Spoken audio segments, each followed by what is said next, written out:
wonder, do you wonder too? Were we meant for each other, but it just fell apart? Could we last forever if we start over?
I just can't let you go.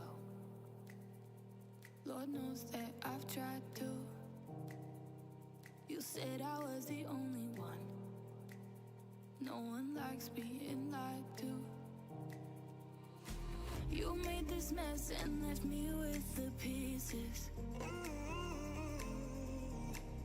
Now I wanna burn all the bridges between us. I can't focus, I can't forget. I've been thinking too much lately. I just need to clear my head. I just need to clear my head.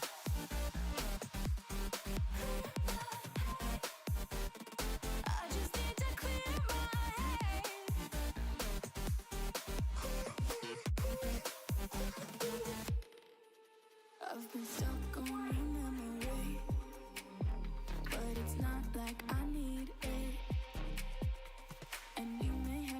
history. But we don't have to repeat. Good morning. Well, might be not morning for most of you, but it is still morning for me, so it counts. Hello. Hopefully you all are having a good day. Hopefully Wednesday was entertaining enough for you. I know obviously I can't be there to provide the Elite Classic entertainment on a Wednesday, but we've got more today. We're going to be checking out Baltoon Series vs. Gardenath to kick this off. We've also got Numenor versus Uruk in the works. There's a Lash versus Myriad series that I thought might be interesting to check out. Basically, we've got a few. There were just so many events, so many series rather, that just didn't get covered on the weekend. So I kind of like that. I mean, it's good content for us. Like, honestly, I've said I prefer casting tournament series of pro level players over the pubs, because unless you're casting like a Don Artie, the regularity of something hilarious happening is going to be low, right? So your entertainment usually comes from the strategic choices involved in drafts and whatnot, instead of someone just spamming ultimates. What's up, Arc Jackal? How's it going, buddy? So goal today will be to be live for about 6 hours-ish. I've got a meeting at 5:30 my time that I can't miss. So a little bit shorter, but not really, right? It's still going to be like, what, 6 hours of content? Pretty dope. I mean, I'm pretty happy with the hours we've been putting in, right? So like, I think we've been doing... Then we do like a 9-hour stream, then like an 8-hour stream, now a 6-hour stream, and then we'll probably have another stream tomorrow, at least 5 or 6 hours long. So pretty good amount of content. Still need to put some more time into chasing down some extra partnerships. Hoping to have something that can help with that soon.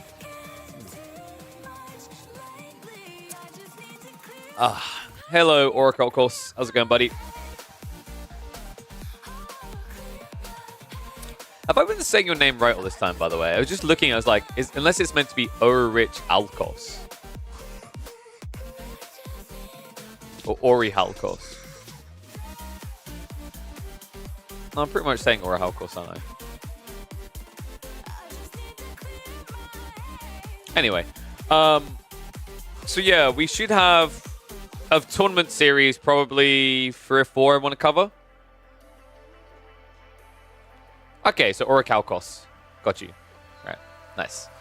So yeah, we've got probably like 3 or 4 tournament series I want to cover, and then maybe we can check out 1 or 2 viewer games. Could be cool. Or we can catch up with some like tournament, some ladder games rather. I know people like Louis being active. Like he had a bunch of games against Vortex the other day. I'll have to check if I can actually see his data though. But yeah, I think what we should do now is we should check out the draft for our first. God, that is horrendous looking. Cal made this. I'm sorry, Cal. I mean, it's better to have some info than no info at all, right? I think, maybe. What I don't get is, like, it's one thing that it obviously overlaps bans and picks. It's another that this side prioritizes the picks, and then this side prioritizes the bans on the overlay. It's so cursed. It's so unbelievably cursed. Oh, you know what? I got an idea. I know bans can matter, but if there's something we could remove that would stop this being as cursed, there we go. Like that. That's a bit. It's still not great, right? The French and English intertwining is poetically accurate and historically accurate, but it's not perfect. But I think we just accept the bans aren't going to be there. I mean, ban-wise, most of them make sense, right? It was Rus and Ottomans as well as Ibis from both players. The only differences was Jeanne d'Arc on one side and Juju on the other. You're always going to get probably that one deviation as someone can nuke the other. A surprising detail is after banning Jeanne, Baltoon didn't even prioritize getting Jeanne later in the draft. Instead, he chose to go for French. Now, I find that very interesting because a lot of people your average gamers on Reddit for a very long time have been molding about how OP Jeanne is, but yet, given an opportunity between the two, Baltoon didn't even think about it. He just immediately went French, which is very surprising, considering he was the one who banned it from Mikos. He banned Jeanne away from Mikos. Gardenath, has he been playing a lot of Jeanne? I'm not sure about that. Mikos getting Mongols is a really good sign, though. I think he's got some very creative Mongol builds. We've watched several casts of him on Gorge, where he basically moves the TC next to the Uvu and then double produces villages into 2 TC. It's quite creative. Sup, Spadle? How's it going, buddy? Look at you. 3 streams in a row. Whoop, whoop. Keep bumping those numbers, buddy. Yeah, so, who do I think got the better side of this in the end? Mikos did get Marlians to deal with English. Chinese on one side, Juju on the other. I actually lean Chinese because I think the game now goes late enough that they're just better. What else we got? Order the Dragon to counter HRE. Like, Mikos done... I'd say he done pretty well. Byzantines versus Abbasids is kind of an interesting one. I think Abbasids can do quite well there. But the fact he got Delhi, Mongols, Marlians when his opponent got English, and Order the Dragon when his opponent got HRE, I actually think Mikos' draft is pretty good. Like, what were the maps as well? Well, we know that the first map we're going to be on is Mongolian Heights. Okay, so... Mongolian Heights. Surely this is just a Mongol game, right? Oh, wait, no. Ignore that. The Wikipedia stats are wrong. First map is going to be Holy Island. Okay, so Holy Island... Oh, wow. This is interesting as well. Baltoon had access to the HRE, right? Which has just been, like, quite the meta pick for a very long time on Holy Island, but he didn't go for it. He went for the Japanese. And Mikos... Why?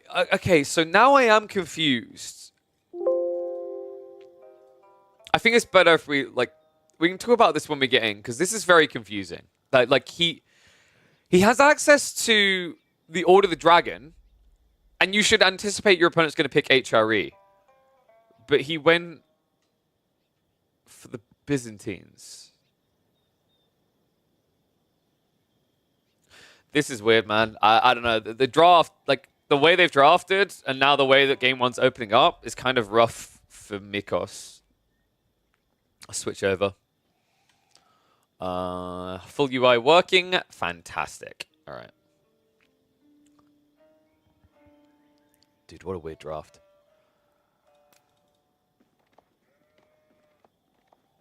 All right, one and all, welcome back to the competitive Age of Empires 4 action. We are here for the Elite Classics 2 qualifiers, a deciding series to see who will go through to the main event. Will it be Baltoon kicking the series off on the Japanese, or Mikos of the 3D clan taking to the Byzantines on Holy Island? A curious choice, a questionable choice, a funky choice actually coming out, because I'm just going to say it, Byzantines suck on water maps. Their Dromos just don't play. The flamethrower ships just don't work. Spring ships, especially on a map as wide as Holy Island, just feel a lot better. So I have so many questions about this series. Of course, this was a draft where both sides picked 6 civs. It's a best of 5. But the interesting part is that Mikos had HRE, and HRE is still one of the top picks this map. Forms very well, plays very easily. The only thing I can think is, like, on the other side of it... Oh, sorry, not...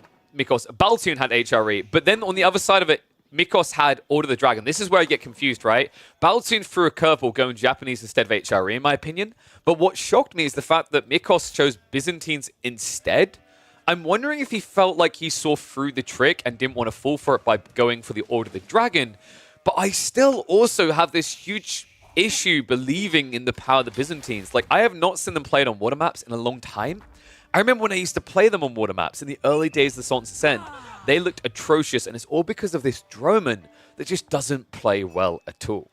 So we'll have to see how he's going to do. I love the pick by Baltoon on the other side. Like, HRE would have worked really well, but Japanese is a pretty cool curveball. Gives him a lot of flexi down the line. You can actually open Koka Township here and shut down any sort of ship play from Mikos. If that happens in this game, it's basically GG, because you do not want to be playing against Japanese food source being supplemented on water. It just means they're able to spam out a lot of Onabagisha early on. And unfortunately for Mikos, he won't have any true logical or useful counter to that in mass. Especially when you look at the Olive Grove locations, or the berry locations rather. All the potential olive oil 40 a base means you could be blocked out quite quickly in this game. So we're going to hit the 2 times that as they do their initial rotations. Looks like we've got 16 sheep actually on the side of Mikos. So the good news is if he does get pushed off water, he's not out of food entirely, but he will be a huge economical disadvantage. And I love this from Baltoon. Going up to double dock. Oh, we're going towards an Onabagisha horsemanish type spam, aren't we? This could be Fast Castle. I think Fast Castle works quite well here, but honestly, you shouldn't be afraid of playing a long feudal when it involves water against the Byzantines. The Dromans just don't really have the ability to gap close upon mass spring ults. It's pretty ugly. So we'll just keep it the 2x speed until they make their opening choices. Of course, those are going to come in a little bit slow. And wait, what? Wait, does that work? I've never tested that.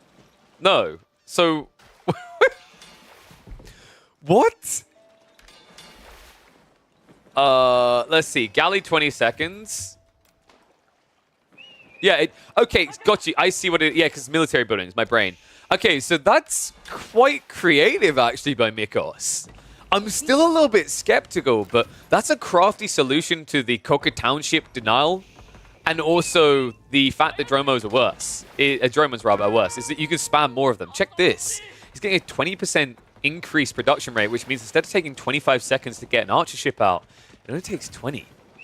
Just going to connect this in as well. Hippodrome also coming in. A creative solution here to the threat of the Shinobi. I don't actually mind this as an answer actually coming out from Mikos. The whole idea is by going into the Hippodrome, you get access to horsemen that have much higher damage. It means that they can actually stick on top of Shinobi and kill them off. Shinobi, if they ever are able to peel away from the fight, they have a better chance of healing. And I will say that, like, the play that Mikos is about to make here with Hippodrome is a little bit of a gamble. And what I mean by it's a little bit of a gamble is if you mess up your first triumph, then you will lose to Shinobi. The first one matters so much here. So we'll see how he wants to open this age up. Looks like Rax is being dropped by Bounty as well. Interesting. He already scouted out. So we're actually going to get a Spearman opening. And you know what? I think for the first time ever watching a Japanese game, I like it. But I like this more. Okay. So this is why I was about to say this is like the only time I'm going to like the Spearman is because usually you go Onabagisha against Horseman due to the fact that you can actually beat the crap out of Horseman. You attack well enough that you trade quite efficiently. And although you are going to have this Hippodrome Triumph play for Mikos, I think what Baltun's thought process is that's a one-off, right? Like, he will get one opportunity. If he fails there, he fails the game. Shinobi already on the way. No extra ones being added in, by the way, in this early game. We have, of course, got our first War Junks coming out. The other side. Oh, my God, he actually built it. So this thing not looking great right now, folks. Dromans, they have more health, and I believe they have, like, less... No, sorry, same movement speed. I think they used to have less. But the problem is, like, you have to stand still to keep attacking. Meanwhile, look what this rail ship can do here. Move in, shoot, and you could just move away. Funnily enough, he's not going to do that. Instead, he's going to bait him with the junk. Oh, this is already a really bad fight now. Baltun can just stand here. Demo ship is on the way, though, so he needs to move off now. Onabagisha are chasing away the horseman in the meantime. Nice micro there. Baltun able to push this back. And the Droman, okay, this is problematic now. In the retreat, you can easily get chased down. This is the thing that's quite frustrating, is like the ability of these ships to just man the sails, gap close, get a free shot off, and you can't even trade, right? Because the turn rate on this boat feels terrible. On top of that, you can only shoot out of the forward. You can't shoot out the sides. Onabagisha now moving in. Not the best of micro here from Baltun, and that is going to force the activation of the Triumph, so that looks a little bit better now.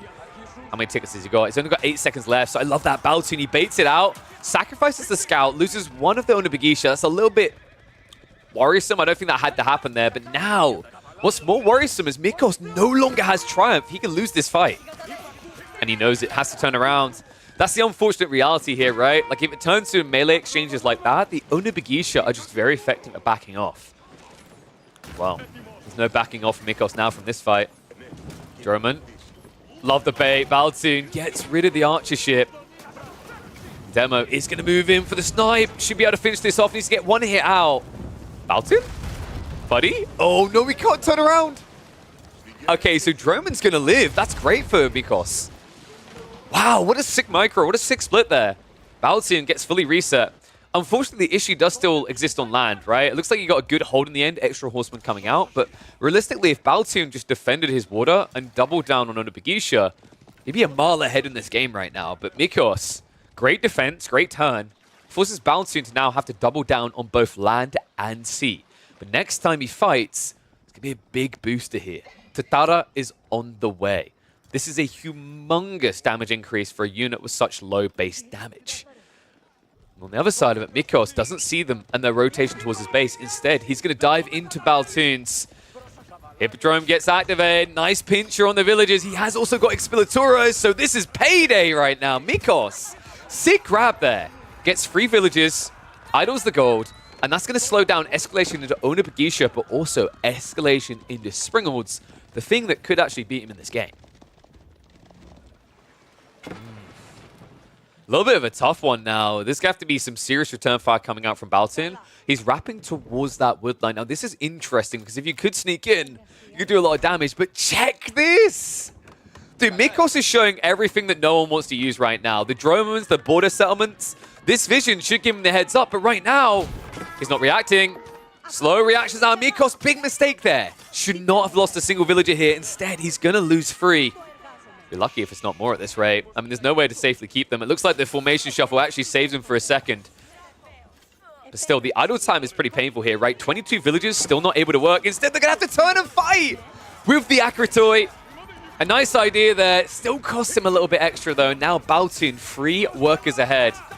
Horsemen are going to arrive to clear this up, of course, but the cost of this is pretty low for Baltoon, right? What was that, 5 Onibagisha? That ends up being 400 resources. He idled out 20-plus villagers for half a minute. On top of that, he killed 3 of them, I believe it was. You're going to be fairly content. And now on the water side of things, first wave went well for Mikos, but second wave most definitely is not. Demo ships are a whiff. And this is why I hate Dromans. They're so kiteable, man. It's like dangling cheese in front of a fat kid and then running. Like, it just feels so bad. It's like, give it to me. He wants it so badly, but like, look at the effort he's putting into try and kill 1 war junk. And it still isn't going to work. Instead, he's going to be taken out, pushed off the water. Meanwhile, on land, it looks like a fight that he's starting to lose there as well. Triumph, no longer available. It's going to trigger it now, 8 seconds, but I feel like it's a little bit too late in the fight. The losses are so high at this stage. Sure, Baltoon lost all the Onibagisha, but you lost all but 4 of your horsemen, and now you're about to lose 1C. Dude, I feel really bad for him, man. This is the issue that I think is haunting a lot of players and Byzantines right now. They don't feel like a water-viable Civ because these Dromans are just unwieldy. There's a few issues for a start, right? Like, one big issue is not just the fact you can be kited, it's the fact you have a much larger hitbox, which means you get in the way of your own ships. And also, even archer ships are more effective against you because they're almost guaranteed to always hit all 5. It's really rough, man. I think that this boat probably needs an overdo or a complete rework or a big buff because right now, it's underperforming. And like, look at the cost, right? It's 370 resources. Meanwhile, over here, oh great, I only pay 350. Yeah, you get 50 extra health, but I've yet to see it matter.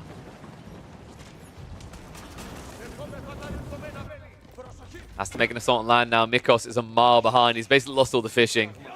Game 1 is looking like it might be full cruise mode for Baltoon as he's now leveling up the TC. So Daimyo on the way. That means Bannerman. Bannerman with +2 melee attack is a pretty big deal in these fights. Even against the Hippodrome, it's quite easy to beat your opponent at that stage. And well, it looks like Mikos has got enough olive oil to think about going for Mercs. I'm not sure what mercenary could get you out of this sticky situation. It's likely he's going to go for Keshiks, but it's far from a recovery mechanism in this game. It's just adding to more of what you have, right? Like, longbows don't really help at this scale, and it's taking it's just taking too long to get mass together there, right, and do things. Because for longbows, you have to wait until you have enough to move out your base. And yeah, that little patrol through, not ideal. Some decent damage done by the Onibagisha. Hippodrome is now going to be activated, so Triumph can allow him to snatch a few, but the Onibagisha, even without the level 2 melee tech, are just too quick at cleaning this up.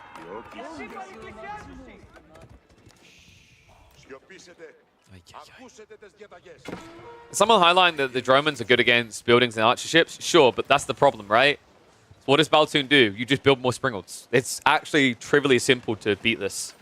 And because of the fact that you have smaller hitboxes, you're able to cluster, you're able to split much quicker, it's much easier to then just snipe any demo ship solution. Like, I think Byzantines have a really big issue on water right now.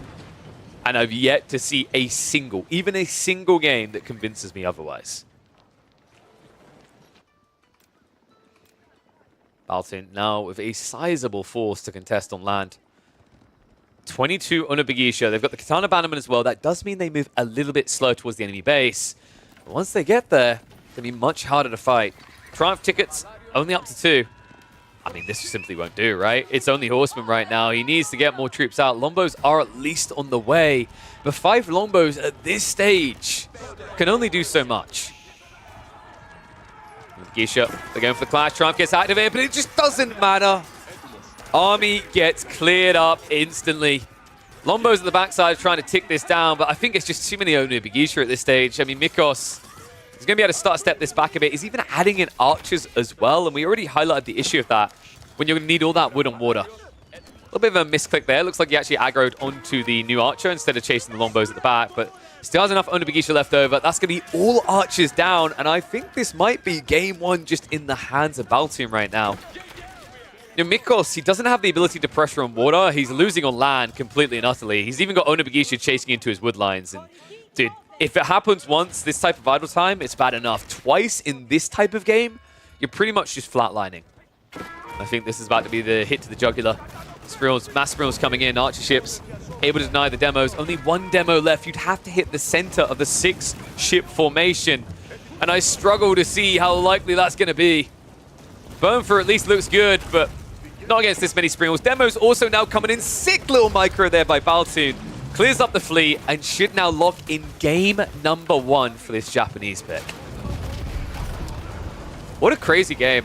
I actually, for a second, I believed in Mikos, right? Like, I think he actually handled the first Assault on Water fantastically well.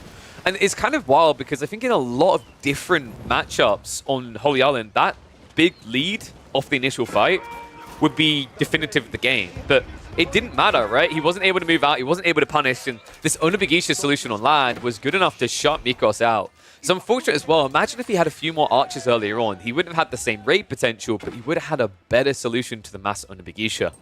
Baltoon now is going to shut down the fishing for what I think will be the final time in this game. His own fishing is getting ludicrous at this stage. 27 fishing boats.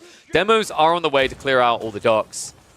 And you can get a little bit of shoreline fish for the time being, but afterwards, that's going to be GG. In fact, that is going to be the loss of the demo.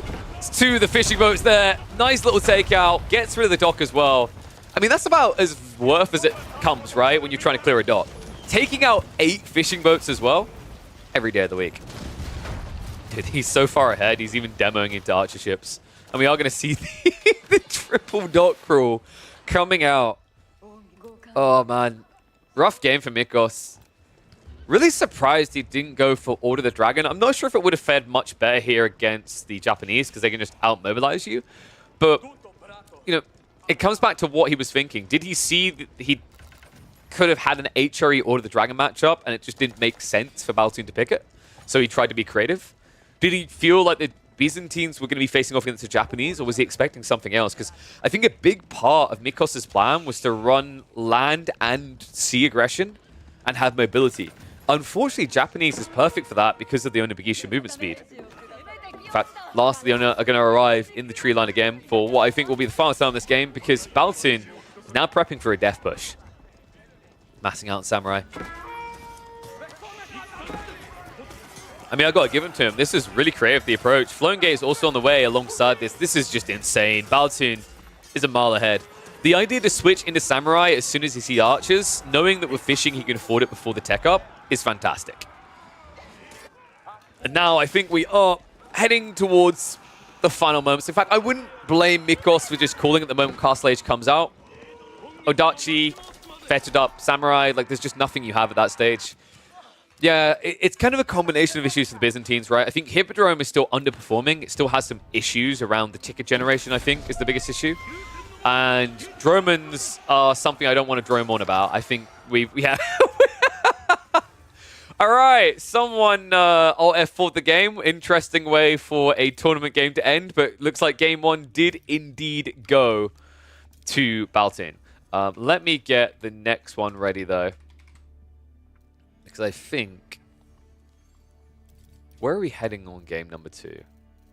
Holy Island was game 1. It looks like it's going to be a Cliffside game 2. That's curious. Because we have a Delhi English matchup. And I think there's 2 maps in rotation right now where I'd say the English is slightly favored against the Delhi. and that's Coastal Cliffs and Cliffside. Not because they have cliffs in the name and we have the White Cliffs of Dover. It's because of the fact that you're able to reach your enemy's base really quickly and the map is kind of tightened. So with Cliffside, it's going to be all about the fact that you have these small choke points that you have to kind of control. And it's very easy for the English to do that early on and even wall it off. On Coastal Cliffs is because the map is too thin for you to play wide, right? So we'll have to see what the approach is going to be here for Mikos. Game number 2 already underway between these two players. Swede on one side, Rosa on the other. The English versus Delhi. I mean, you see exactly what I'm talking about why this map is very good for English. Look at the time it takes you to reach the enemy base. It's nothing at all. The only upside right now for Mikos, he got quite fortunate on the spawn. Check this. He got the gold and the berry spawn on the backside. Big shout out to Paul around, by the way. Thank you very much for the resub and welcome back to Swarm. But this is a great spot to be in as long as Baltoon never gets strong enough to push around the sides. If that ever happens, it's going to be a very quick GG because the Lombos are very oppressive. But Delhi are very effective at stopping that, right? They go for the Ghazi opening. They force Baltoon to be a bit more defensive. And then we're going to have to reassess because at that stage, there's two approaches to a game like this. You either play long feudal as English, where you mass men at arms at the end, or you go for a fast castle. I feel like the mass men at arms approach has been taking a lot more wins than the fast castle approach after initial aggression, just because the Delhi get you under pressure at that stage of the sacred sites. If you play long feudal, they can't necessarily tick that box. And the whole idea is once you get up to like 4 farm clusters as the English, you have so much additional food, you're able to keep pumping men at arms non-stop. And although Ghazi might seem like they counter men at arms, they don't really. They do better than horsemen, granted. But mass men at arms with a backline of longbows is actually one of the spookiest formats you can run into in late feudal. So tech up's on the way, and what? I'm getting increasingly confused by Mikos' approach in these games. Dome of the Faith isn't something I would expect on a map like Cliffside, considering the English have to play aggressive. They will always play aggressive on this map.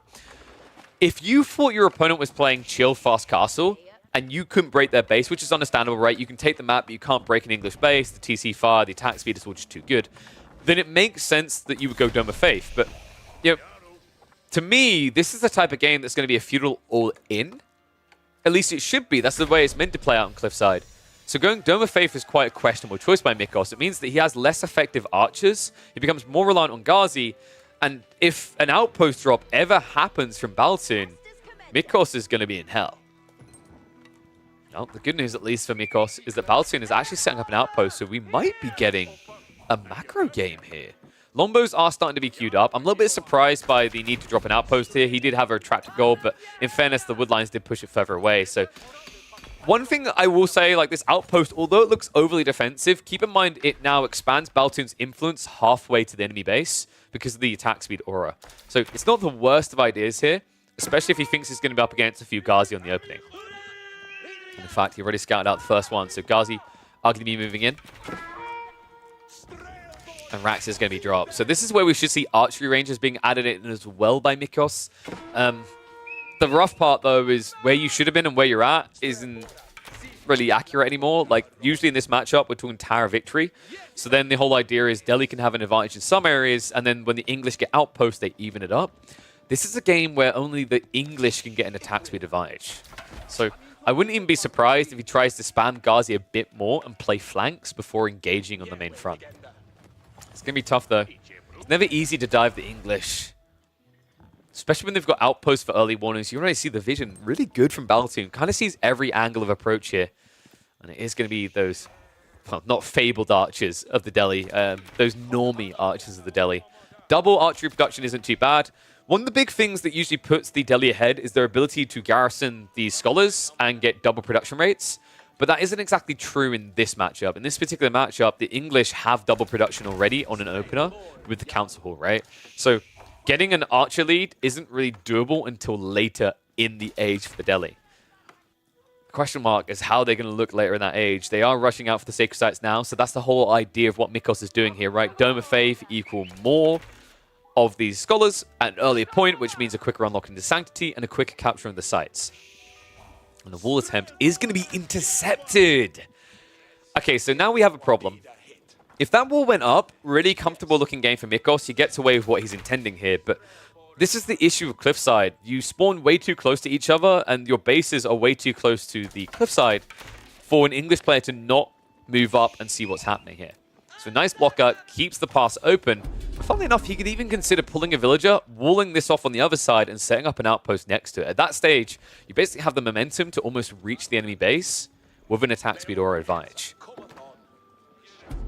Talking advantages, Steeled Arrow already coming in, so bad time for Mikos to fight. He understands it as well, right? He'll understand the English timings in this type of scenario. Once they have at least 10 Lombos, Blacksmith makes a lot of sense. He, I believe, already scouted the outpost on the gold, so you should know there's been some gold gathering for a reason.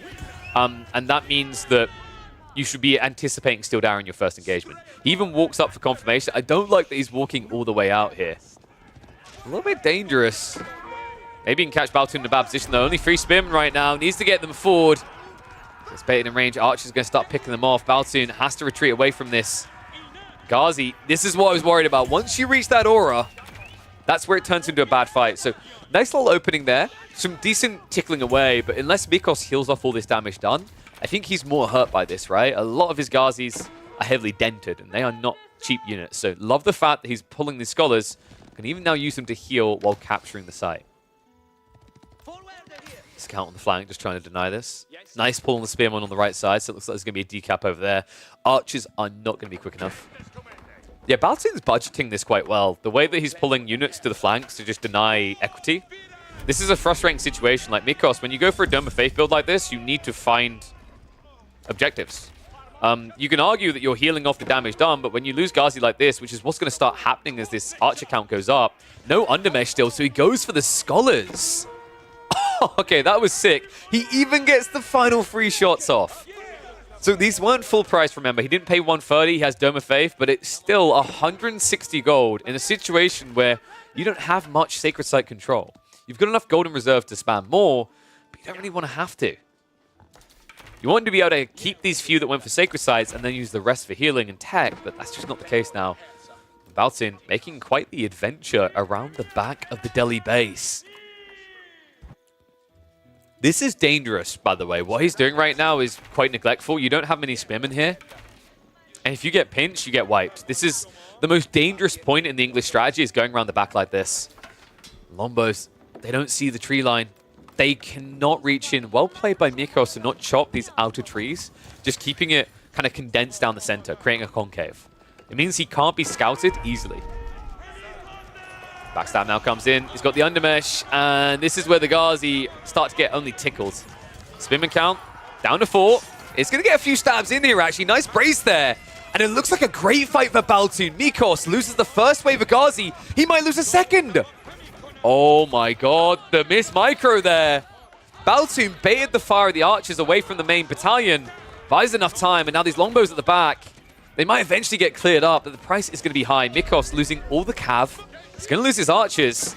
He's going to need to invest more just to get rid of these Lombos that are camping here. In fact, he might not even be able to. Baltoon, second wave coming in. This game is looking close to done. Mikos needs a way out of the hole quickly here. He's got 2 Sacred Sites locked in. They haven't not been fully walled, though. But even with that extra gold trickle, this big military disadvantage is problematic. It's not gold that Mikos is going to need. It's food. And that food is drying up fast. He's got 6 sheep left over, no berries. Well, it's going to be very hard to access anything on this right side with the Lombos patrolling the area. Oh, wow. Nice little find on the north side as well. A little bit greedy from Baltoon. I'm surprised he made that move because there is always a risk you get cut off, right? This is usually why the English don't like going around the back of the base, is that your opponent can cut reinforcements and kill them. Timing, I'm not going to lie, timing actually might be on point for Baltoon at this pace. If you think about it, the way he's rotating, if he brings the group forward again and he sandwiches this, he could easily pick this apart. But unfortunately, it looks like that's not going to be the case. Only 3 Spearmen here. Lombos trying to snipe down what they can, but the Ghazi are most definitely going to be getting in here. And oh my god, dude, he ran out of food, so he's playing Pro Scouts. What? All right, I did not expect that. That is actually quite well played. Lombos targeting down the Ghazi. They're going to try to take out as many as possible, but this is as good of a trade as Mikos could hope for right now. Fantastic trade, in fact. He gets more food home with the scouts. He clears up this left side longbow group. He's going to have issues with the follow-up group afterwards, but it's a damn good reset and a damn good showing as to why the English never made that 360 rotation. Dude, that is actually so clutch. Getting in for the deer at this critical point when he was about to run out of food, that's going to keep him alive. And he can keep sneaking deer back into the base. So, well played by Mikos. That secondary scout paying off. Usually we see pro scouts kind of gets queued, but it's almost a moot detail. It's kind of a whoop-de-doo, right? Like, you know, you get it for free, but you don't really see any Delhi players using it. And I've always wondered why. Glad Mikos is proving its value here, because if it wasn't for that detail, his game would be dead.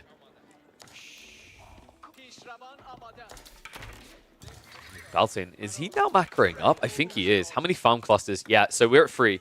So we talked about this key point where you would have a choice to make. You either go for Castle Age or you go for Mass Men at Arms. Weirdly enough, Baltin is throwing a curveball here. He's going for Horsemen. And you know what? I got a smile on my face right now. I love this. Against mass archers that do not have Tower Victory buff is super effective. This is cool. This is actually really cool out of Baltin. I don't feel like I've seen a person do this in a long time. Like, I'm thinking back to the Mr. era. Of course, Mr. hasn't been active. He's not going to be in the Elite Classic, right? Like, it's farming season, so he can't participate. Overextension here by Baltin, though. Misread the situation. Spearman are going to create a little bit of breathing room here, but in this retreat, the archers and the guards, you can keep closing on you. Baltin, you notice he's not showing the horseman yet. This is for good reason. He doesn't want to reveal what he's done, because if he does, Spearman will be added in by Mikos. And Mikos right now has a substantial archer lead, so you need to catch him overextending and then punish with the cav. First stables needs to be added in. Walls are going to go up, so Mikos is not looking to aggro this, and that feels like that might be a mistake. I actually think he's so strong right now, but he seems to be scared of the network of castles buff, right? So backs away. The issue with what he's doing here, by the way, is this wall doesn't allow him to get the Sacred Site, by the way. It does nothing to get you that win condition, because the Lombos can shoot over. So, although it does force the reveal of the Horsemen and the Spears, Baltin now can still deny like that winning tick timer, right? And as long as he's denying that, he's escalating his lead because of these farms. Once we get to 4 farm clusters, rather, that's where this gets really dicey. In fact, I'm a little bit surprised by Baltin's choice to keep going on gold right now. He's got enough for a tech up. Maybe he wants to get the melee attack. He's got basically over half of his army now as melee units, so that's quite a lot of extra damage in an engagement. Baltin actually aggroing again. Lombos. The trade out. Spears are going to hold for the moment, but I have to peel back quickly. The Ghazi count, scarily large here. I'm a little bit confused by Baltin's approach to this. No outpost crawl happening whatsoever. It's just blind aggression in. Ghazi count has at least been reduced down to 9. The Horseman can only last so long here. He needs to get more troopers out. So this is interesting, actually. Baltin is trying to set up a meat grinder where the Lombos can't be touched. So premium unit, cannon fodder, right? And the idea is that over time, he's going to shrink the Archer Massamikos and then get more Lombos. It's quite ambitious, but I got to give it to him. So far, it's not looking terrible here. Horseman go in again. Attack speed already does get activated, and that is what I wanted. The outpost crawl from Baltin starts here. Needs to be rushing this up, though. The villagers might be in trouble. Archers are going to dive in, so Baltin has to shift away. Mistakes made there. The Lombos have evened this up, and we're seeing now exactly why Mikos did not want to dive into the base. He's going to lose the entire army. Oh, man. And Mikos, there's only one way out now. The problem is the timing might not be on your side here. If Baltin sniffs weakness and pushes in here, a tech up could actually kill Mikos. Baltin's actually going. Outpost Crawl's going to get more ambitious. This is the moment he was looking for, right? This is the thing that was missing when he came over the hill last time. And this is exactly what Mikos should have been fearing. Now, that's interesting. Baltin, is he going to macro up as well? So, here's the thing. Tech up is going to complete, but the issue for Mikos is he has a Civ that can't really upgrade their army. Not quick enough anyway. And Baltin still has a short route to the enemy base to punish them for the tech up. So, although Castle Age is going to be reached first for Mikos, Baltin doesn't find himself without options here, right? Typically, the advantage you get by being the last person to tech up is you should, on average, have a bigger army, in most games anyway, unless you completely fumbled it, and an opportunity to punish. So tech up complete. Baltoon, is he going to try? He has to, right? Lombo's on the move. He's going to stop producing units. He's going to look to go for that Castle Age time because although the Lombos could do some damage, they can't end the game. And I love the fact he's now walling the center. Cut the short route, right? This is either Lancers or Men-at-Arms. If it's Men-at-Arms, that short route is vital. If it's Lancers, stops them being optimal. From around the back. Aren't going to be able to sniff out anything critical here. Interesting that it's a House of Learning build by Mikos, by the way. He only has 3 scholars, so doesn't feel like an insanely valuable play here. And there's the King's Pass, set up on the forward.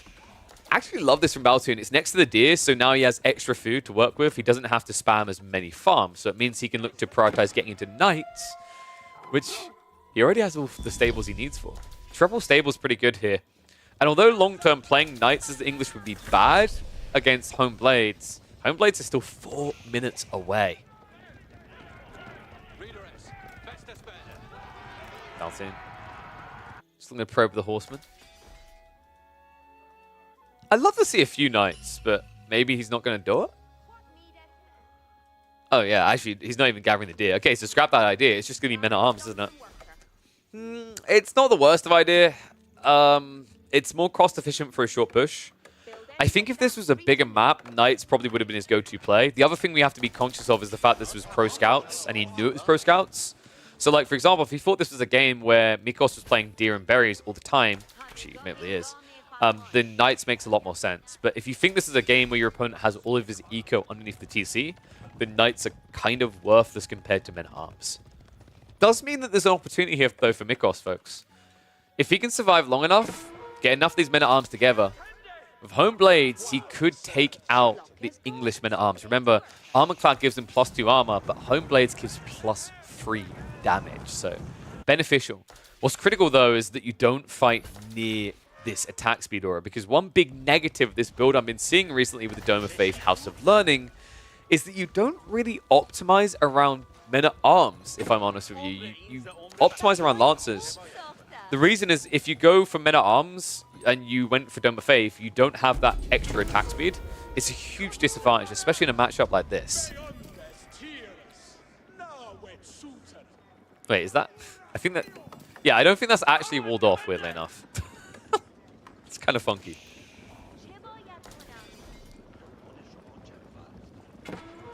Well, Men-at-Arms scaling on both sides. Baltoon has permanent food, though, remember. That's not something you say in Mikos. Mikos is playing on borrowed time in that department. So he needs to find somewhere to safely set up farms. We have got 5 in so far. Gonna need about another 20 to contest the English at this stage. I mean, look how many they're up to. They've got, what, 24? Yeah, 24 farms exactly. And they still have extra resources around them if they need that extra surge. Army marching. Baltoon a little bit hesitant. Remember, we can see everything. He's quite blind. He knows there's a little bit around here with the horsemen, but he doesn't know where the main army is. He doesn't want to be cut off from behind. So instead, Baltoon is going to back up. He's going to take his time on this. Relic Caller is really good in this game right now for Mikos, and he needs that because, remember, it's 2 TC versus 1, and no Compounded Defender, so no castles turning into TCs anytime soon. I'm curious, actually. Like, this is a type of moment in a game where I love to kind of get people's gauge, because I think there's ways that either side could potentially get the edge. One's if you think Baltoon has the advantage here. Two's if you think Mikos has it.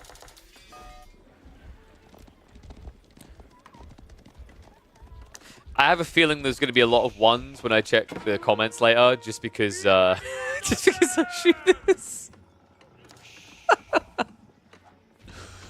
Oh man, Tower Elephants with little long-term food income is ambitious.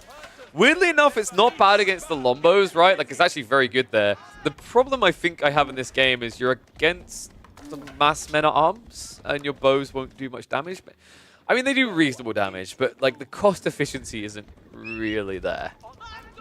The weird part as well is that's now been scouted. So, like, here's a few interesting details. Lombos won't do much damage, but they can stay out of range. But more important than that, we already have an English player who has 3 stables. He could just build into Knights or Horsemen. I mean, remember, he's got permanent food, so he can afford it.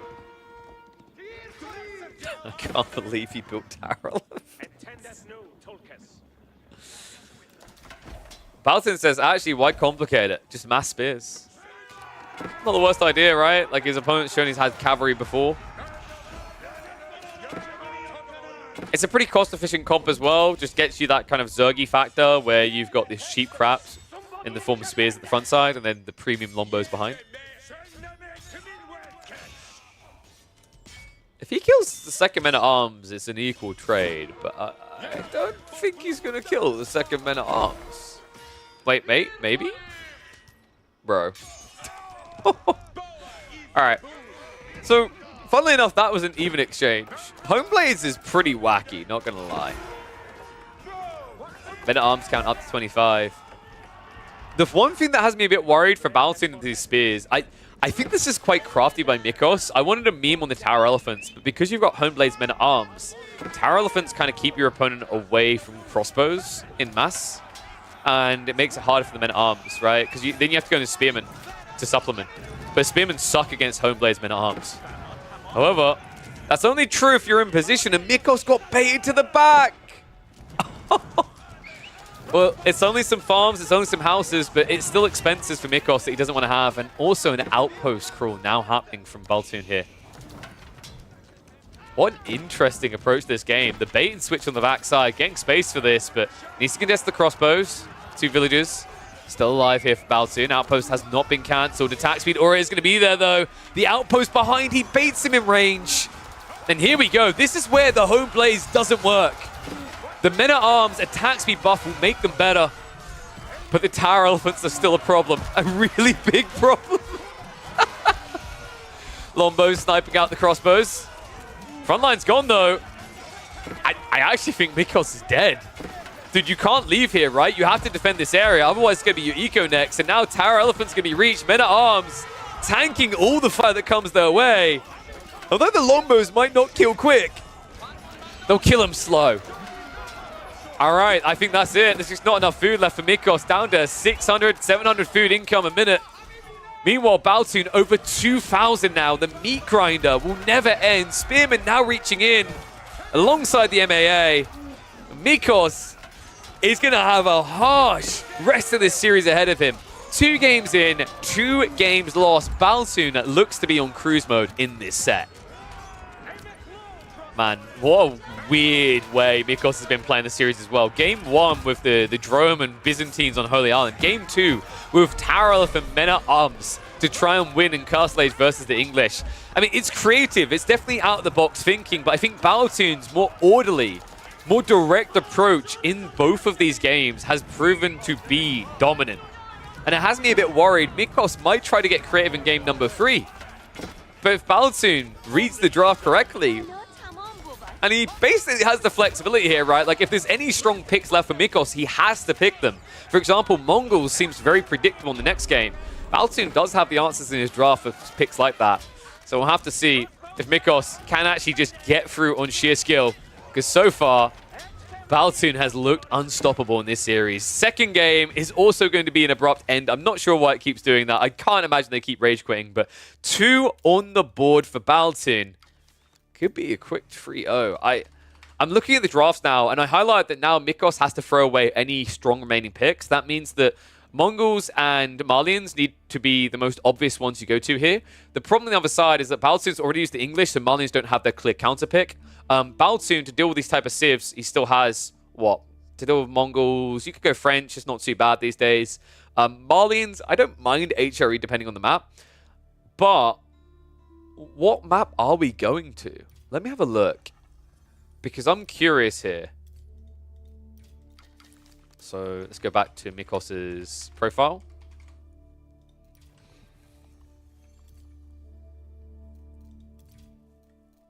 Okay, wait, we're going Frisian Marshes. Whoa, so can you play Mongols against... If you play Mongols versus French there, you're gambling, right? If the gold doesn't spawn forward, you struggle in that matchup. The French win.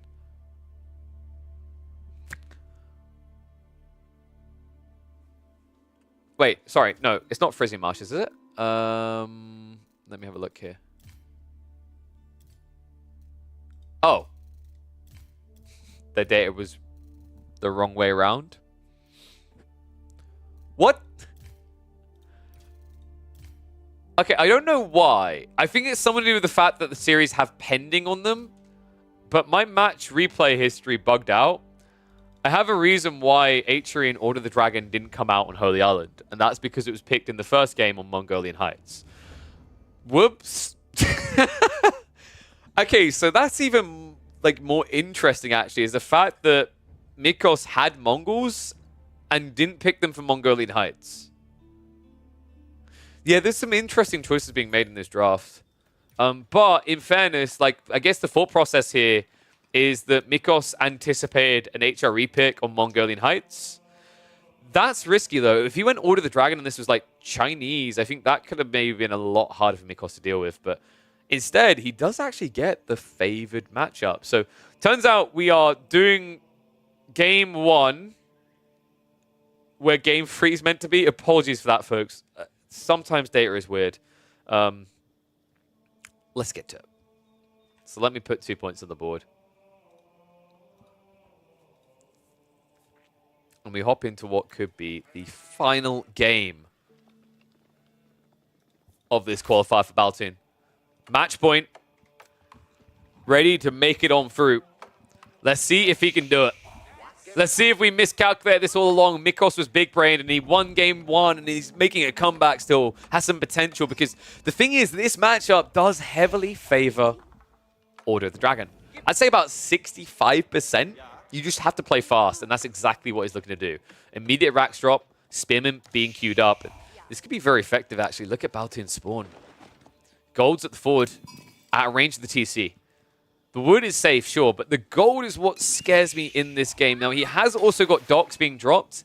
The interesting thing here, actually, to me, is realistically, if you're Mikos, and I know he's not going to do it, I wish he would, you don't go for the dock, you go for the gold, right? You block gold out a little bit later, so you start on the dock here, but when you hit that timing for a gold rush, like now, you rush out and block it out.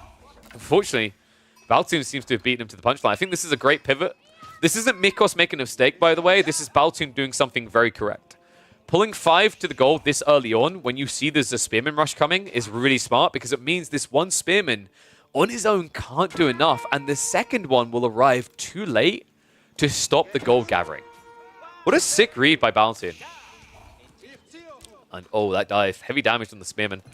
Now, this is awkward because why I mentioned you need 2 Spearmen, if you only have 1 Spearman, the Prelate will heal off your damage, even if you're playing with Order of the Dragon Spears. So it's a great read by Baltoon to do this early. You can see he hasn't got enough food for a tech up yet, but by doing it this way, he guarantees that he's not going to get blocked out of an age. So pretty smart read. This could have been a 8-minute game max if he didn't go to the gold straight away, because Mikos just needs to keep spamming spears, right? You don't even think about going dock yourself until you've secured both golds. And then all of a sudden, Baltoon has to build spears, which are just worse on a delay. So really well played. Gets the arc in. Does actually place it a little bit retracted back towards the stone. I don't think we're going to be seeing multi-TCs here. That'd be very weird for the HRE in a map like this. Dock drop is going to get cleared up, though. And I'm not sure it really paid for itself. He's still got 2 fishing boats here, right? That aren't going to be taken out anytime soon. Mikos himself is not going for fishing. Baltoon's trying again, though. And oh, whoopsie. Gets found. That's a dead villager. Remember, he hasn't got wheelbarrow here, so no escaping that. Final stab is going to come through. And actually, first blood is not drawn by Mikos. It's drawn by the wolf. So Baltoon has a little bit of a problem here. Right now, he wants to get into fishing, but the map is constricted by all these spears. There's 5 spears in total. Weirdly enough, actually, if Mikos now moves in to constrict the base, Baltoon has issues. He can get to archers, but it's going to be on a delay, right? Archers now on the way. Mikos not trying for any outpost shenanigans, which is a little bit surprising to me. I thought he might try to go for a greedy little outpost drop to try and deny this, but I guess at this stage, unless you're pulling a villager before the age up completed, it's going to be too late. I'm weighing up whether this was worthwhile for Mikos. I'm not entirely convinced. If he can keep blocking the dock for like another 2 minutes, it's good, right? But he's aging up on a delay himself. and he doesn't actually have any fishing. And the reason that's a problem is if Baltoon does sneak back onto the water, which he's going to try to do now, sick read there. He uses the fishing boats with their superior vision to sniff this out, and then wait for the moment when the spimmer's not looking, and then on the patrol, he baits them in. Okay, that's really creative by Baltoon. Remember, when you stick them on patrol like this, they'll just react to anything that gets in range. So now, Mikos ends up missing it. Outposts, Doc Rather, is going to go up in time. I love this. He once again goes in to try and distract the Spearman. This is sick from Baltoon. What a cool little strat here. Buys in the necessary time, so Doc is going to be complete. And that means he can get one galley ship out to block the Spearman play on the river now. That was so sick, man. Small details. This is why we love watching some Baltoon. I feel like we don't see enough of his gameplay, usually because he's like one of 15 different Smurfs at any given time. The guy tends to like to play on the ladder under Alias anytime we look. But when you see him, it's always an absolute joy. Like, the amount of times we're like, I think this is Baltoon because he's being very crafty with this small detail. Now, this one was a big detail. Securing the food now. There's not really much Mikos can do about this. He's got his own fishing going on, but it means that this could turn into like a naval grind, which isn't great, right? Like, you don't want to be bogging down in this when you know the Ark and Chapel is, at least in the early mid-game, making the HRE more efficient on land than you. Fishing boats are at least going to get out here. And this is where Baltoon should know there's a Sprung ship coming. He's already got his own on the way, though, right? Okay, not on the way, but ready to go.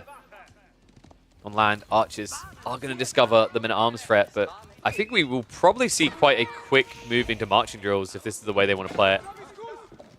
Men-at-arms is at least going to get some decent trades here. Baltoon is not microing, weirdly enough. That's quite the whoopsie, actually. Gon Karas is going to trigger in now, so even though he lasts a bit longer, the problem is the emplacements are a bit too strong for the initial men-at-arms. And one other big problem for Mikos right now is he can't spam MAA because of the water now. This is crazy. If Mikos had actually not been baited by that fishing boat, this game might already be over because the men-at-arms spam is just too strong from this Civ in Feudal Age. But instead, now, because he got that fishing online, sure, he's going to actually sacrifice it. But it turns it into this weird water engagement now, where you can't commit everything into a land push.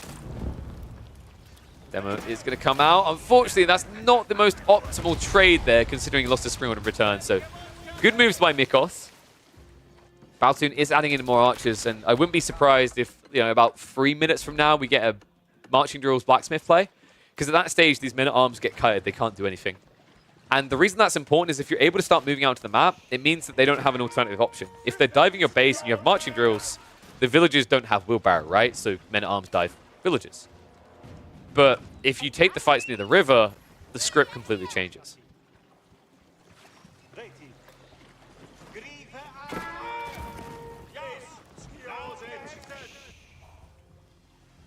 Weirdly enough, no fishing boats coming out yet from Mikos. A bit surprised by that. He's got double dock, right? So it'd be very valuable at this stage. It'd build him the type of lead he needs. But the problem is when you go into these men-at-arms that are so expensive, you never really have the extra economy. Nice little demo detonation there. So many injured units. This is kind of deceptive right now. Is actually Mikos' army, they're at death's door, right? They're about to join the underworld. Between them collectively, I think his land army has the health of 1 unit. So ignore this military pop count. It's actually more like he has 3 units. It's terrible. Archers are scaling. So fresh MAA is going to come in, but I mean, even with the undermesh, it feels like this is taking too long. Upriver push coming in. Demo's going to get the pinch, though. There we go. Beauty. He even gets the hit onto the dock, so perfectly played there. And also, Baltoon kept the archer ship alive, so this demo ship can't actually shut him down right now. Moving up north. Looks like he's worried that there's fishing going on. A great read here by Baltoon, but a misplay there, hanging around with the Springald. Looks like he got trapped in an A-click. Okay, Mikos is proving quite tricky and sticky here. Baltoon, I still favor what he can do on land, but right now, it feels like he's just not spending it, right? This guy has so much wood in reserve. He's just sitting on it. And the problem right now is if he had a second dock, he could just set up fishing and set up a military alongside it. But right now, these Death's Door men-at-arms are actually still blocking him from that play. So he needs to find some food elsewhere. It looks like it's going to be a move on to berries and also farms now being set up by Baltoon. It's kind of bad to have to do this around 10 minutes in this matchup. The upside is if this game goes late enough, you've already set up your farms, right? So no problem. But the downside is right now, like, you're just essentially forfeiting more map control to condense yourself, right? Because instead of putting that resource bank into active archer count, you're putting it into a static food source.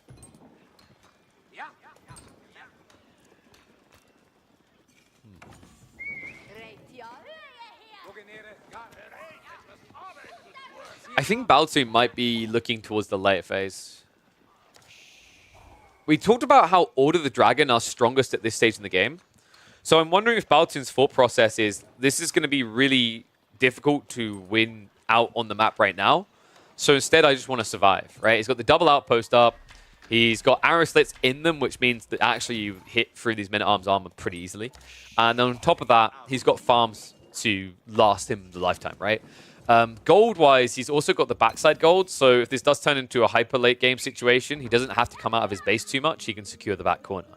So yeah, to me, this looks like a macro for a later phase of the game. In fact, Baltoon even looks like he's starting to save up for Castle Age. Mikos, meanwhile, looks like he's escalating for more war.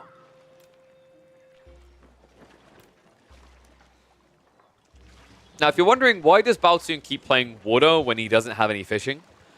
At first, it was the idea of winning water to get fishing, but now it's more about keeping Mikos invested in the idea of winning water, right?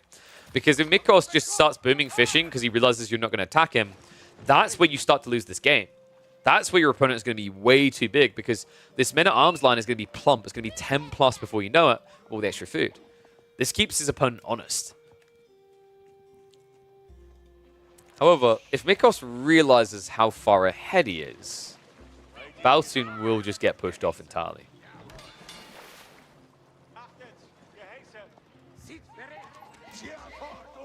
Still no marching drills, by the way. I'm a little bit surprised by this. I think you're deep enough in the game that it makes sense. Like, you've lost archers before that never needed to die if you just had that tech. Instead, just go base opponent underneath the towers. Yeah, this really sucks for Mikos right now. I can feel it already, this annoyance that you are building for that all-in feudal timing, right? But you have to keep diving the enemy base and losing men-at-arms because you think he might be going castle.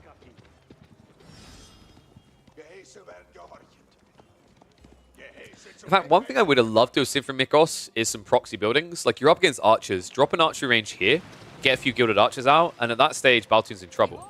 Admittedly, it probably was a good idea he didn't because there's horsemen now. It seems like Baltoon anticipated archers. Yet, weirdly enough, he's not facing off against them. So right now, his horsemen just have to go and look to raid the enemy eco. That's exactly what he's doing over here. Flash coming in. Demos need to find their way in. Baltoon. Checking for the start step. Not able to do it, though. Managed just to dive this back, though. The demo ship's going in. And it's going to find the deep detonation. Heavy damage. Free Springall's injured. Can he actually finish this off? It looks like the archer ship's going to be able to do it. Yeah, takes them down. What a sick trade in the end for Baltoon. Outnumbered here, outgunned. But still, just Galleys is managing to find some return fire. It's going to be a peel back in the end. So Mikos, this will be the detail that gets him control. The second wave of Springalds is what was needed here. The demo is on the way. And oh my god, no, the horseman! Mikos, not like this. Wait, Baltoon. He's looking for the maximum pain, gets it. Another one down. Galley ship. Not sure if it's going to be able to get this. It looks like it won't be able to. It needed one more flurry. So demos are going to get in. Well played micro there by Baltoon to almost turn that around. But unfortunately, this has turned into a raw numbers game. One that you cannot win. Let's get to try to be annoying about it. I love that he's actually not detonating straight away. Yeah, he should have just waited longer to see if the extra ship came in range. So gets rid of another, but this is where it's just not worth it, right? This is where you have to concede. You're not going to have it anymore. The weird part is Baltoon has some massive macro issues now. He's sitting on 2.3k gold. Dude needs to rush some gold ASAP.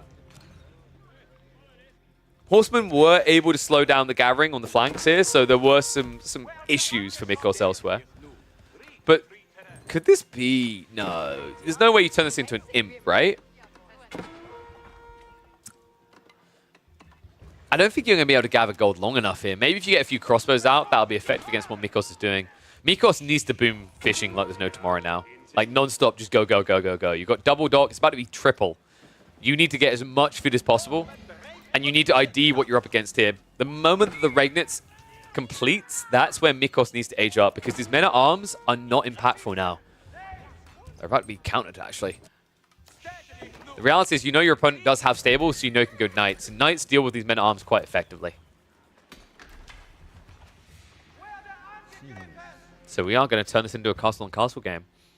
Relic situation's pretty desirable right now for Baltoon. You've got a freebie in the back here. The other one is also retracted in the corner. Like, actually, against men-at-arms, this is a really good game for the HRE to go relic hunting. I'm expecting it to be a 3-3 split. There's no way you should be able to sneak across these passes because Mikos has enough ships to watch basically 4 of the 5.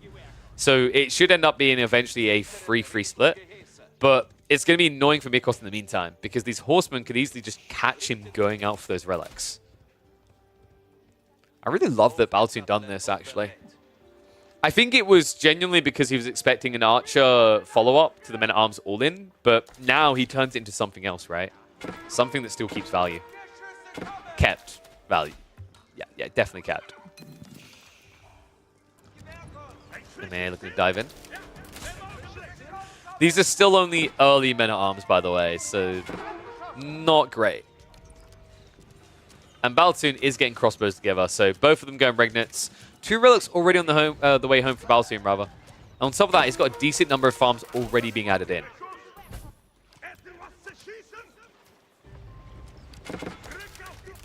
You know, I think this is going to turn into an attack and defense situation. Baltoon needs the game to end quicker rather than later. Mikos needs the game to end quicker rather than later. Baltoon wants the game to go late. If both of these civs reach the upper potential, I favor HRE. Like, the later this game goes, the better HRE feels. Mainly because, for a start, the gold-type comps that they aim into are more cost-efficient in the late game. Whereas Order of the Dragon, like, the be-all, end-all win condition is to get mass Gilded Hand Cannoneers in the late game. And unless you can control 75% of the gold on the map, it's difficult to maintain that. Prelate. Dude, I love that Baltoon tried for it, man. You had to, right? With the tech lead you had to go for it. So he's going to move out for the final safe relic he has on his side. So Mikos should be able to grab his own. Horsemen have been cleared up, so there's no threat to his own prelates running out. The crossbow mass is building. Sprills are also on the way. Love the Siege Workshop here. Best solution to dealing with ships, remember. You do get that bonus damage versus ships. And also on a map like this where it's a thin river, not really anywhere that boats can hide from you. Another thing that does scare me right now for Mikos is if he starts to lose fishing, he hasn't set himself up for any sort of permanent food source. He hasn't got farms yet. You can play deers on the flanks. It's not too bad, but he's already done that with 1, right? So he hasn't actually got much finite food left over. Knights also are starting to ride in. And this is really frustrating actually right now for OOTD. It's a big part of why they look best in Feudal and Castle Age. Is, for me, Order of the Dragon isn't about raiding, they're about all-ins. You can talk about the idea of raiding with 1 or 2 units at the start of the game, sure, but like when you get into this mid-game, it's really annoying because when your opponent has scalability and as a result of that has mass, they can split off troops to more locations than you can. It's one of the biggest weaknesses I think OOTD suffers from right now is the raw cost of their units in conjunction with the population usage means it's very hard to split your troops. And while this raid is happening, it is indeed going to be the rush up into Imperial here. Mikos wanted to do something similar, I believe, but just wasn't able to compete at the same pace here. And remember, this is not weak for HRE. The reason why they do this every time is because they have so many farms at this stage. It means they're not going to run out of food, and the free relics they get is enough gold to guarantee their upgrades into elite statuses. So, pretty good position right now for Baltoon.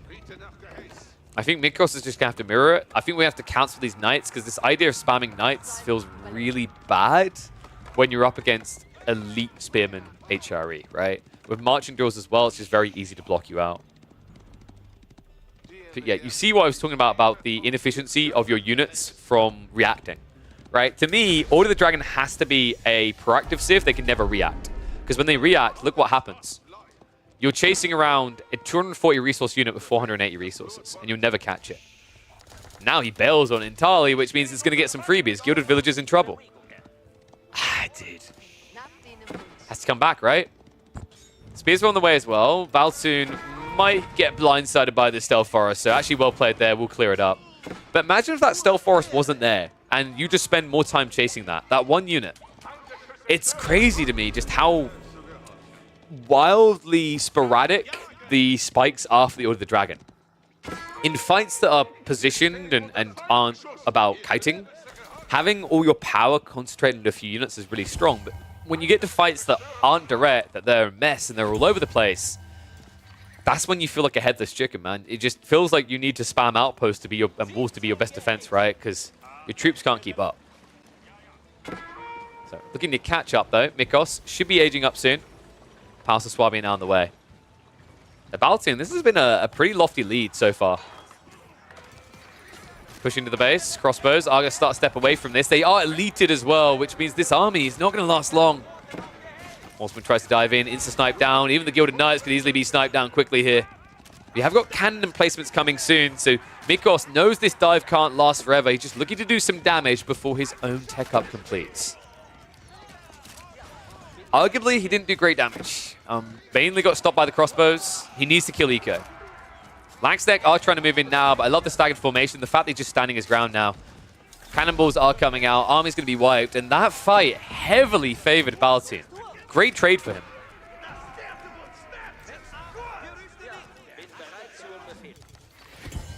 Little raids coming in elsewhere, but this gold doesn't matter right now, remember. He's got 3 relics. He's got 4k behind him, almost fully exhausted. But that's going to be enough gold to break out, right? Like, the crossbow mass is building. Mikos now has to switch into Horseman. I'm curious if Baltoon is going to sense this. In fact, it looks like he might. He's going Men-at-Arms, which isn't the best solution, but it gives you the best flex if you don't know what you're up against. Wait. Buddy. Pal.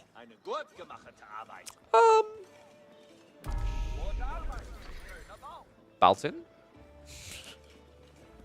Baltoon. All right.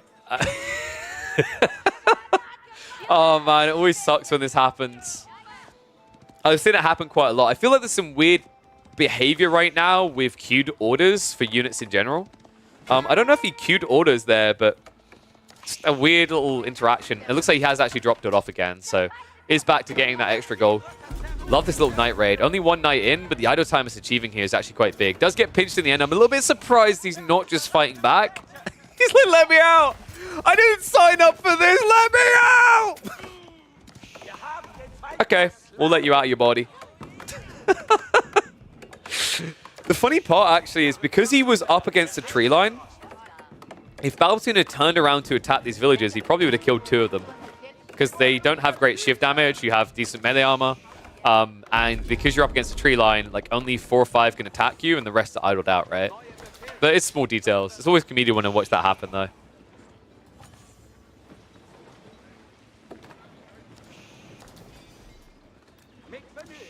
Alright. Men-at-Arms upgrades on the way. We are fully committed to this. It's actually quite smart of Mikos to be on spears and adding in Langsneck. That's actually the way you win this. I really like his comp. I think Baltoon needed to scout what he was up against exactly. He saw the Spearman and the Langsneck earlier on. The fact he's just going Men-at-Arms is not something I'm a great fan of here. You know, you're not up against Gilded Crossbowmen, sure, but like the Langsnakes alone are what scares me. I do like that he's got hand cannoneers being added in. So maybe the thought process for Baltoon is the Men-at-Arms are the most effective tank, right? Like in terms of what you pay, the amount of effective HP you get, they're fantastic. And it's just about protecting the hand cannoneers. Very reminiscent of what you see Chinese players do a lot, right?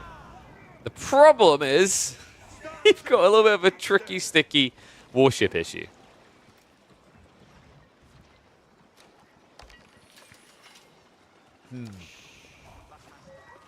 There's no way it adds in more carrots, right? I hope not. One's good. It does force a commitment to Culverin, which you're going to have a perfect counter to with the Horseman's Ban. One thing that does worry me a bit is I'm pretty sure Baltoon has not prepped Rax upgrades for spears whatsoever. No, he hasn't even got the tier 1. That could be a fatal error. You want to prep at least the tier 1, maybe in the tier 2, because it's very cost efficient at this stage. Because Horseman is a very possible reality of the OOTD at this phase. Like, you've already seen a few before. Why would he not keep doing it, right? What's the best siege against ships? Culverins. Culverins by far. Bombards don't have enough range. So what happens with a bombard is that a carrick will take a little arc and come back and shoot you quite quickly. With a Culverin with 12 tile range, it's the 2 tile width of this. Well, like, I think it's 3 tiles, technically, the width of the river. But it means that a carrick can't actually just move to the other side of the river and then drag you in. It's very difficult to do that. Flash coming. And Elm's going to have to front line this. And Mikos, yeah, get around the back, buddy. Don't hang on the front. Let the troopers through. He moves to the back of the formation. Go to crossbow and stand their ground. Culverin is going to be sniped down. A great fight here for Mikos. Baltsoon just needs to pull back and get as much out as possible. Because right now, even these men-at-arms are struggling up against the Spearmen, courtesy of the fact that Mikos went for the Inspired Warriors buff. Great read there. Really cost-efficient trade for him as well, right? Food and wood is definitely more affordable than food and gold at this stage. Baltsoon actually might be stabilizing off the back of these crossbows, though. Well played. Another issue is the production rate. Like, I felt like I wasn't seeing many extra troops coming in. And also the Langsnake count was kind of underwhelming. Yeah, to me, what I'm seeing here is just an out micro by Baltsoon. He's sniping out any Langsnake he sees. The crossbows basically should have no value against this comp. But that's the one point of exploitation, right? Is the fact that these units are glass cannons. Although crossbows don't get bonus damage against them, there's still enough to insta-snipe down the Langsnakes. Go for it again. Demo. Not really impactful. I mean, it's elite army tactics. It's 216 HP. Like, demos is not an efficient way of doing this unless you can get like a maximum hit against, say, 15 plus units. Baltsoon, dude, I had my doubts when that fight happened. Those horsemen should have cleaned this up, but the men-at-arms, they lasted so long, and I think the critical error here from Mikos is for a Civ that thrives off of the base damage value. No elite army tactics still. Wow. I mean, I don't know why we haven't got it at this stage. Like, considering he's gone for horseman spears that long, elite army tactics would be the world to him. He's going to recover this now because it is now in his own base, right? So he has the production advantage, he has defender's advantage. But realistically, like, this game, that mid-fight could have been defined by simply an elite army tech on elite army tech giving an edge over to the OOTD.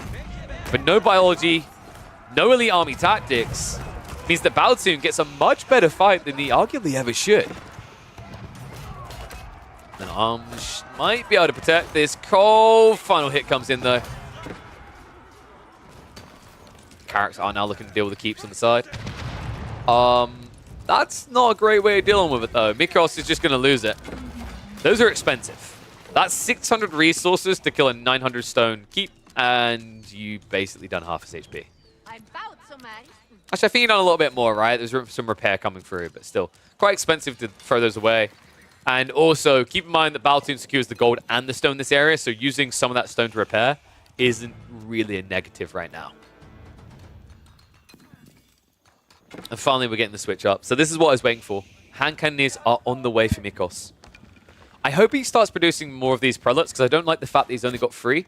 Your goal should be to buff up the entire army. If you buff up these Langsnake, if you buff up these hand cannoneers, it should be very easy to beat Baltsoon's army. Right now, he doesn't have that aura coming through, right? He's like buffed a single unit. The rest are untouched. And now it looks like we have some walls coming in. Mikos feeling a little bit threatened on the flanks. It's so annoying to actually react to HRE in this matchup because of the movement speed. Even when you go into hand cannoneers, spears like this, like, you can argue they've got great base damage, but their speed is the issue, right? Even reaching the hand cannoneers feels difficult because of the extra movement speed. And also it means if you ever start to lose a fight, you can't retreat. So, like, a big part of why I favor HRE in the later phase of the game isn't just the efficiency around gold compared to this Civ.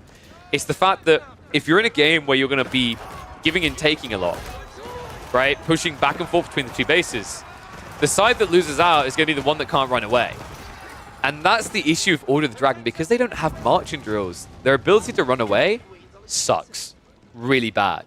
And what makes it worse is if you run away in formation, you always put hand cannons at the back, right? Out of all the units you're building, even if you peel the horsemen off, the spearmen will be pushed forward and the hand cannons will be pushed back. So they are the thing that will be exposed to return fire. So that's really scary. I think Midcross needs to get a comp together that just can't be pushed back.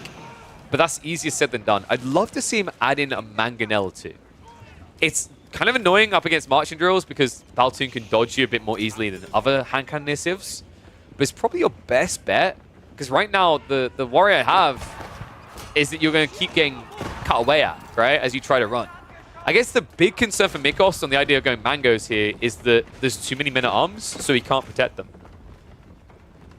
But then again, I'd argue if you've got 20 horsemen and you feel like you can't protect men-at-arms, you've got bigger problems. Speaking of this horseman, they are actually going to raid him before the keep goes up. Unfortunately, they are now diving underneath cannon emplacements and are on A-click. And there's going to be a trade coming in. Baltoon looks to mirror his opponent. Mikos is going to have to idle up the farms here. Great raid in, and a more impactful one because right now, Mikos has been wasting his time on that Palace of Swabia. Hand cannons are going to come out. Looks like he's going to dive deep in the farms and look to make it a trade now, but it's a trade that we can already see that Baltoon has an edge in. Langsnake are finally moving in range, but just too many hand cannons in the area. And finally, he strikes onto that farmland area. With only a handful of horsemen left over, I can't really favor Mikos in this trade. He's losing a lot more eco in return. His eco units are more valuable individually. And also, Baltoon is going to last here a lot longer. I love the way he split this dude. It's an absolute massacre on the stone line. How many eco units has he lost in this raid? It feels like it's been 20 plus from this hit. And sure, they can both reboom the losses quite a bit, but you know, the interesting thing to think about here is it's still an edge now of 20 for Baltoon, and a game where he's forced his opponent to just idle up the most critical component for the two players, food. In a matchup where I believe people ran the test, they haven't done it more recently with a 3% buff to the base gathering rate for the Order of the Dragon, but on the previous iteration, when you compared Arkan Chapel with maximum saturation of farms to what Order of the Dragon do, HRE were gathering better. And I think that is still the case here.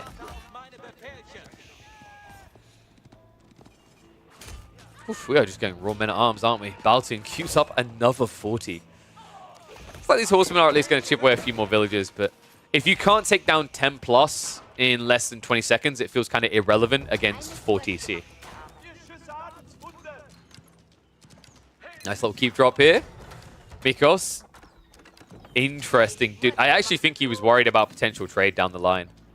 It would be weird to see that become the case, but it kind of makes sense when you consider Baltoon scaling into hand cannoneers and men-at-arms. That's very expensive. Even the men-at-arms, the way you're disposing of them, the amount that are coming out, that's quite a lot of gold that's being burnt. Raid onto the gold line.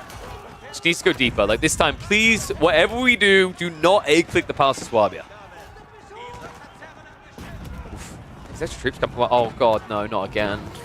It's happening again, man. I don't know what it is with these A-clicks. Mikos. Every time, just ends up attacking a building and then losing the horsemen before they're able to hit the economy. Meanwhile, the other side of this, guess who's wrapping in again? If he shifts just to the south side. Mikos dodges death there. That would have been 10 plus gilded villagers going down. Make that 15. Bombard. It's going to be Dove here. Villagers will be able to clear it up. So what play that actually keep his own castle alive? Still, this raid is heading for the farms again. And, you know, like, this is literally the difference between these two players, right? Is that Baltoon goes to the farms. He actually reaches the farms, and he kills Eco there. Mikos, despite the fact he has a faster moving unit, keeps failing to actually do any substantial damage to the Eco. Hand cannoneers. Wait, what? Baltoon? Oh, no, buddy. That is the worst way to fight against Landsnake. So, interesting thing about Gilded Landsnake, I still don't think they fixed it from what I've seen. The Gilded Landsnake, and you can see it by the fact they have these, like, you know, they have these two stats. These two stats aren't entirely correct. They seem to have issues with their initial strike being slower, but their follow-up strikes are faster to compensate. So what that means is if you stand still against Landsnakes, Gilded Landsnakes at least, you take a lot more damage than if you kite. That's kind of saying the obvious, right? Because that's kind of standard thought process, but it's even more true because of this weird behavior where their first attack is slower. Still, what I'm seeing as this game goes on is a situation where you're about to get stretched. What did we say about why Order of the Dragon don't want to be in the late game? It's because they can't play the map wide, right? One of the biggest weaknesses is the fact that they look to condense and turn it into a one-area engagement. That's exactly why these walls went up, actually, for Mikos. But unfortunately, Baltoon is stretching the map thin here. He's in on the farms again. He's moving in on the right side of the base. He's keep dropping the trade post in case there's trade shenanigans coming from Mikos as well. And although there's new walls going up, with Bombards in play, they never last long enough. In fact, he never actually walled this area either. Oh boy. Yeah, I think this is like death by 1,000 cuts for Mikos. He's facing literally the same issue every top player faces with Order of the Dragon in the late game. You just don't have the bandwidth to deal with all these raids simultaneously. You don't have the movement speed. You know, if your quality unit type is meant to be hand cannoneers move incredibly slow. So how do you react? And this horseman play, it's not really finding its value because one interesting thing about infantry versus cav in the late game, cav biology only adds health, right? Elite army tactics adds health and damage. It's actually insane how much more powerful that can make infantry compared to cav for fighting. The reason why we see so many horsemen from a lot of civs in the late game is because they're quick enough to get in and kill Ika. But the issue with Mikos is in this game, because of his limited population, or rather, shall we say count, because his population costs twice each unit, he doesn't actually have the ability to send raids in and then defend against raids at the same time. Wait, what?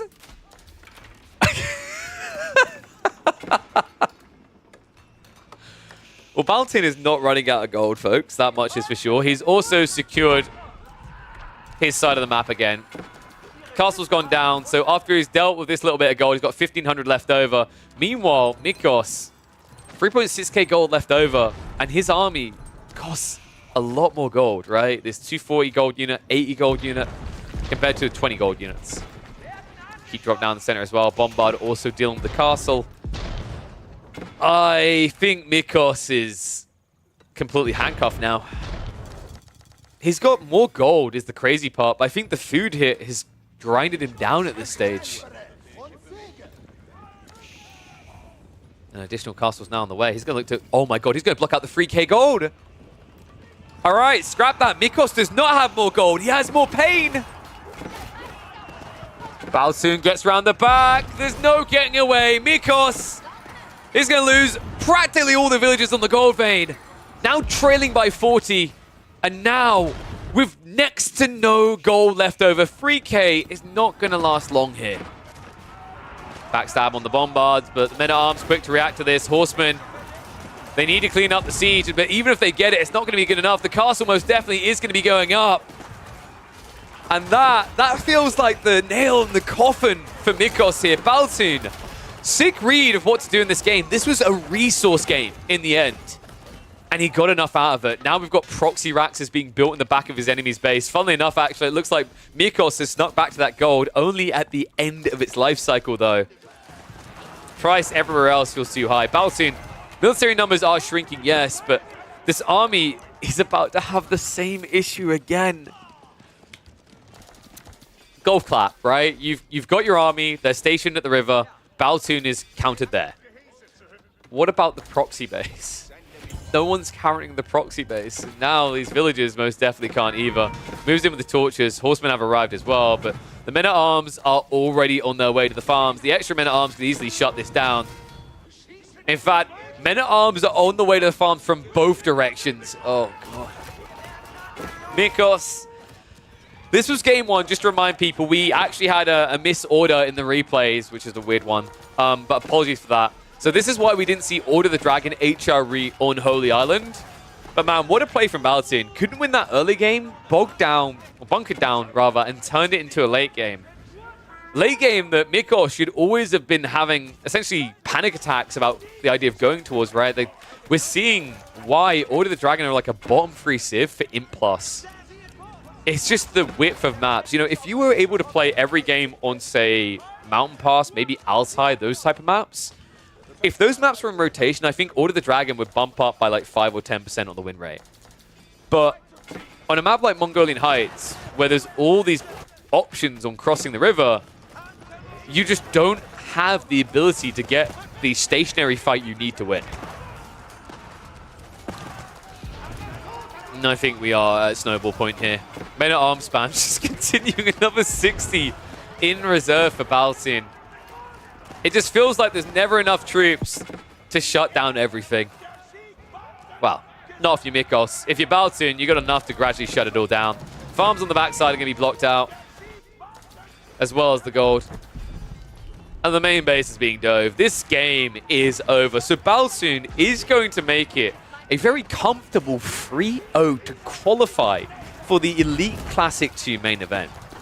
Very kind of surgical as well. Like, I questioned, I was like, I don't know what he's going to do if he gets to the main event, because we messed up and we went to map number 2 first, where he didn't use HRE. But now the picture's painted. It makes so much more sense. Strong performance out of the Swede. And I'm trying to think, like, haven't we got a bunch of Swedes qualifying? I think we have like 3 Swedes in the main event. There you go. GG gets called. So it is going to be a 3-0 for Baltun. Big congrats to him. Sick surgical performance there. You know, Mikos, some very creative approaches to game 2 and 3. But I think now that we see the full picture, that the first map was indeed Mongolian Heights, it shows you just how weakened the draft was for Mikos as it went on. Right? Mongols would have been great there, but he felt like the Order of the Dragon had to come out because it was going to be HRE, and that meant that he didn't have OOTD as a perfect counter to HRE on Holy Island. Just great manipulation of the draft into the map selection coming out from Baltun to qualify for the main event, and I look forward to seeing him in the next chapter. Whew. Okay. Interesting. Yeah, apologies on that. I don't know what happened. So the first, I'm not even kidding. The first 2 times I loaded up the data, it shooed the other way around.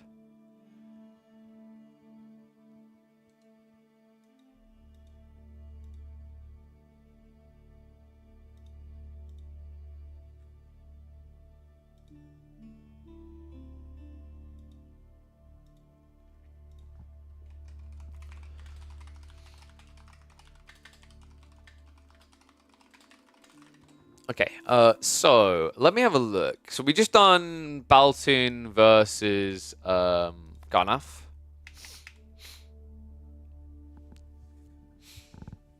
Do you guys want Baltun versus Kaziohan, Numidan versus Urk, or Lash versus Myriad?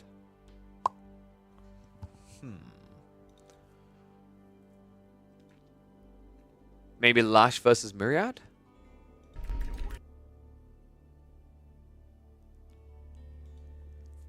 Lash versus Myriad sounds pretty cool.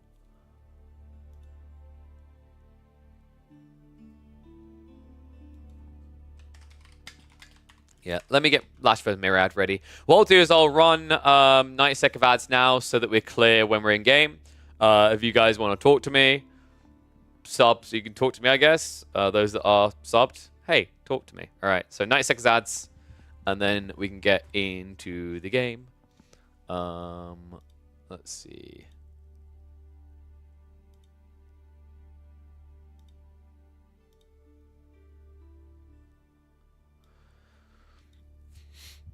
Sup, Camin. I will be casting on Saturday this weekend. Saturday this weekend, Sunday the next, Sunday the one afterwards. Sup, Farman? Am I a dashing pigeon? I don't know, man. With this pot belly, I don't know if I can dash that much. Thank you for suggesting that I am an athletic pigeon, capable of running quite fast.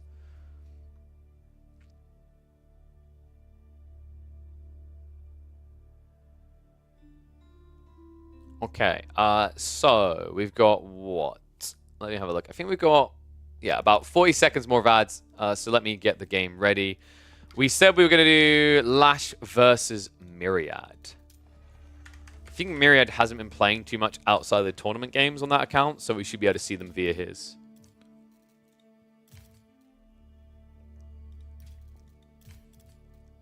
Troy Perfecto. I'll cast together with Tem for Tim. Nope. What made you think I'm casting with 10-4 Tim? Or are you just trying to fish to find out who? Alright, loading the game now. Oh, you know what I can do actually? I can... Yo, what's up, Urple? Thank you very much. Welcome to the Swarm. Prime Gamer coming in at a prime time. Well played, sir. You now have some amazing emotes at your fingertips. So, let me actually get the draft. I just realized because we got our draft screen, so let's update this. So, we want Lash versus Myriad.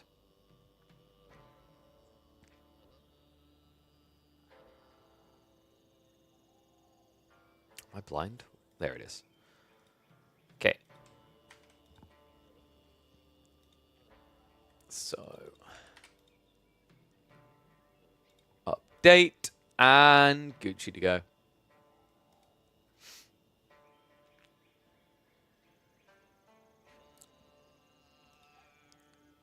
He said he'd be casting? I don't know. I don't know who's casting the other days. Mr. Crackety in the house. Mr. Fredster. How's it going, buddy? You got a day with Tim planned? Interesting.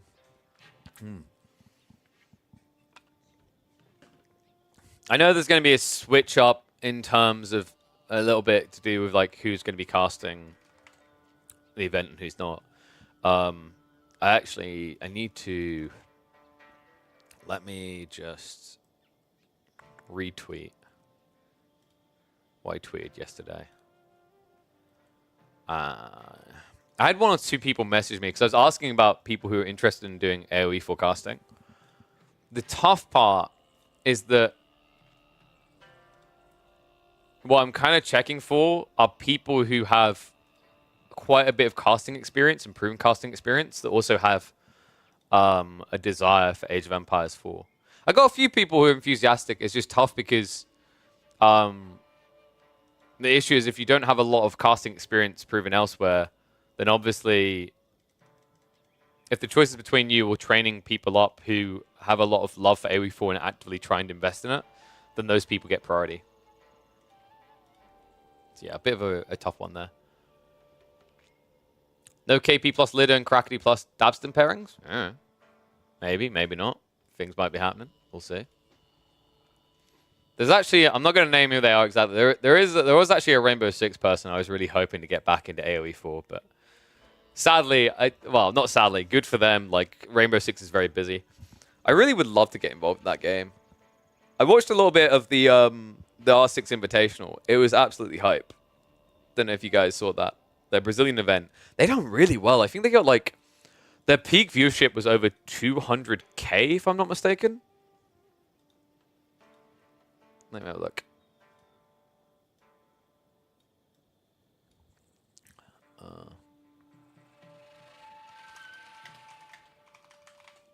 Let's have a look.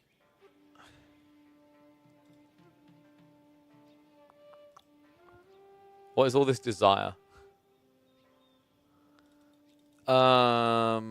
Invitational 2024 peak viewership. They done really well in the finals. Sorry, yeah, 200K, one more about. The peak, okay, guys, try to guess what Rainbow Six Invitational's peak concurrent viewership was. This is a scene, by the way, that like looked like it was going to die about, I'd say, 2 or 3 years ago. It looked like it was on a constant decline. Rainbow Six is like in its 9th year of esports now. And I can explain a few reasons why they're actually doing really well. One is like, there is a cool CSGO-esque feel in terms of the strategic depth. It can be a bit confusing because there's a lot of heroes to learn and abilities. But one really big thing that's helped them has been the esports league system that has designed itself in a way that actually teams want to exist in it, and it acts on a system of meritocracy because they put skins and whatnot for the teams in game that they can make money off. And some of the top teams off of events where they have their skins in game can make, 6 figures up to $1 million on that event. Crazy, right? Compared to scenes that literally won't offer 50K to sign teams in their leagues. And scenes that literally offer no monetization, right? Well, by the way, rant about AoE4. It's crazy to me that for a game like Age of Empires 4, that if we're being totally honest, is being held up by the esports scene from a marketing perspective entirely, that we do not have any way of monetizing in-game for TOs or teams that would come into the ecosystem. That's wild. So you all guessed way too low, I'm afraid. 521,000 concurrent viewers was the peak for Rainbow Six Invitational. Crazy. And well deserved by them as well.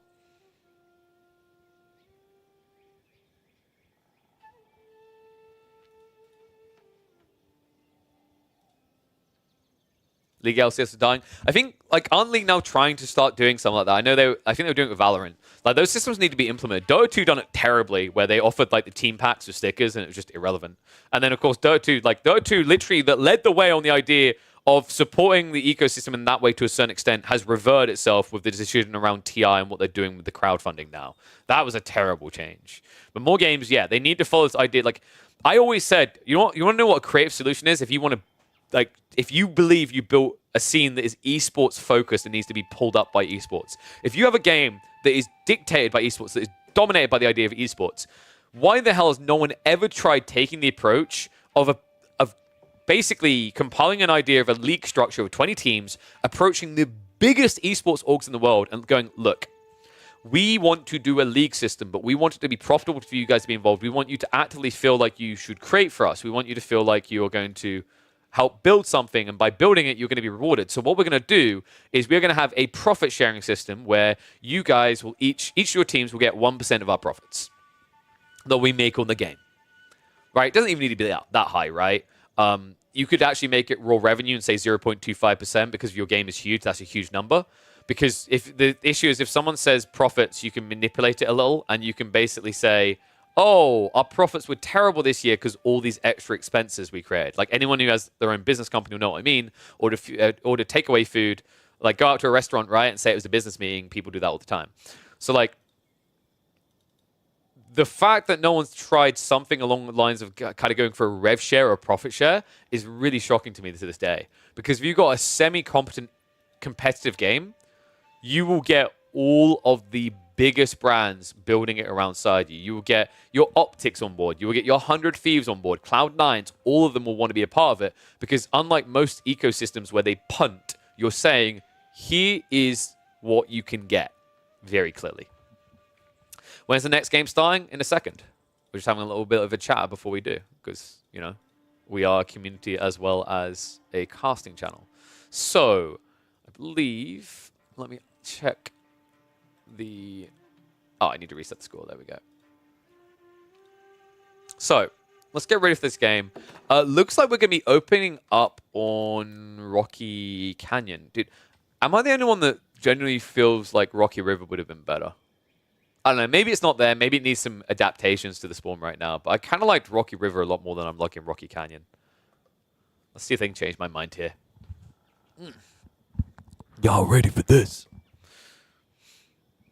All right, let's get to it. More competitive action. We are here for the Elite Classic 2 qualifiers. Myriad in the red, up against Lash in the blue. Mongols and Jeanne d'Arc, respectively. A best of 3 between these two, and it kicks off here in the rockiest of canyons, ready to rock someone's world. Two very capable players, actually. Lash, I'd say he's become a cornerstone, an anchor point for the German community, an aspiring player, and always a positive person to hear on the microphone. On the other side of this, Myriad, a hopeful, rising potential, actually. I've seen him perform quite well in the the War Chief Club tournaments. He does fairly well there, but still hasn't been able to make that crack into the top echelon. I think some big issues with him right now is maybe a little bit lacking in the robustness to his pull of civs, and also the execution of some of the most dominant civs. I think Delhi has also especially been a very big sticking point for Myriad when we've watched him in the past. There's always a question mark when I watch him. Has been looking a little bit better this tournament, but let's see if he's going to be able to be better than Lash. Draft-wise, Myriad did get his hands on the Mongols, as we can see here. Follow-up choices are going to be Marlins, Byzantines, and Zhuji. Meanwhile, Lash, of course, has Jeanne d'Arc, but he also has the Chinese, the Delhi, and the Japanese to choose from. I'd actually call that a draft advantage for Lash. Yeah, I feel like that puts him ahead, right? Like, overall, that's some pretty nice picking there. Both of them did ban out the Ottomans, the Rus, and the English, and the... dude, they banned the same things. English, Ottomans, Rus, and Ibids. That, to me, favors Lash more, by the way, because I think Myriad has a lot of experience and is very comfortable on the English and the Ottomans in particular. I think that's also what's going to make the current competitive format really hard for Myriad to thrive in, is by far, at this point, I'd say his most played civ has to be Ottomans. And that's the civ that's never, ever going to make it through. Unless Crackady's playing CSO and is feeling very adventurous on the day. Sorry, Crackady. Yeah, it's fair to say that it's a rare, rare day in hell when the Ottomans get let through. Especially in a 4-ban system. Outpost rush on the way. Lash already has the gold he needs, though, right? And the problem with this outpost rush is... Realistically, I'm not even kidding. Like, if you saw this coming, you could genuinely just contest with Jean. Don't think he's going to need to here. Wait, what the hell? Dude, her crown kind of disappears. That's... Is that... have I just not noticed that before? I think I've just not noticed that before because it only happens when you build from the tower side of the School of Cavalry. That's a really weird UI interaction. Like, imagine you had some sort of unit... Like, you went Dark Age Horseman and dove this because you thought it was a normal villager, and then you just stabbed this 150 HP unit. You probably shouldn't be diving this, but, like, let's say you did. And it kind of seemed like a semi-good idea. Now it's an absolutely tragic idea because you realize it's Sean. So stab comes in. Lash almost has enough gold to get the first knight, though, if they want to. They are going to hang around, and I don't like this time from Myriad, man. Dude, this is one of those things where you kind of have to do the outpost rush. It's just a given, same as the French, but it's quite the punt here, especially against Jean d'Arc of all factions, because the time it's going to now take you to build this outpost, she can be level 2. If she gets level 2... If she actually dives you before that outpost completes, she's not going to care about these spears. Actually, wait. Did Myriad... No, Myriad mismacroed. He doesn't have enough for the outpost. Okay, dude, this is most definitely going to be too late. Unless Myriad hides it, right? Like, if Lash, for some reason, doesn't think there's an outpost...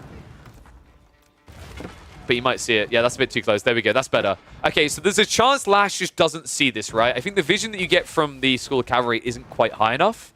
But this is going to be tight, man. This is going to be what? School of Cavalry into a housemaid. If Myriad wants to get this outpost up, he has to bait Jean through the choke point here and then body block it. Even then, it might be a stretch. Let's see. School of Cavalry. It's going to be complete. House now being built up. Lash has to be close to that level 2.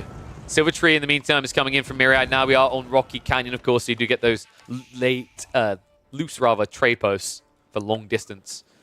And okay, you know what? It looks like it is going to work out here. Archery range coming up, so Lash did not have enough XP in the end. That's a big deal. So Outpost is complete. I was a little bit worried that Myriad wasn't playing this pitch perfect. Knight's going to come out, but it's way too late now. In fact, Myriad shifting across to the south side saves him any concern whatsoever. So well played by the Hungarian to get it up. And that's now gold and stone denied. I mean, funnily enough, there's other stone here, right? So while Lash cannot build into knights right now, he has the access to the archers. And if you try to rush across the field with one knight, Jean, a few archers, you could stop Myriad from even starting trading. And also, you could block his gold, by the way. He has the exact same issue now you have, which is a gold defense issue. So it looks like he's going to try to fix that. Nice play by Myriad, man. I mean, this is a solid opener. I was a little bit skeptical of the way that began, but this is the correct approach. Jean, in the meantime, is going to hunt down that villager. So that's at least something Lash is going to get in return. More archers, of course, have to be built here. Lash did not get enough gold for siege engineering. So kind of problematic. Your other option, the old classic one, was to go scouts and burn this down. But with pro scouts not being very desirable these days for most civs, it doesn't seem like an ideal solution to the outpost problem. I'm trying to think if you can just burn this down with Jean. It's tricky, right? There's no repair now. But with Arislets on the way, and it's going to be there by the time you get back, it feels like you're setting yourself up for death diving that. Especially if behind this your opponent is able to just start trading for free with no pressure towards that. Because one big issue with why we don't really see trade or rather we see trade, but we don't see it always looking great up against the French, is their ability to raid you with knights is so easy. And although you don't have knights in this situation in mass, Lash does have access to Jean, he does have archers, and he does actually have horsemen on the way. So this is really cool. Lash is going to use the horsemen to raid the trade, and then when he has enough horsemen, he'll come back home to clear up the outpost. That's a really solid solution. I think I've seen similar builds out of... It was Louis, wasn't it? Yeah, we watched Louis do this against a very talented player on Prairie in a tournament.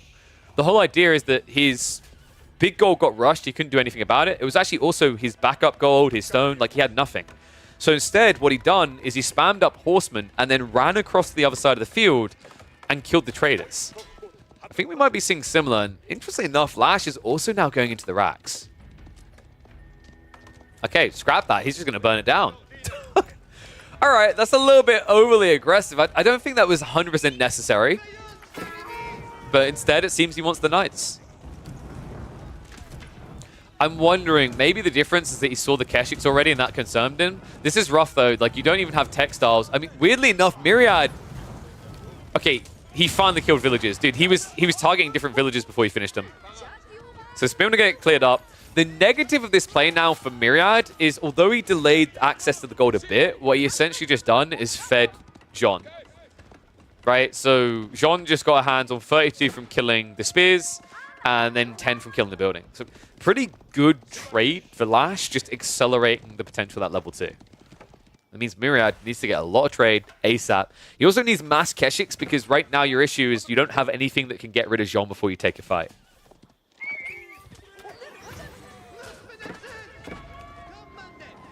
In fact, this could be an ugly fight. Needs to be careful. Quick pull away. Gonna take a little bit of poke damage, but we've got the armor for that, right? The worry I now have is with the size of their armies, Lash literally just needs to camp onto the trade post, right? And yeah, he's on the way there now. So you've now got 4 traders that will not be able to trade. I'd love to see Myriad pivot to the north side trade here. He has to realize his army is not going to be big enough in the next 2 minutes to contest this, especially with the Jean factor. Behind this, I'm wondering, do we maybe see some sort of TC shenanigans coming out? No, Lash is sticking to just 1. Has got Spim and Guard in the berries, though, so good read coming here. And 2 Keshiks will struggle to dive this because it's on the edge of TC range, right? So they'll get tickled down quite quickly. Nice pullback there. Brace was denied, but now it's TC firing in. Extra spears are coming. So although Myriad gets a reasonable trade here, the problem is now these Keshiks are too injured to go in. And meanwhile, on the other side, your trade is now being denied. So what do? We switch over. Now, this is effective until it gets red. If it gets red very quickly, now the knights can easily just spawn on the other side of the map and run over to this trade post, all the while benefiting from the fact they can also shut down the Keshiks. Dive underneath the outpost in the meantime. Looks like a horseman are going to be able to snipe a villager. This outpost could die. You need to fight. Myriad, you have to take an engagement here, and I don't think it's one that he wants right now. The torch throw coming in there. Cheeky git. Horseman. I'm going to start getting stabbed, though. Keshiks need to be addressed. Jean's going to go for the cleave. Divine Restoration does get pumped, and it looks like one of the Keshiks not even fighting here, so another good XP exchange. Heavy fire is coming on as Jean. She is going to go down. So well played by Myriad. He gets enough damage in there. This is important because you might still lose the outpost, but you're at least guaranteeing it's not a double loss. Your opponent is not going to get the mass XP out of it as well. Great body blocks here with the Horseman. Protects against the Keshiks, and this is a terrible trade now for Myriad. Another 2 heavy cav units down. Outpost is at least kept up. And I think there should now be enough damage done to the remaining cavalry that he's going to have to think about backing away here. In fact, Lash is just waiting for those villagers to come out. Looks like Outpost is going to be going down. Does go for the clutch repair in the end. Not enough archers anymore, so Myriad does survive the pain. And Lash now has a very big issue in this game, folks. He's behind by 10 economy units. And all of that is in trade.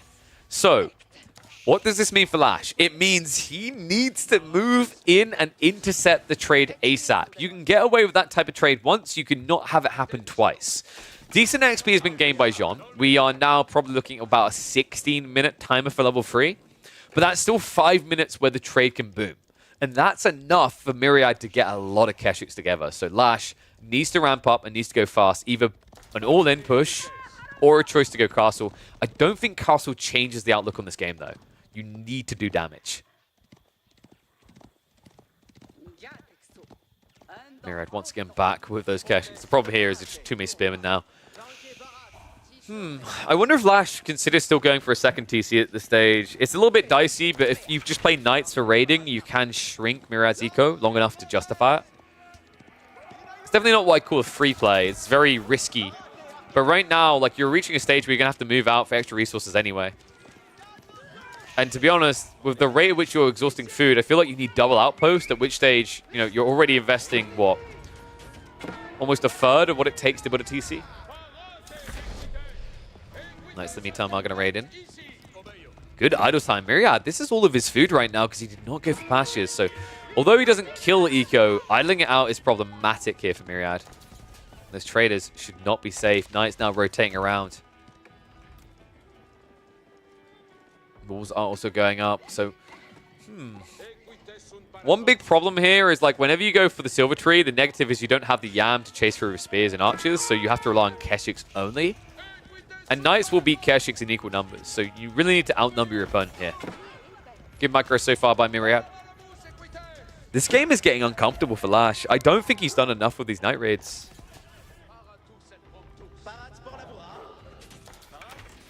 This could be big, though. The only problem is, as you're moving the archers out north side, this is where Myriad's just going to switch south, right? And now, all of a sudden, your archers have to run the entire length of the map to block out trade again, to potentially block out trade. At that point, we're probably going to be looking at a lot more Keshiks. The one weakness right now for Myriad is a lack of food. He needs to play immediately onto the deer afterwards. He cannot pasture transition. A pasture transition will slow you down way too much here. Dude, I actually feel really bad for Lash right now. He's like, ha-ha! Oh. So now you have to lap all the way across the map. And remember, he's got 1.25 movement speed units in this formation, so that takes quite a long time. Consecration was placed on the TC, so understanding this game isn't one where you can just mass Knights to win. A lot of gold is being gathered. And, you know, Lash, the problem is the longer he waits here, the less likely a Castle Age timing can save your game.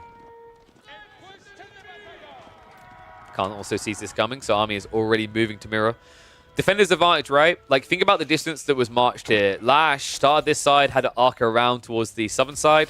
Meanwhile, Myriad just drew a straight line. So it takes him about 70% of the time that it takes Lash to reach the trade post. It's lacking a little bit in spear count for my liking, though. 8 spears versus 17 archers and 6 knights isn't great. And it looks like he might be a bit split right now. Trade also starting to be exposed somewhat. Keshik's just trying to cut reinforcements. I love the micro idea here by Myriad. Just try not to take the main engagement, right? Just tickle away at his reinforcements. You could even just leave these Keshiks here to cut reinforcements and then come in when the main fight happens. But might happen sooner than you'd like here. Lash marches in and he finds the trade. That's going to be 4 traders going down. That's a lot of XP as well. Sick timing by Lash here. Finds the trade when it's bulked up most. Now he's got to peel back a bit. Keshiks trying to get in. Spears are getting a nice stab in return. Remember, there is a Divine Restoration to work with here. Spearman count now down to just 6. I really don't like the way this fight is looking for Myriad. He doesn't actually have the eco flex yet, despite what you're seeing on this count. When you consider consecration and the military numbers, Myriad's behind. And with trades like this, it's only going to get worse. Another Keshik goes down. Khan's able to back away. I don't think you need to chase this too much, right? You could actually say in one night after the Keshik would be good enough. I love the fact also that Lash has split off a small little splinter cell here. Oh, dude, at the perfect time as well.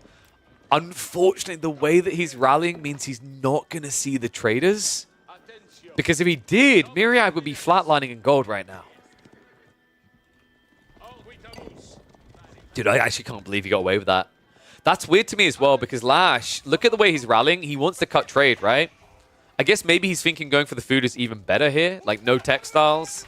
Even with wheelbarrow, you're not that fast to run away. So you kind of get the 2-for-1 special where you could hit either thing here. It's going to be revealed by the Uvu. And now you should know about the workers. So here we go. Charges onto the villagers straight away. Archers sniping them down. So great little strike here. 2 eco lost. It's going to be more than that, though. Myriad not reacting quickly to this. I mean, the only upside is that Lash was split between about 4 different targets to attack there. So Turns out he's not going to lose a heavy load here. Ends up being, what, 3 villages in the end? But now the trade is blocked, and he has to take the short route again. And this game is getting a bit tricky. I like the way that Lash is playing this. This is one of the big frustrations for the Mongols, is their true counter, right? Just wall lol. So I don't think this part of the wall is necessary. It would have been like more safe here, but he knows he can get away with it right now because all the army's at home. The issue for Myriad is that Lash is raiding both ends of the trade, and it means A, Lash is getting eco kills, B, Myriad cannot counter attack, especially now with all these walls up. Nice denial on the outpost. More traders going down. More XP in the pocket. Lash literally has to be, what, 30 seconds away from level 3? That level 3 will be a GG, folks. Myriad's army is not big enough to take on level 3 Jean right now. The way they've been trading, you can actually see it in army value. Lash is still ahead by quite a bit. And the fact he has more knights than there are Keshiks doesn't bode well for Myriad either. And that's a march into the main. He wants to deny that deer. Deny the food. Flash for the outpost. Myriad knows he's going to have to defend. Use the movement speed early, though, and it looks like it's going to be peeled back by Lash. Lash starts to trade out with the archers. Need to be careful that split, but level 3 Jean is in, and here we go. This is what he needed. Champions have not been deployed by Lash yet. Continues to extend this fight. Pulls it back a bit more. He's starting to macro up. It looks like towards a Castle Age play here. Archers dealing with the last of the spearmen. Only 5 remain, and that means the Knights can now turn for the engagement if they want. Weirdly enough, Lash just keeps dragging this out, though. I'm a little bit surprised by Lash. I think it's just he wants Castle Age into a clean GG now. That felt like the type of fight that you could just take and win the game, and I think it might be a mistake not doing so because Myriad is going to tech up first. Kurota on the way, and I'm really not a big fan of this choice to just back away by Lash. See, he's deployed the champions now, but that doesn't feel great. You had an opportunity to deploy the champions right on this gold vein, and that would have forced Myriad, because the interesting thing about the call to arms, it has an interesting little AoE where you essentially can deploy them behind a front line, so you can trap units with these heavily armored units. He didn't do that, and now he hasn't got that strategic advantage in the next fight. Kurotai is going to complete before this clash happens, and what scares me is Lash will be up against what I call the discount Castle Age effect, where the Kurotai makes up for the fact you don't have your tech upgrades yet. Best way Lash could approach this is to hit the trade post. Literally just dive straight for the Silver Tree and block it and stand there. Tech up complete for him first. Myriad, I think he just realized the mistake he made. 8 villages may have been a tad bit too slow. It is, of course, Guild Hall, so no royal bloodlines on the way is at least one plus side for Myriad. But it also means his time in this game is somewhat limited, because that Guild Hall is going to slowly escalate Jean towards Imperial Age. Silver Tree look to back up. If he pinches this right now, well, weirdly enough, Lash doesn't realize, so he actually just ignores it. Upgrades are at least coming through. Silver Tree is going to escape, yes, but right now, Myriad, his economy is a lie. Right now, 23 of these eco are not working. I don't think they're going to work for a while. Silver Tree just can't redeploy. Upgrades are also coming in. Veteran Knights already in. Veterancy for Archers and Spearmen just 20 seconds away. The timing on this fight could be perfect for Lash. Myriad does at least have the Vet Keshiks. There's a deploy of the Kurotai, but it's going to last long enough here. Jean charges in. Divine Restoration is going to be pumped to last a bit longer. Spear count not looking that scary. It looks like the front line is going to be a bit too strong for Lash. It's going to clear it up. It's only Archers remaining up against this melee mosh pit. And that means Jean can get back in on the action with that damage reduction she has. Target fire coming in on her, but she just takes so bloody long to kill here. And it looks like the aura did not last long enough there. Oh man, he survives on 11 HP. Myriad, things are looking bad. Mass trade is now on their way back. I mean, honestly, if Jean heads up there, it's going to just be the GG point. It looks like it might already be. Myriad, that eco lead that he inflated to an insane degree, down to just 6. These Knights, practically unkillable, even for the veteran Kurotai Archers. Feels like it just takes too long. And now he's hunting. If he moves up, if he actually spots this trade, so there's going to be a pivot here. Myriad steering wide. The problem is it's very hard to steer this. You're just so thick on the line that the traders might get scouted. Luckily, it looks like there's enough archers to scare this away, though, so Lash will just keep on running. Behind this, though, Guildhall is starting to tick upwards. Myriad holds on, but it's not enough to hold on anymore. You now need to go in and you need to attack. Jean about to have Divine Restoration again. 35 seconds to go. So another Knight can at least get picked off, but the other two will get away. And Lash does have a lot more Knights, folks. Like, he's actually up to 8 in total, so you're only seeing 2 in this fight. The rest, getting ready to move out. We're also seeing Arbre Trier. Perfect solution to everything that Myriad is building right now. I think that Myriad's also playing with a bit too much confidence here. This Kurultai up to the mid-map at this stage. You took a great fight, sure, but you need to get your eco back online before you play that aggressive. Both players also playing risky resources. We have got Ordnance Company in the way. Lash's army is actually really scary at this stage. Knights are blocking out the long trade again. Oh my god, and the scouts see it as well. Clash comes in. Divine Restoration pumped, and I think that might be the final problem for Myriad. Jean's in. Cleaves are coming out. Multiple charges stacked up. The Kurultai is going to unpack, sure. But even with that extra damage, Jean is getting tickled by this comp. She is going to go down in the end due to the crossbow's arrival. But I think that might have been enough. Lash now plunging forward into Myriad's base. Eco being sacrificed as well. We're talking about a game where Myriad, despite every attempt to build a lead, has now lost 31 workers. It's not going to stop, though. Knights moving in towards the deal location and towards the trade. I think this is the point where Myriad's going to get stretched a bit too thin. Attack arrives. Traders not reacting. Uh-oh. I mean, that's it, man. Like, there's no playback from this anymore. You're spread way too thin. So many traders going down. In fact, some of them not even running away. And Myriad has lost the economy lead.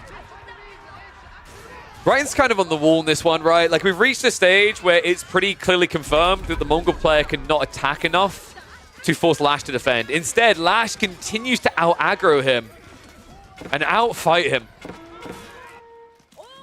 Also now more ranged units moving in for the villagers. I mean, this is just all falling apart. Myriad, at this point, I think it's just processing what's happening.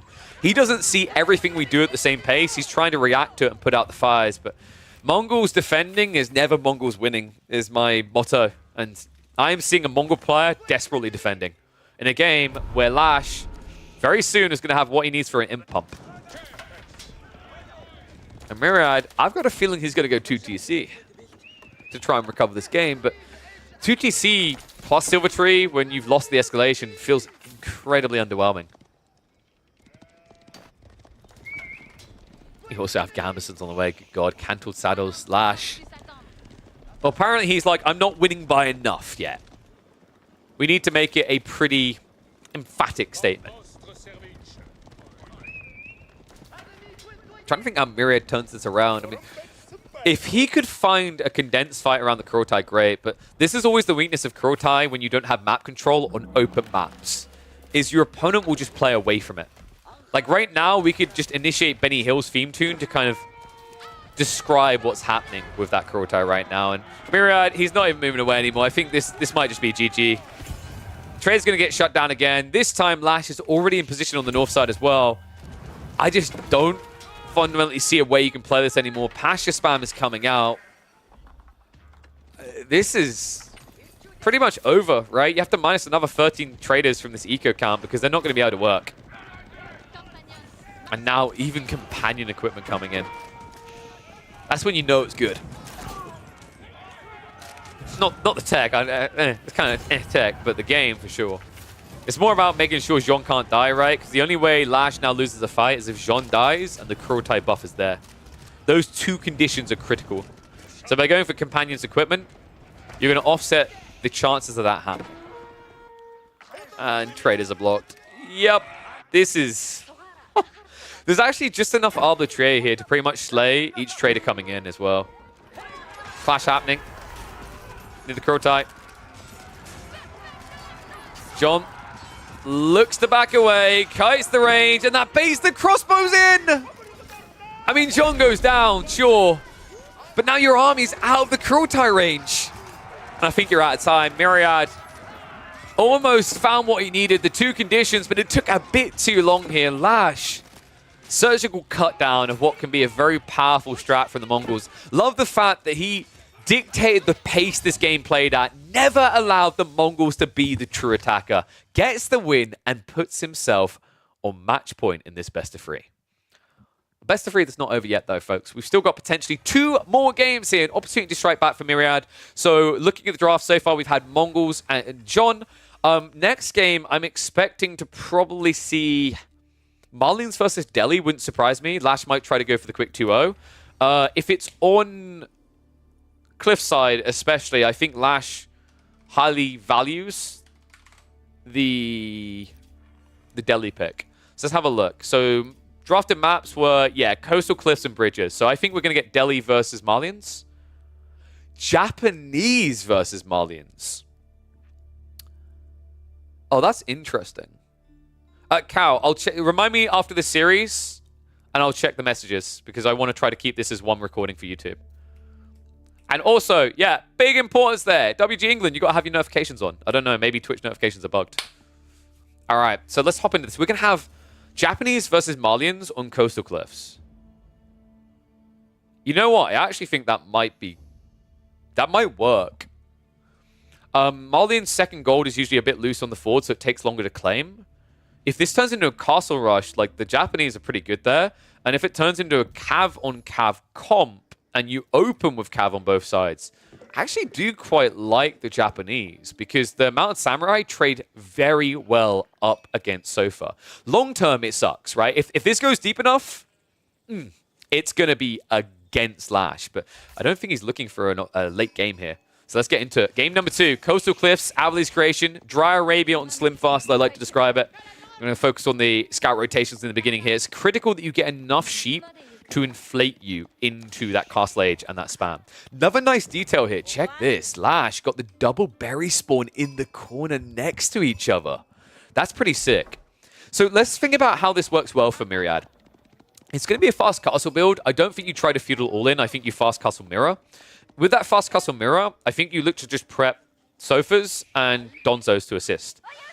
You could theoretically go Javelins. The reason you might go Javelins is Lash, with his second Yorishiro, probably transitions into Onomusha, because Onomusha annihilates Sofa. It's trivial how easy it is for them, right? Sofas don't get bonus damage against you, and in return, you get bonus damage versus heavy cav. So we'll have to see if that's the way it's going to play out. There is another way. You can actually just go for an Onobagisha spam, and at that point, Myriad literally has no answer but mass Sofa. And if he doesn't have enough stables to accommodate that, it turns into a GG. But we'll have to see if it's going to be that Castle Age rush. It does seem like the most logical way for Lash to approach this. Tech up ready, and we should be getting a Kura Storehouse at the back. Interesting detail. This is definitely a fast castle build. If this was prolonged feudal, the chances of that is if he plays Kura Storehouse on the wood line, because then he's looking to drop off lumber.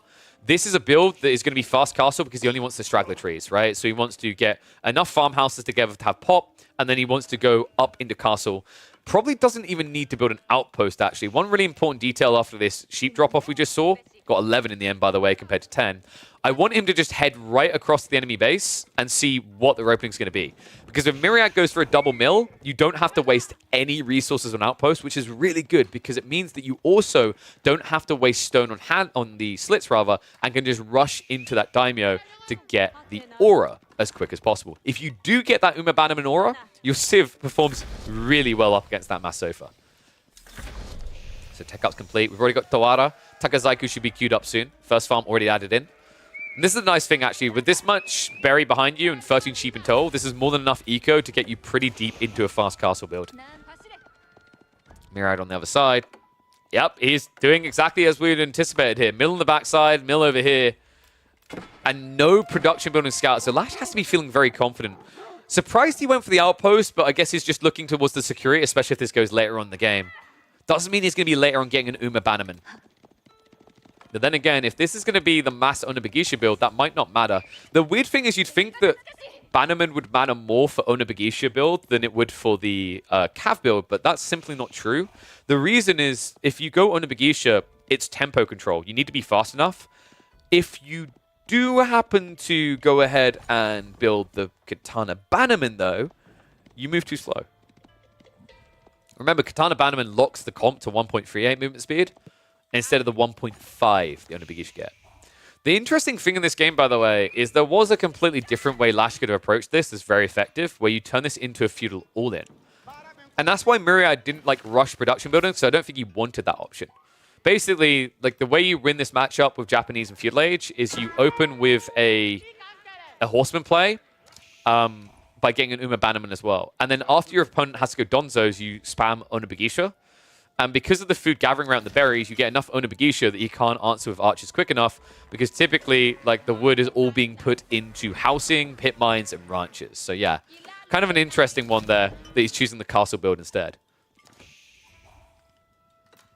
Like, actually, like, I'm going to check the stats on this, because I feel like this matchup heavily favors Japanese. I want to say like 65%. So if we quickly check the stats, top ranking games, Japanese versus Malians, actually is a 41% win rate for Japanese. I'm surprised by that. And then the previous patch was a 35%. Wow, so this should heavily favor Myriad. That's interesting to me. I guess if the game goes late enough, right? Because we talked about early castle, your trades are good. But if you scale, then they get really bad. Because the Fulani is forever. But even though you get some farms, you don't actually have the same amount of food spam as the game goes on as the Japanese. Yeah, that's interesting to me. And it looks like it is going to be the stable opening we talked about. So, my response to the strugglings of this fast castle build, because I guarantee you the reason those stats are really bad for Japanese is because so many Japanese players are doing the fast castle build. I think you want to play feudal. You want to play all-in feudal. We've seen a lot of feudal builds on the rise, mainly revolving around the idea of Horseman and Onibigisha. And I think this is one of those matchups that you can dominate with that comp. It's all about timings. It's all about making sure that you gather a little bit of stone for the Uma Bannerman. And I guess maybe the issue in Lash's mind is that he couldn't have afforded that, because the thing you have to remember is on this map, the stone spawns further away from your TC. That's interesting. So maybe Lash's hands were handcuffed here, but if that's the case, like, if you knew you didn't have that flexibility, why would you have picked Japanese here instead of, say, Delhi? I think Delhi versus Malians, Delhi can do quite well there. Chinese was the other option he had. I don't know if I would rate Chinese versus Malians that well, because you can't even access the stone, so you'd have to go like mass Chuganu, which just doesn't work. But I could have seen Delhi being a really good pick for Lash. And honestly, I don't really feel like Myriad had anything that was insanely strong against that, right? Because he played Mongols already. He had Byzantines and Juji. It might have been that Lash was worried about Juji versus Delhi, because I actually think Juji can beat Delhi. We've seen how strong China and Juji can be. You just spam Chuganu. So I would imagine the reason why Lash chose Japanese in the second game is because he wants to save the Delhi for the final on a map that has 3 sacred sites so that he can do more with them. So Lash moving out for the relics now.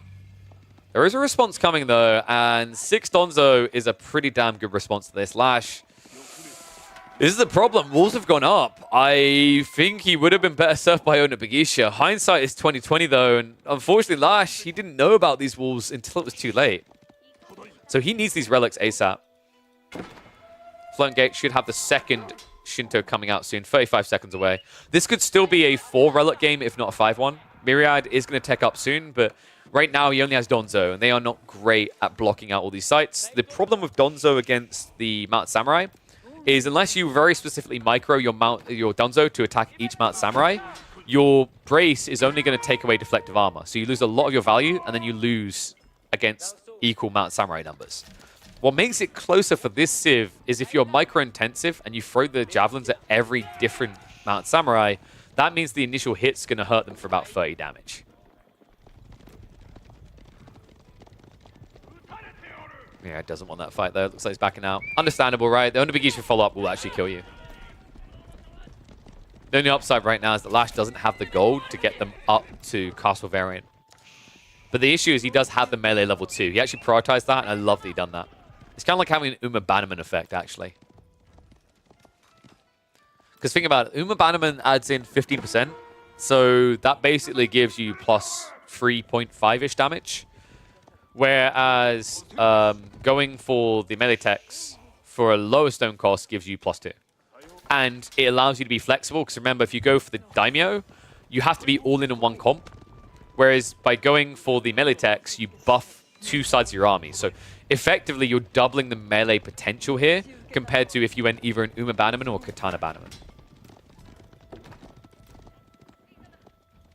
Army's escalating. And one thing that does kind of concern me is if you're now going to play into Mass Onabagusha, Mass Sofa handles that really well. With the imported armors and the fact they get plus damage versus inventory, I think it's what you highlight is like early Castle Age is really good for Japanese because they scale quicker. But then, because of the power of Fulani, when you add in enough stables, Myriad's army should be unkillable. So for me, Lash has to go fast. Ooh, I don't like this approach as well. He could have blocked the gate. Instead, he lets them through. That was a bit of a miss micro by Lash. The A-click wasn't the best way to approach that. I think he was worried about the Knights being backstabbed, but he could have body blocked the Donzos. You take out 10 Donzos there, all of a sudden your Mount Samurai dictate the flow. But now, against 13 Donzo, there's not really much they can do. Lash, in the meantime, playing more Pocket Ecos. Has got the... Wow, what? Okay, so that's really surprising. No Takazaiku at 12 minutes in is... It feels a little bit like an oversight. You know how people like forget about wheelbarrow after X minutes? The thing about playing Japanese that's quite nice is you always remember to look back for your wheelbarrows because they come out each age. But Lash hasn't gone for it, which is surprising because he's playing, what, 8 people out here? Oh my god, dude, he's not even using the farms. This is... I think Lash is going to run out of food. I mean, I noticed it earlier when it was like 4 farms, but I'm baffled right now. That's 12 farms. And he's actually built farms to use over here. Oh my god, dude. That's so bad right now. Lash, he's going for a food-heavy comp against a food-heavy Civ. I'm worried that Lash is going to realize too late here. Between like the wheelbarrow issue and now the farms, he's going to be food inefficient in the next 2 minutes.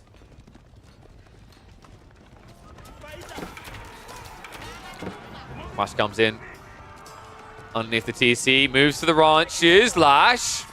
He doesn't kill them though. There we go. He clubs one down. He needs to spread these out in a way that you can't actually replace them with ranches elsewhere though. Right now, actually, like most of this damage can be fixed for Myriad because he can drop one here and drop one here.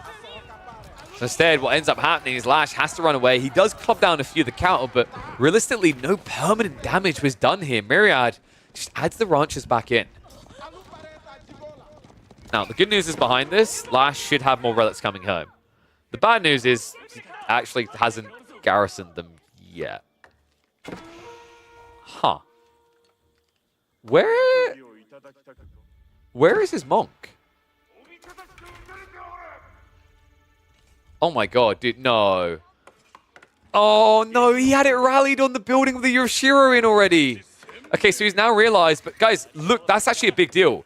He had this guy idle for 2 minutes, and the other Shinto, I don't know what he was doing. He was on a coffee break, so feels like a big mistake made there. Lash also dropping it in gold. I'm not sure that gold is his issue. Food seems to be a bigger problem right now for Lash. Holy crap, I think this game might be impossible for Lash now. Like, he's up against mass archers, and he's massing spears. I think we're about to see why no one bothers to build spearmen at this stage in the game with the Japanese. Nippon's about to look Nip off here. No way that he can win this fight. Archimass is going to kill him off. And the Sofas don't even need to fight this. They can just go for the economy. Out on the deer at a dangerous time. Lash also doesn't have Takazaiku, so running away from this is difficult. I think this game might be unrecoverable for Lash. Wololo comes in. That might be a saving grace. He at least gets the relic in. He won't get any kind of conversion, though. Onabugisha are now being spammed out, but it feels like there's enough damage done here. Lash is about to be idle on the woods. And I don't think he's able to produce enough Onabugisha quick enough here. So for now, in on Nico, it's all falling apart for Lash. Game number 2 looks like a vicious strike back for Myriad. Lash, man, so many question marks about the comp here, man. I think this is a game that had he optimized, I could see the way in which he could work here. You know, the timing on switching over, going into spin when he did, not having the Yoroshiro's drop, not having the shrine for the triple relics. All these details add up. And it looks like it's going to add up to a loss for Lash in game number 2. Oh, I'm sorry. I bleached the most scary one from my brain. The farms. The farms that still 16 minutes into the game, having built this thing over 10 minutes ago, he has not once touched that Kura storehouse. Wow. Unfortunate. I think Lash, like, you know, this could have been close. This could have been a 50-50 for a 2-0. Instead, those small details make for a very clean and easy execution for the Malians. One military unit left over for Lash. Eco running for the high hills. I'm just not sure what they're running for. I think he's trying to get level 3 Daimyo to protect him. Good luck. That's 1,000 stone. You aren't going to have that much time left in this game. Lash already now 13 villages behind. Then you add in the Fulani effect, and this game is one-sided. GG comes out. We will get a deciding game between Myriad and Lash. Okay, rough game there. I think we kind of addressed everything we need to in that game. To me, that was kind of weird. I'm going to hit the ad time here for 60 seconds. I just realized Cradle did redeem it, and it's a good idea so we don't get ads in the middle of the next game. But, you know, looking at that game, to me, I think Lash... It's almost like he was big picture focused without remembering the small details that get you there. The farms, the Yorishiro optimization, the timing on getting the relics, and the Shinto shrine. All these matter. Like, essentially, you lost over half the value of what Floating Gate is. And what I mean by that is, like, you got the production advantage opening, but then you didn't use your extra Yorishiro and your extra Shinto for 2+ minutes. You picked up these relics against a Civ that doesn't care about the relics, and then you didn't Shinto shrine drop them. It's a value to pull these relics back if you're in a matchup against a Civ like the Rus or the Delhi, because they actually want the relics. But for the Malians, they don't give a rat's ass. They have all the gold they need in the world. So looks like it's going to come down to a deciding game between these two. We're heading into Bridges, another one of Avali's creations. This time, a battle between the new and the old. We've got Zhuji versus the Chinese. And I gotta say, folks, this matchup, if you can't close quickly, old China still wins out. So we'll have to see what Myriad can do. We hop into the deciding game between these two to see who will carry on in the Elite Classic 2 qualifier. We're going to hit the 2x modifier. Myriad, I want to know very quickly in this game if he's going to turn it into a mirrored eco game. One interesting thing here, I'm a little bit surprised Lash didn't bait his opponent in. Better range, right? You have better vision on the Chinese. So one thing that Lash could have done here is he could have baited Myriad to thinking that this area hadn't been scouted yet and gone deeper and then avoided him. So I think that's maybe one edge for Lash that was missing there. He at least sees his opponent's scout, but the mistake I think he made there was getting too close to Myriad's scout. If he had actually stayed on the edge of range, because there were no sheep there, right? What he would have been able to do to Myriad is left him guessing on whether you'd already gone north side. And the reason that's important is that Myriad has to do a 50-50 coin flip as to whether he rotates the back of your base or goes north next. And that can kill a rotation. It's what makes China very powerful in these scout rotations. A little bit of suboptimal rotating by Lash there, though. I've noticed some idle time. He has still got sheep at the back, right? Only one, so not too bad. So there should be a quick shift up to the north side. And he should actually be able to beat Myriad in that race because Myriad, weirdly enough, is checking the absolute back corner. I feel like I never see sheep spawn here. Maybe I've just not seen games where it happens and Myriad has, but it feels like the rotation is just better from Lash. Also, the option as a follow-up now from Lash is better. Probably going to go Imperial Academy first, but the Barbican drop, if it ever happens here, basically solidifies Lash's late game, right? Double stone, double gold. So I'm wondering if Myriad is going to try for some sort of Jiangnan trip archery range drop. Because I think the one area in which the Zhuji can win is the Chuganu escalation early game. Like, that's the big edge. The timing is much better than the Chinese at that phase of the game. Scout rotation. And it looks like Lash is actually going to find everything on this island. So, bad sheep pull in the end for Myriad, right? 9 in total. Meanwhile, Lash is going to be going up to 11.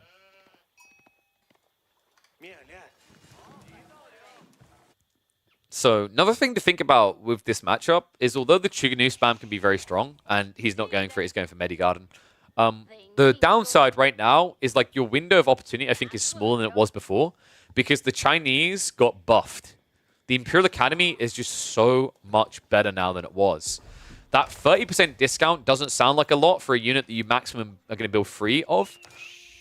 But what it does to your timings, how it makes you more optimal, is kind of bonkers in a game that is all about timings. It means that you can get a second TC a little bit quicker.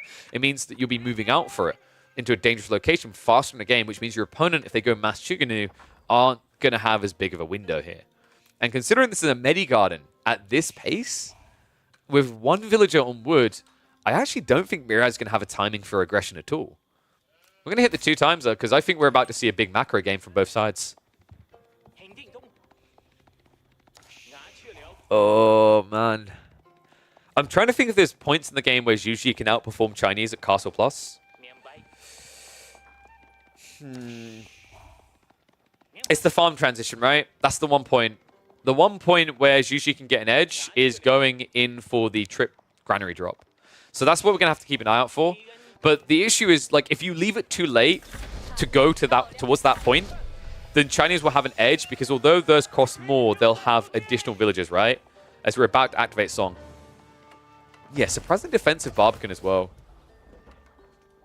I think Lash was paranoid that Myriad was doing some sort of all-in. He now has confirmation that's not happening, so he could have been a bit more aggressive with the Barbican over here because he needs to go on stone anyway. But this still at least protects a rotation north side. It'll give him room on the backside to set up farms, and it'll always have a castle defense nearby. Wait, Lash? Oh, dude, wait. Was he trying to bait? Oh my god, he's going all in with Chuginu. He saw Mirai done it as well. Here we go. We're actually going to get a Chuginu face-off.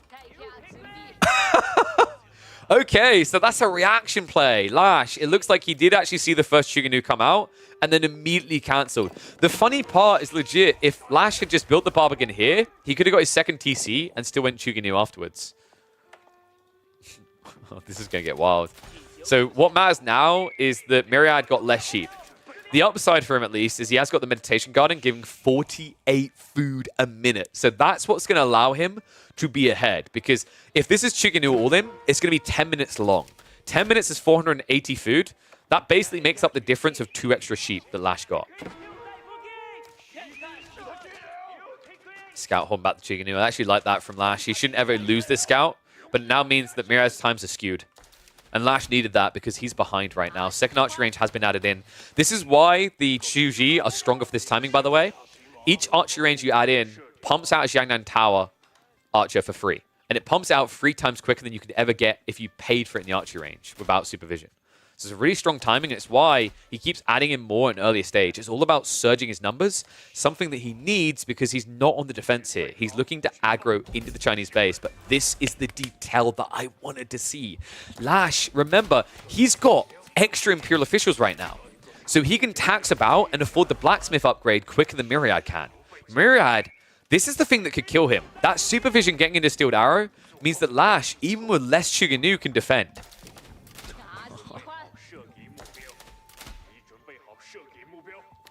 This might ruin Myriad's game a bit.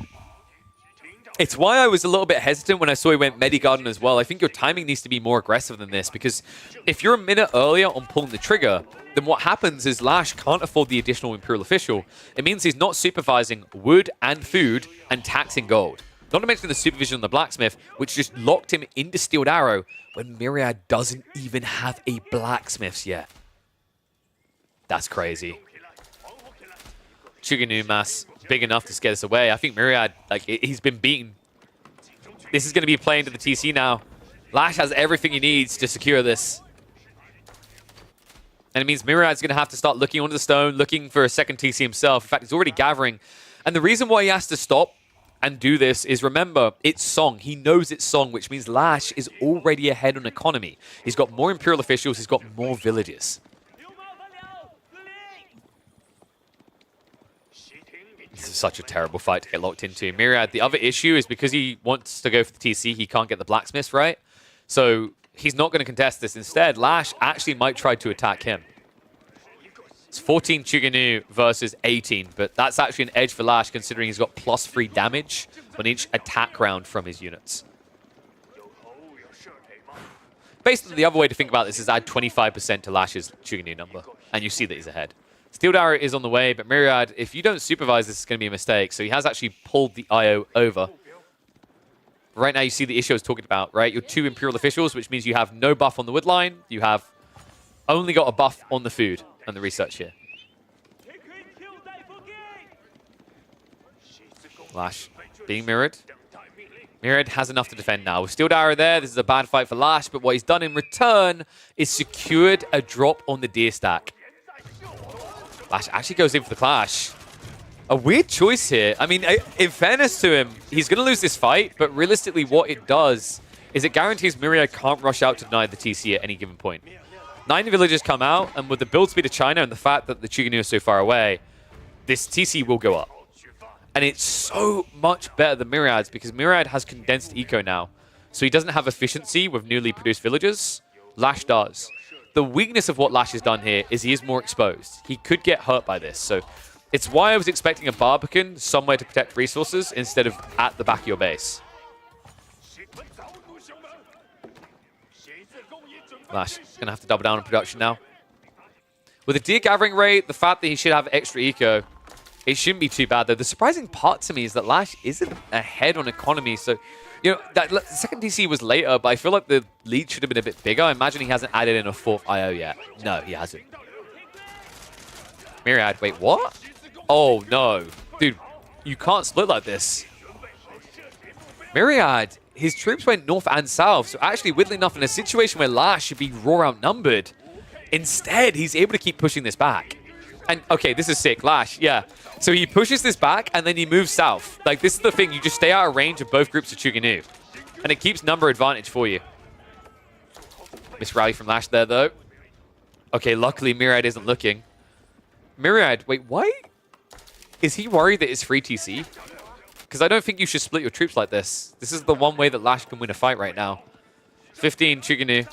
That's going to scare him back. So Myriad literally just needs to condense his army and just keep spamming. That's how you try to close this game now.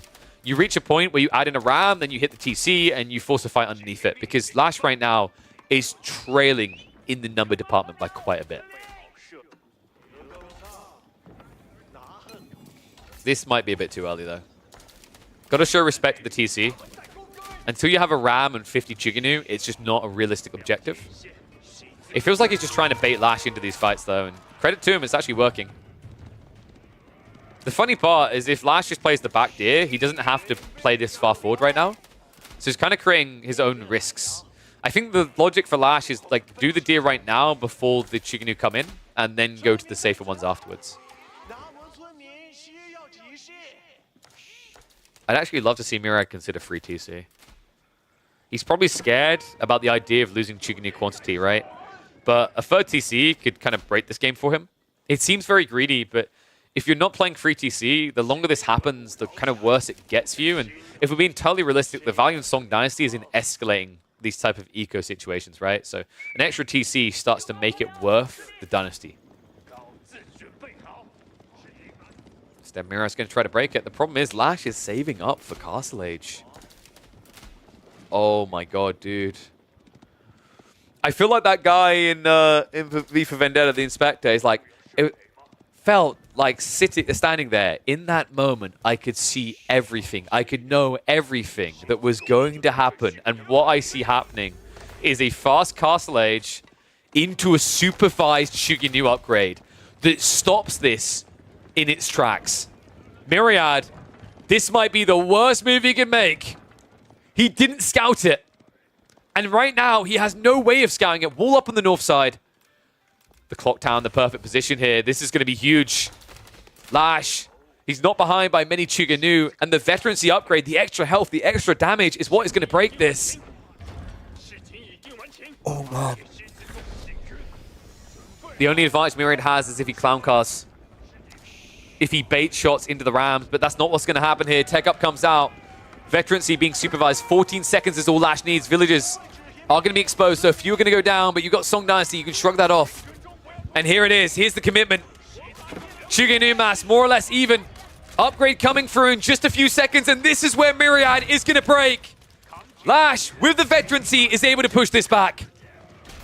TC still being hit up, though. This needs to be dealt with quickly. The villagers could burn it down. He's going to keep on chasing. Lash pulls out the villagers. Rams being hit up. And the Chuginu could turn to deal with this. Myriad now needs to catch up. A great timing by Lash. Great patience shown. Rams go down. Lash's eco stays alive. What a hold. And now Lash, he's able to punish. Myriad is going to back up here. Tech up will start soon for him. He can also supervise his upgrade. So Lash, similar to what happened earlier where he overextended and threw his lead, he cannot do the same thing here. He needs to be very tempered. As soon as the tech up completes, he needs to be ready to pull away. For now, he pushes in. No eco exposed here. The sickest move that Lash can make is to try and go north side, but Myriad is already containing that issue. He's walling it off. Love the fact that Myriad's taken this area, by the way. With the walls here, it's just so much extra free economy for him. In a game where his Civ can more easily go farm transition, what he's aiming to do instead is force Lash to farm transition first. It's a very creative approach to the issue. And this really is just turning into mass Chuginu on each side, though. Myriad looking for a backstab. Veterancy coming in. Cuts the reinforcements, and Lash has done it again. Overextension for the second time in this game. It's kind of wild how he keeps gifting these opportunities back. He has at least got the second ranged upgrade, so he does trade better here. So actually, although it's over an extension, he at least gets a bit better of a trade compared to what should have been an absolute rout. Still not something I'm the biggest fan of, considering it felt unnecessary. So we'll speed this up a bit, because this is just going to keep being Chuginu spam until we see a switch. And the switch is on the way. Horseman on one side, Nestabees on the other. It's kind of weird, right? Like Lash, I think he plays this very well as a defensive player, but I think we've seen very big missteps now on the offensive. Yes, you want to punish your opponent for teching up. Yes, you want to take advantage of the lead you've built, but there is such a thing as a measured tempo. And I think he's thrown that measurement out of the window entirely in this game.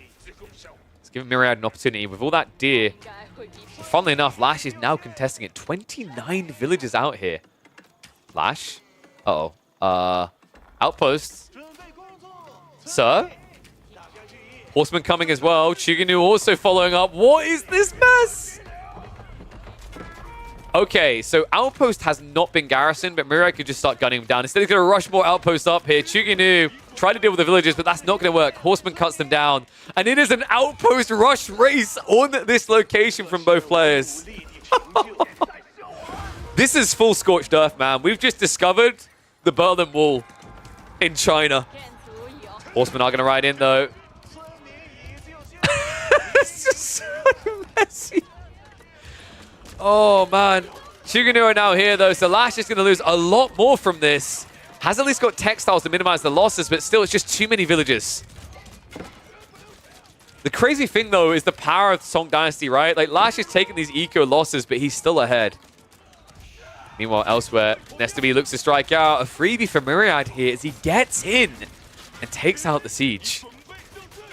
Okay, Lash is scrambling right now. He's out of food. This game... Guys, we have a problem. We have a really, really big problem. Lash literally has no food. Wait, what the oh my god, they're going for the cheap! No. He realizes... I actually think Myriad has a window here. He's over-macroing on gold quite a bit. If he could just get a little bit more backbone to this army, there's a go point here. I don't think he realizes just how far ahead he is at this very moment. Wow. I can't believe that. Now, luckily for Lash, Myriad has not hand cannon slitted these outposts, so that's not a threat to him, and he's got enough to protect him here. He's got 24 villagers, so a few more than there are outposts, but 3 outposts should gun these guys down pretty quick, if you garrison. Army's now on the way. Nestabees could clear this up. I think Myriad is kind of torn between his choices here, right? Going north or going to the main base. And going north actually might help Lash. The fact he has 3 outposts up, has a Nestabees here in a choke point, makes this kind of awkward now for Myriad. I think what's kind of like scrambling my brain in this game is the fact that Lash, although he's slightly behind, he's still in it, despite the fact that he basically got 1 deer stack versus 3. And nobody played boar. So, like, that's actually a huge edge for Myriad. And the fact that Lash is now playing into Nest of Bees with slow-moving units means that Myriad should theoretically still be able to keep playing pocketed resources. And then when the time comes to go Granary transition, that's a huge edge, remember. The 30% discount is huge from the Song Dynasty. Lash doesn't benefit from that. 12 eco lead now. Myriad has extended quite the lead here. Stone's being gathered. He's actually going to be going for a keep drop. The question is where? Is this central control? I could see like a castle drop and a proxy base could be pretty effective here. Although your opponent does already have access to siege, right? Via the clock tower, so they could go into trebs. Chicken Nest of Bees pushing out though. Nest of Bees onto the villages! Oh my god, if he hits that again. Horsemen, they're A-clicking onto the siege! Lash with the sick micro surrounds the Nest of Bees pitch perfectly. Keeps them alive. And that is going to be a wipe. Myriad gets baited in. He kills one Nest of Bees, but it costs him so much. What a sick fight by Lash. Oh my god. Dude, those horsemen could not touch anything. Full game of Ring of Roses, and now the Palace Guard uncounted by Myriad's army. He has problems here. That eco lead he built up is about to shrink. More villagers being stabbed down by the Palace Guard on the north side. Now, just less than 10 eco between them. Nest of Bees are going to be exposed again. Once more, horsemen are going to try to charge in. But funnily enough, the Chuganu should be able to save this as well. Villagers are going to come in clutch with the repair. And he's actually diving for it. Oh my god, Myriad. These Nest of Bees have completely disarmed him. I can't believe this, man. This game has just completely swung at a critical point as well, where food was running out, where things were becoming problematic, and now the demo ships are on the way upriver. This is going to be a bait, a pushback, and then a detonation to trap. Here we go. Demo's moving in. If he times this right, Myriad, he needs to peel off from the Chuganu. He needs to accept this, but instead it's going to be too late. The Demo's in with a hit. The detonation and the kill. Myriad loses 9. He loses Northern Ireland. And now he might end up losing this game. Food is still a problematic issue for Lash in the next few minutes. But he just bought time. Woo-wee! What a time in there, Lash. That rush out, that switch over. He got it right. Now, for God's sake, dude, what is up with people in China right now? Now, there are some issues elsewhere. This weird gathering aside, there's a lack of food. The farm transition has to come in, but Lash, he's in a very confident position at this stage. Outpost is going to be set up. He's got junk ships to try and hold this back. Spirals are there to react to him, though. And it looks like there is a repair crew to get access to this north side again, but the reality is you'll be seen coming a mile off. And if Myriad tries to commit on this north side, that's going to allow a pivot on the south, and it's also going to cover Lash going into these farms and potentially also aging up alongside it. Dude, this game is insane. That's the best detonation we've seen on a bridge so far. That was so well timed as well. Like, sure, you can argue he didn't kill an entire army, but he won a fight, right? And he guaranteed the retreat was going to cost more.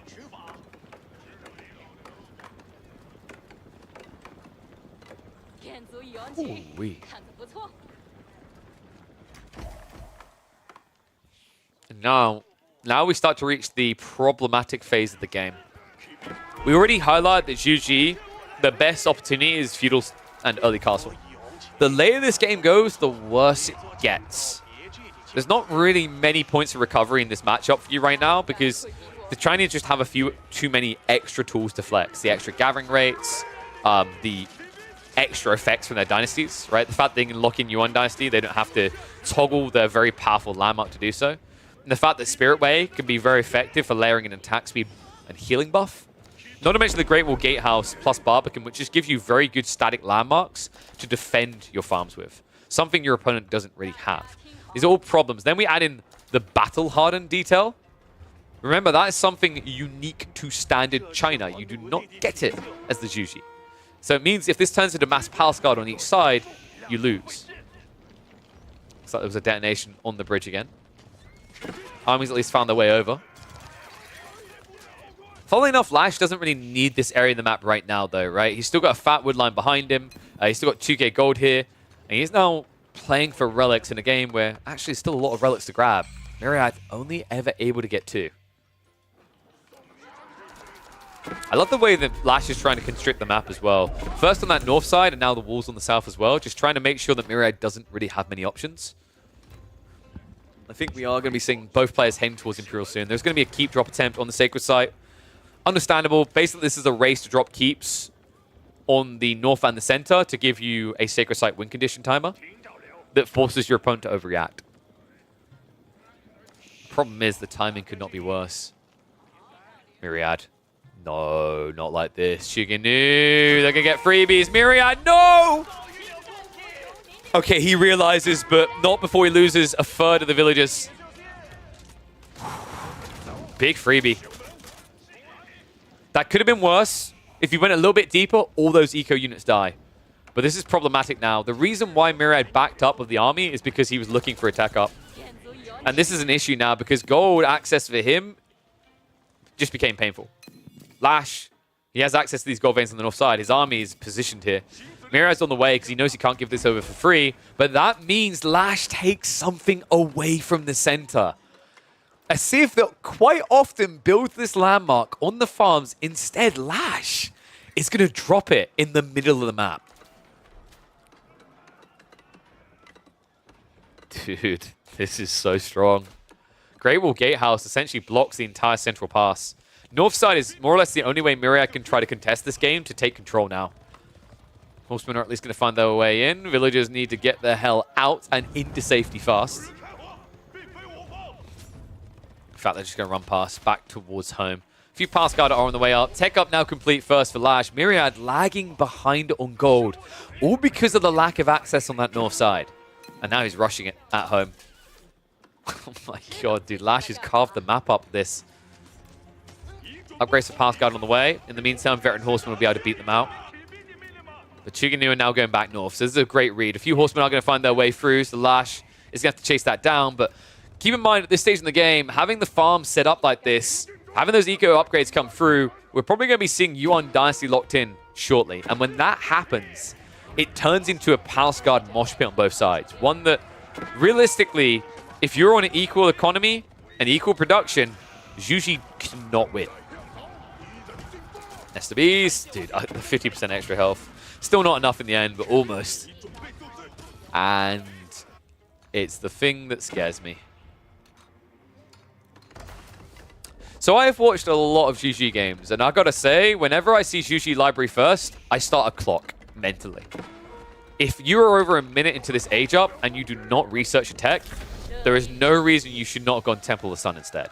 Because this would have been your advantage right now, right? Is your opponent doesn't have Yuan yet. He doesn't have movement speed. But now, because we start the clock at 27 minutes and you haven't queued up a tech from that library yet, it's worthless. Like, the eco at this stage of the game for Zhu is good enough that you can grab the next landmark a minute, 2 minutes into your age up. And here comes the Imperial Palace. So this is the problem now. You didn't go for Temple of the Sun. Okay, he is at least queuing up a tech, but 10,000 bolts. He's genuinely going to go mass crossbow against Palace Guard, isn't he? The issue is you need Temple of Sun as well, because without that movement speed, watch what's about to happen here. You think they're fast now. 1.58 movement speed. Good lord. We've got problems. Nesta Beast also now moving in. Springel's not quick enough to snipe them out, which means they should be able to get some shots out. But Lash, what the hell? He shows them off, but now he reaches the economy and it's going to be an absolute massacre. No textiles. Myriad gets cut down in the farms. And Houston, we have a problem. Palace Guard are in everywhere. Chuganu even reaching into the economy. Level 3 melee tech is going to be on the way. Elite Army Tactics has already been researched. These guys are so hard to kill. Meanwhile, Myriad, what's he got? 10,000 bolts, sure, but he has not got incendiary arrows. His damage is underwhelming here. I think this has just broken him. This is wave number 1 as well, remember. Lash will always have over 2,000 food, so he can keep on doing this, even now burning down the farms. Oh, no. And the villagers, wait, what? All right, they dived the keep into the depths. They thought they could get more gold. Wow. What a strike. What a timing here. Lash, not ideal what he done with those Nest of Bees, but I just don't think it matters. 66 economy. He's still finding more. This looks done. Lash about to be non-stop spamming, and Myriad, the crossbow count just looks underwhelming at this stage. Also, keep in mind the gaps in him gathering gold also now continue. Lash everywhere, anywhere, all at once. And now with no gold, no crossbows, no solution to this gold issue. What can you build? Spearman? Great. Good luck with that. Mount Lu Academy is not going to give you enough in the Taxman department either. I think it is fair to say that Lash has reached the stage where outplaying becomes oh so simple for the Chinese, but nothing can be taken away from him in the way he reached that phase of the game. Great initiative to take control of the north side, slow things down, secure the center when it mattered most, and now turn this into a macro game where Myriad simply cannot win. Myriad, he's not going to call GG just yet, right? Like, we can see the full picture. We know this game looks over. For Myriad, he might think, oh, you know, Eco's not that big, or, oh, he's going to slow down. He has to do something else. We can see that Lash is full late game economy now. His Pal Scar count will rarely ever go below 40. And Myriad's crossbow count is probably going to take about another 5 minutes to go above 40 itself. Even if it does that, without Temple of the Sun, look what happens, dude. You just can't reach him. This is why you need stone walls in this matchup. Myriad has 1,200 stone, but was never able to get those walls up due to the fact he lost too many villagers to the first raid. Sick play, sick timing by Lash. Gets him the win.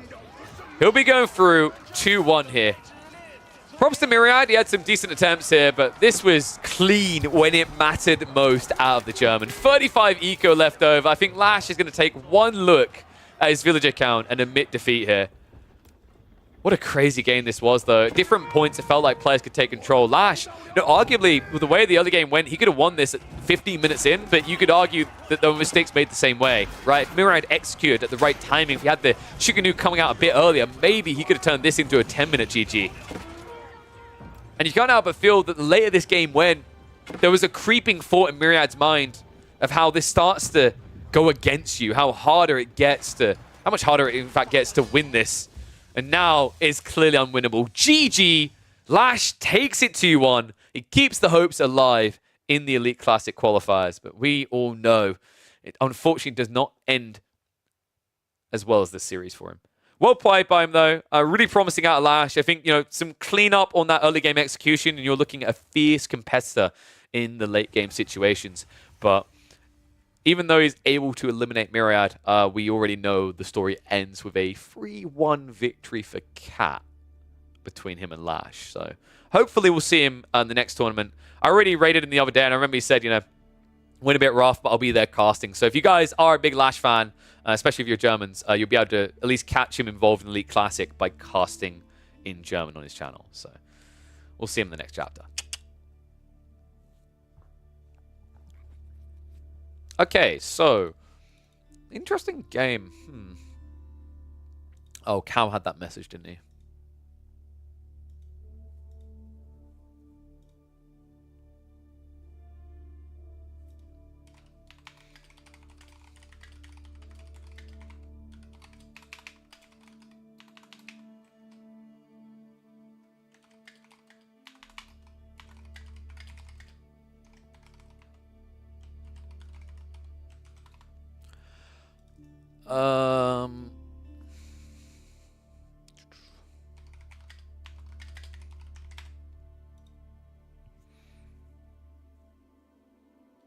Have the groups been formed? I think so. I'm not sure, though. I haven't seen them. All right. One sec. While we choose a new series, actually, let me munch on a biscuit, too. Let me put the music on, and I will get the next series loaded up. I think next up we do...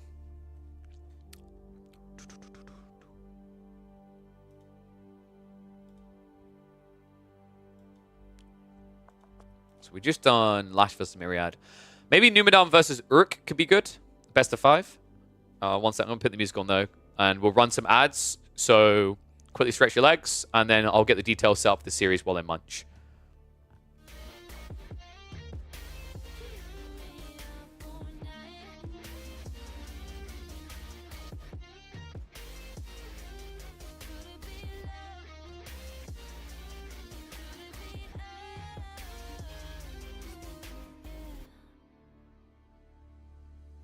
I walked through hell, got out of breath.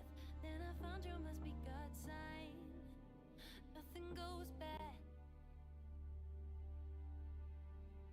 All right, because this is a butchered layout, we're going to get rid of the bands so that everything shows correctly. Need cookie sponsorship? For real. Need to get one of those liquid kind of things. That would be quite nice.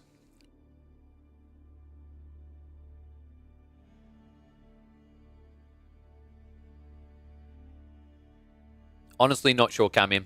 I haven't asked about that. I think the B-Stream thing's kind of... It's underwhelming from a money perspective because it just burns money. Even with lower rates being given, which I think there are, it's like not making money, right? That's kind of one of the tricky predicaments, I think.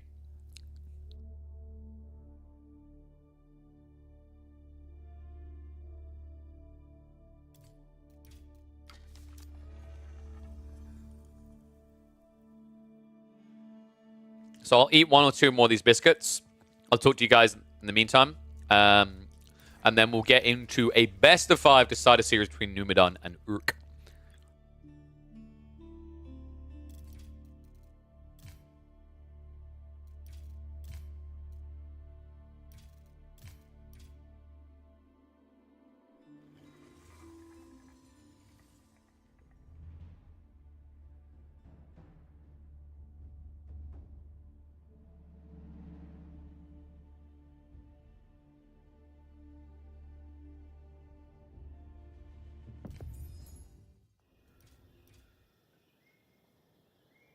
So, game 1 is going to be Coastal Cliffs for Marlians versus Byzantines. Isn't that just like playing a worse English on Coastal Cliffs?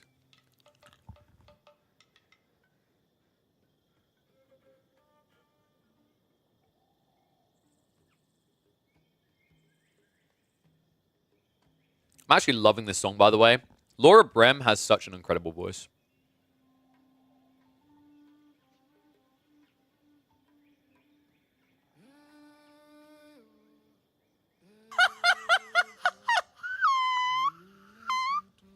Yo, what's up, ChewyBot? That's right. Welcome to the Swarm. Thank you very much, my friend. Appreciate the Prime. Don't forget, guys, Prime subs. If you got Amazon Prime, you've got a free subscription to give. Why not give it to a channel that you love watching? Hopefully that channel happens to be here. Doing like 30 hours of content a week.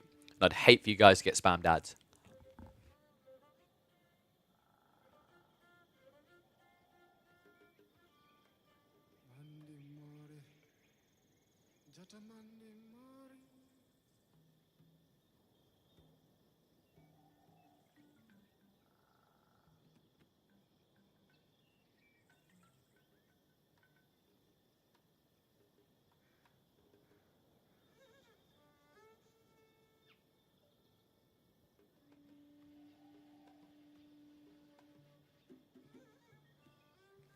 Is Boy revealing my strats? Do I need to ban him? So, let's quickly review the drafts before we get him.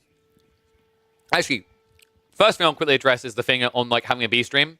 B streams cost more money; they don't return anything. The reality is, you're talking about a situation where Microsoft provides basically the prize pool money and nothing towards production. So there shouldn't be an onus or a pressure on EGC to like cover all the games when it's not like the scene isn't big enough that having a B stream is profitable, even remotely close to being profitable. And I'll happily take all the recaps of the extra games to do in the midweek anyway. Hell yeah, Sadicus. Gunner, check them out. These are the Gunner glasses right now.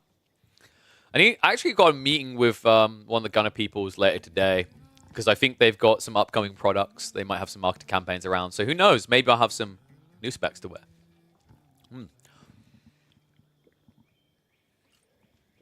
All right. So let's dissect these drafts quickly because let's talk about the opening picks. So opening bans, Roos and Ottoman on each side, very obvious there. Marlians and Jean followed by Jean and HRE. Marlians being banned, quite interesting. I like the way that Numidan approached this. He secured the English pick earlier and then came back for the Marlians afterwards. So pretty effective 1-2 there. Gets English. That's a very strong pick right now. The current rotation being used in the Elite Classic 2. English have like 3 maps they're incredibly powerful on. Marlians is the only solution. So taking them away, very effective. Also gets the Iabids, dude. Like the Iabids going through and him yoinking them, that was his first pick. And I believe he had first pick. That's really smart. Urk does get the Mongols, but I actually really favor Iabids here, just because it's another pick that can effectively shut down the English. And I also think their fast castle build works on quite a few of the maps in rotation at the moment. So, for example, Coastal Cliffs they're quite good on. I think on Dry Arabia it still is okay. But I think Iabids... I don't think he needs Iabids for Coastal Cliffs, right? He could actually just play... Marlians. Oh, yeah, we already know, right? We already highlighted. So, game 1, we're going to have Marlians versus Byzantines. Should we quickly check the stats, the win rates, before we hop in? Because I feel like that does not favor the Byzantines. Byzantines versus Marlians. Actually, a 65% win rate? What? I can't believe that stat, dude. 58. Okay, no, they're meant to be favored. I don't know if I'd say they're favored on this map, though.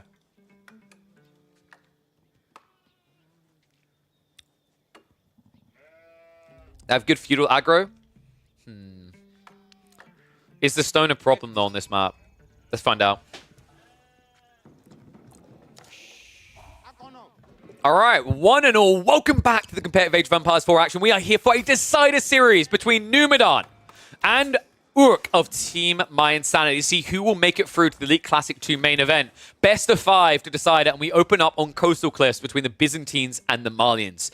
Interesting thing about the statistics on this, actually. Byzantines have around a 65 to 70% win rate up against the Marlians. So actually, Urk gets a fantastic start to this draft. I was just discussing this a bit with the chat about which Civ is better.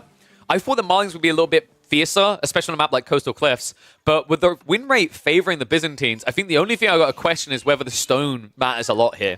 Someone's been highlighted about this whole idea of 2 Sistine all-in. That's nice, actually. That means the Byzantines don't have to worry about running out for the stone, so they can be optimal. My question is whether this is going to be a priority on Hippodrome or on Grand Winery play. My instincts say Grand Winery still feels a little bit better, because if you're playing into Cav and you're playing into choke points, you're playing melee matchup, right? Whereas, I don't think you... Do you want to go... No, you don't want to go longbows here because you don't want to defend. You probably are going to try to match Marlian's jabs with jabs, which sounds really counterintuitive. But the whole idea is, like, if the Marlians are defending and they're in choke points, you need a higher range comp. You can't rely on melee units to get you through. One thing that is interesting, though, is the idea of, like, Javelin plus Byzantine's Limitane is actually pretty good. One thing that really does scare me is, as has just been highlighted in the chat, Numidan has a really good spawn. Double gold back, each side of his base, means basically you have to run all the way around the back to start blocking these both out. And if the small wall gets dropped here, kind of ruins Urk's plan. And Urk has just discovered this. It is going to be the Grand Winery, so I like this. I think Grand Winery, if you're planning to go Javelins, Grand Winery is the one way you can do it. Because otherwise, your olive oil gathering is too slow at the opening and too slow as it escalates. One interesting thing about Marlians versus Byzantines is that Byzantines can get more javelins out at the beginning of the game because Marlians don't prioritize rushing mass jabs, right? They might add 1 or 2 and then they stop. So there's small windows at the beginning of that escalation. And if you're able to burst them out quicker, which you can with the extra olive oil we get, remember, by dropping the Grand Winery, instead of getting 50% olive oil, you end up getting 80% of what you gather. 82 to be specific. It allows you to get additional jabs out by about the 12, 13 minute mark. So tech ups on each side. We're going to hit the speed up a little bit here. We've pretty much seen everything the map has to offer. 9 sheep on one side, 13 on the other. Numidan, really good opening for him. I also like the kind of position in the wood lines where it's essentially funneling the map. Like you can get some short walls here and stop rotations entirely. Urk on the other side. Let's see what he's going to go for. Second Sistine on the forward. Decent amount of wood gathering to go on. This should just be for Limitane, right? Because he needs to escalate into Merc House and Rax's. Olival is being yoinked up quickly here. Say quickly, he's got 4 on at the moment. But more should be joining soon. And Urk, with 2 systems now set up, you should be looking to, what, get the Merc House first for the unlock timing and then follow up the Rax so you don't have to switch to Dialecticus necessarily. I love how it says 0 people on this. Okay, I'm just I'm so close to going back to the classic UI at this point over Capture Age, not gonna lie. Anyway, Eco upgrade is on the way, so escalation on the gathering rate. That means the jabs are going to be coming a little bit quicker. And what a creative approach here, going into the Horseman anyway. Also, what? Wait. Numedan, why did he build the gold in the corner? Is this because he thinks if he castles, he won't be able to access it later? So, like, you take the riskier pit mine now because you're probably going to be up against range units, and then you can take the safe pit mine when you tier 3. It kind of feels like that's what he's doing here. Horsemen are on the way, though. Another reason why you want to open Horseman over Limitane, right, is just getting across and trying to deny this extra pit mine. Funnily enough, there's an argument over the mining camp right now. Not for long, though. Horseman arrives. Numedan now knows that he needs to add in spears. And well, this is crafty. I think what Urk was trying to do is bait a reaction with Donzos and then come in with archers. But Numedan understands all too well. Think about what's going to happen this matchup. When you scout this Grand Winery, no way in hell is your opponent going to be going Keshik. That means he can do one of 2 units. Javelins or Lombos. So you need archery range anyway. Numedan has read right through the elaborate bait of Urk, which is going to be quite irksome for him. I'm sorry, that was terrible. Longbow contract is on the way. I'm not a big fan of LB contract when you are trying to aggro. So I'm wondering if Urk is going to try for a fast castle unlock. Because actually, like, the reason why Byzantines need to go this route is because of what Langsneck do to the Malian formations. Like, Malians struggle against Langsneck with Limitane. Because if you go Lanks, Limitane, Donzos can't win, Musafati Warriors can't win, and Sovas most definitely cannot win. So, I'm starting to think that this is about Urk trying to secure a later phase in the game. The problem is, if you're going to turn this into a Castle Age race, what you essentially have to do is bait Numedan to build enough units, and then you need to be ASAP on it, right? Because the reality is Fulani comes in quite aggressively with the ranch scaling. We'll see if Urk wants to continue it. For the time being, he has added in quite a lot of horsemen. I know it's about timing, but I always feel bad when I see this many horsemen if your real goal is to go Castle Age. He spent 600 food. That's half of what you need to go for an age up.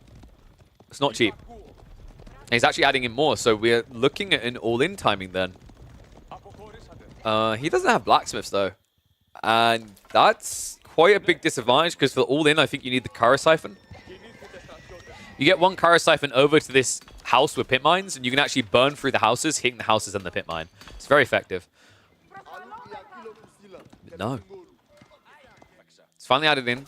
Wait, where am I blind? Where did... Oh, he put it all the way down here. There we go. So Steeled Arrow is on the way, queued up. Has switched over Dialecticus. This is a nice thing. It means that even if you're delayed compared to your opponent, you unlock a lot quicker. So he will have what he needs to start fighting. The problem is whether he has what he needs to fight in terms of comp right now. Donzo count can remain really far back here, and the jabs can just poke and prod. And your Lombos can only merely tickle, right? With the Undermesh likely to be queued up immediately afterwards, it means Numedan is barely going to feel the hits coming his way.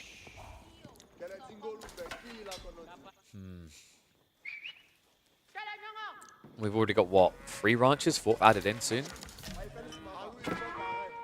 This is a fairly even point.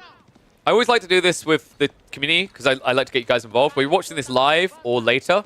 1's in chat if you think Numedan's going to win. 2's if it's Urk. Get those bets in. Get those guesses in before it becomes obvious one way or the other. I think Urk's position is kind of weird in that he has a very big army, but he knows he can't dive the enemy base, right? Like, it's a decent number of archers, but not enough longbows. So if he dives the base, he'll just be kited in the choke points. I like that he's addressing this pit mine, though. Like, this is a freebie. We talked about Numedan taking this because it's the riskier. I don't think he was expecting Horseman. I think he was expecting Limitane. So that was actually well played by Urk to get the edge.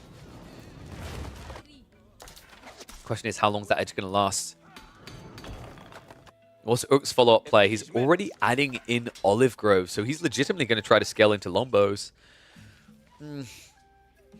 It's worrisome because Lance is your real win condition, and dude, we've been seeing so much of this recently. Numadon drops the double stables. This is it. This is the breakpoint detail.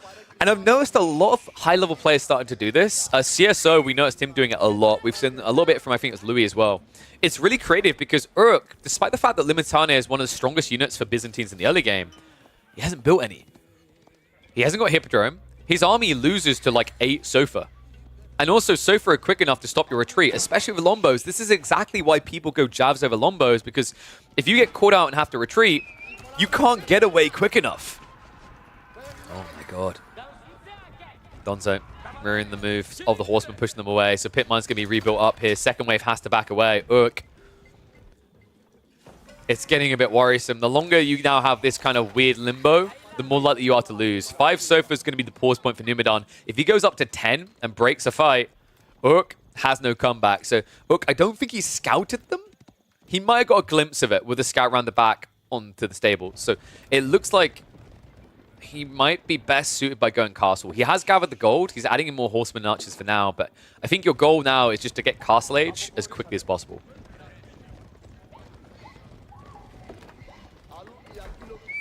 Scout sees it all. More Sofas being added in now, more Javs. Not too many of these Donzos, right? Because now Sofas can body block out the horsemen.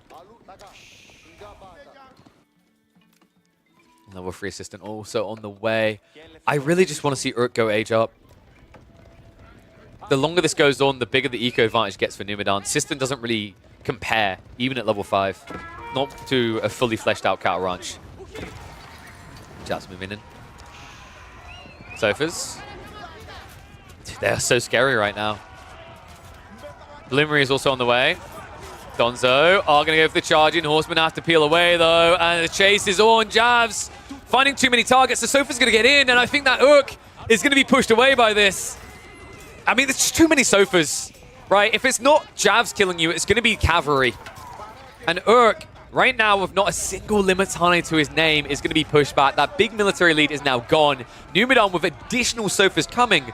And Urk now has to add in Raxes if he wants to survive this. I mean, there's no way you play without Raxes here. If you do, you're just begging to die. This is awkward. Like, he's got a lot of horsemen, just a few Donzos, all that you need to keep alive. Great read there. Remember, Sofa, they get +2 infantry damage. They already hit for 17 on an incredibly tanky unit. Especially for their cost, right? Like, if you think about the fact, yes, it has less health, less armor than a knight, but it only costs 180 resources instead of 240. And considering that most of its cost is in food, which you have surplus of with the ranch spam, this has been a really effective build, actually. I think, like, Marlians before... I don't want to say they were B tier. They were, like, A tier. I don't think they're S tier, but they're, like, an A+ tier now with this new build. I think the Sofa build is incredibly effective against a lot of these early aggro-type civs. Feels like what used to be Javelin Donzo dominated has now become Sofa dominated, either feudal or castle. That's looking to march in. Walls are at least up, so that should protect. Urk, however, is already having to play out into dangerous resources. Golden Horn Tower now on the way, but Grand Fulani Corral striking at the same time. Guess who gets a lot more value out of their tech up, folks? Spoiler, it's not the Civ that got crushed by the Ottomans several hundred years ago.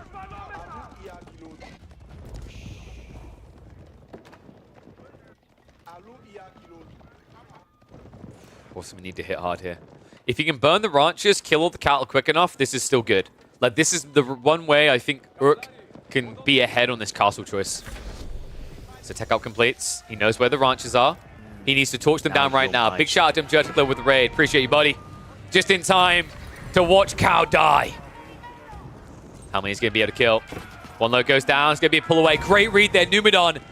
He vacates the farms before it becomes a problem. He needs to just ungarrison and run away. This is how you survive. Sofa's now returning home. Horseman spam coming in. He at least gets 2 load of cattle down, but there's still plenty of room for ranches around here. A great read by Numadon to prevent what would have been a guaranteed disaster for the Marlians. Horsemen do stay alive from Urk. Good job actually not losing them all there. But now we enter a phase in the game where these horsemen start to lose their value. Limitane are going to be on the way from Urk, but he has to start all the way from Dark Age Limitane in a count of 1. In a game where Olive Grove count is, what, 10? Maybe 12? 14. Not really at a point where you can afford to splash all the food around yet. But I'll tell you who is Numidan.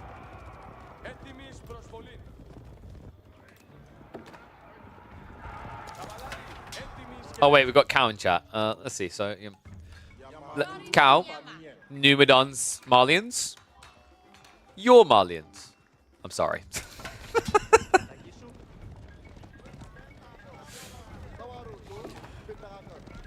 Army moving in. Level 2 ranged upgrade coming in. Urk, not really ready for this fight yet. Limitane count is only 4. I mean, here's the thing. He can torch down this wall and still trade well with the Javs.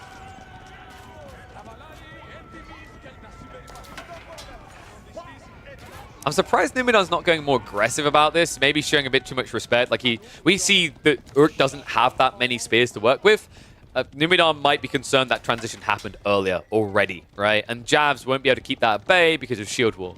So instead, I think Numidan, yeah, he's just going to back away, take the relics, which is a big edge here considering your opponent went Grand Winery, and then he's going to transition into poisonous arrowed archers. Urk now very congested. How many levels? We got 3 for this. Wait, Urk. Wait, what? Urk? Okay. He built a monastery for no reason, and he has not built a monk out of either of his monasteries. I think someone panicked and forgot. Remember, the Grand Winery is both your mill and your monastery. Oh, that's a big fudge up, actually. Like, 200 wood that wasn't going towards Limitane production. Slows down your timing a bit. Numidan still yoinking more relics from the map in the meantime. Urk has to take this slow, right? He has to aim for a late phase of the game. The problem is that right now, Malians truly are at their full strength, right, with the Fulani. A little bit of a miss micro there coming out from Numidan. Sacrifices quite a few sofas.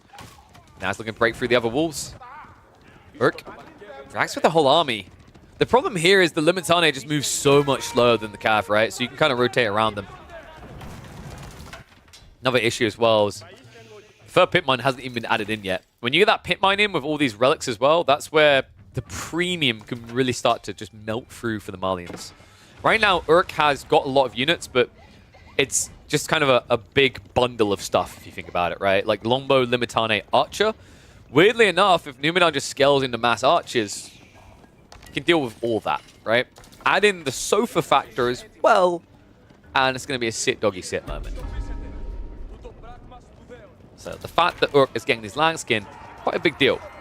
The problem is going to be reaching those archers. If this was, say, Donzo's or Musafadi, that would be more impressive. I think the scary thing is that despite the fact that he's got all these horsemen, he can't scare Numidan into massing Donzo's.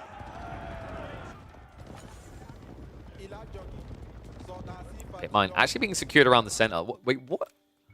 I'm so confused by Numidan's plays here. Like, why does he hate this gold vein so much? You can build houses all the way around it, right? I'm pretty sure you can get houses on that side. This is so weird. Like, I've checked multiple times to make sure he has vision. No, he doesn't. Oh my god. I thought he noticed the pebbles. Little Numidan moment there. Didn't quite see it, bless him. It seems that I was toggling the wrong vision. Apologies there. So, he could see the pebbles, right? But, like, if you're not checking, if you're not looking at this very location, you're not going to see it. Oh, dear. That's so sad. Well, funnily enough, he does still at least have 3 pit mines.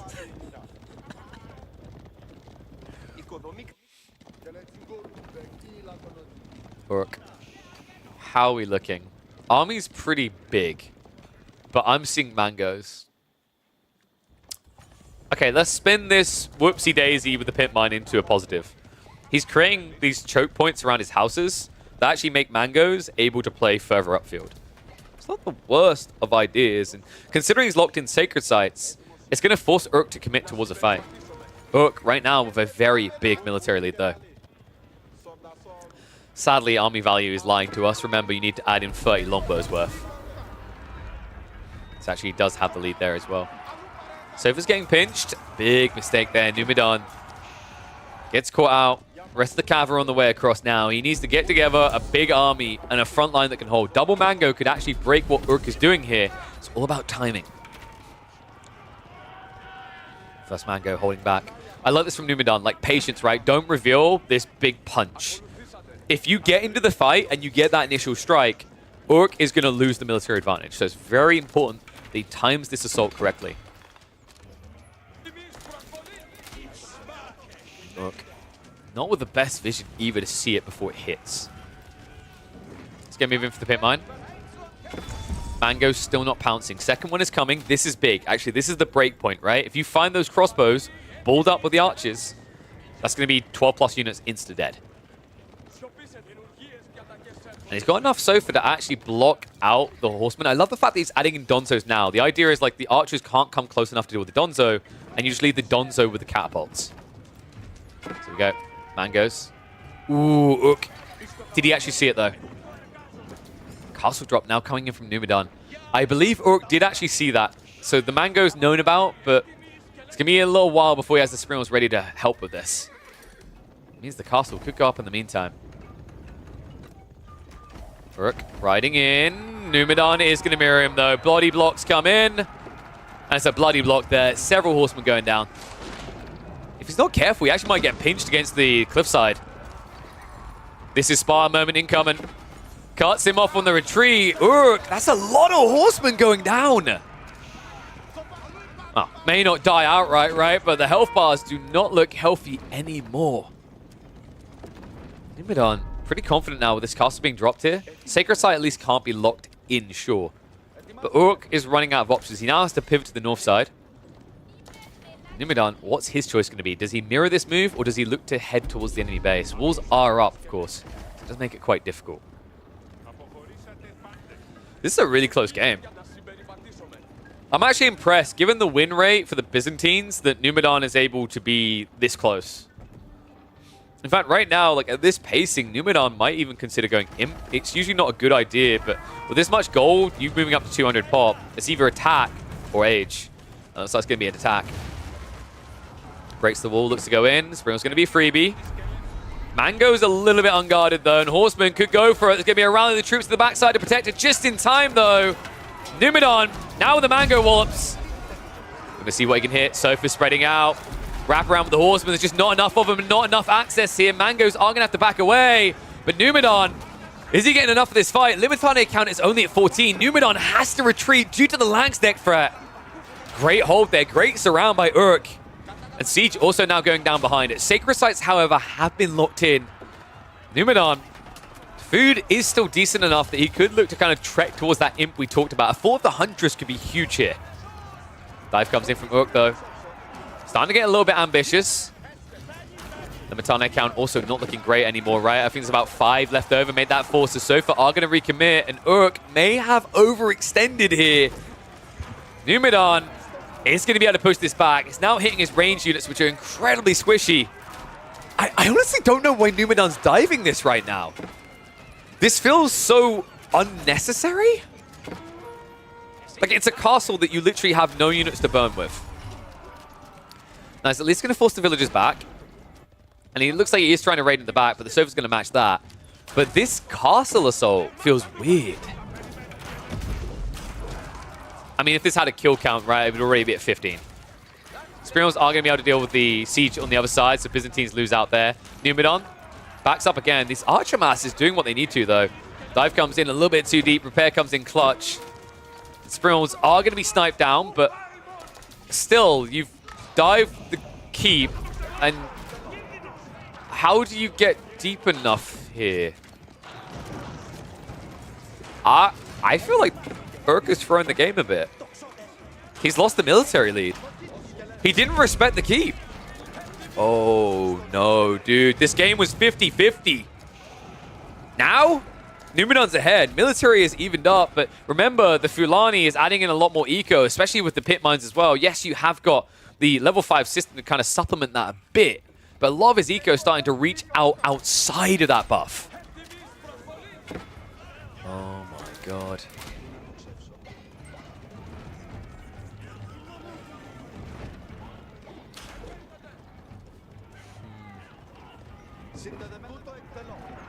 I'm wondering how, like, Urk gets back in now.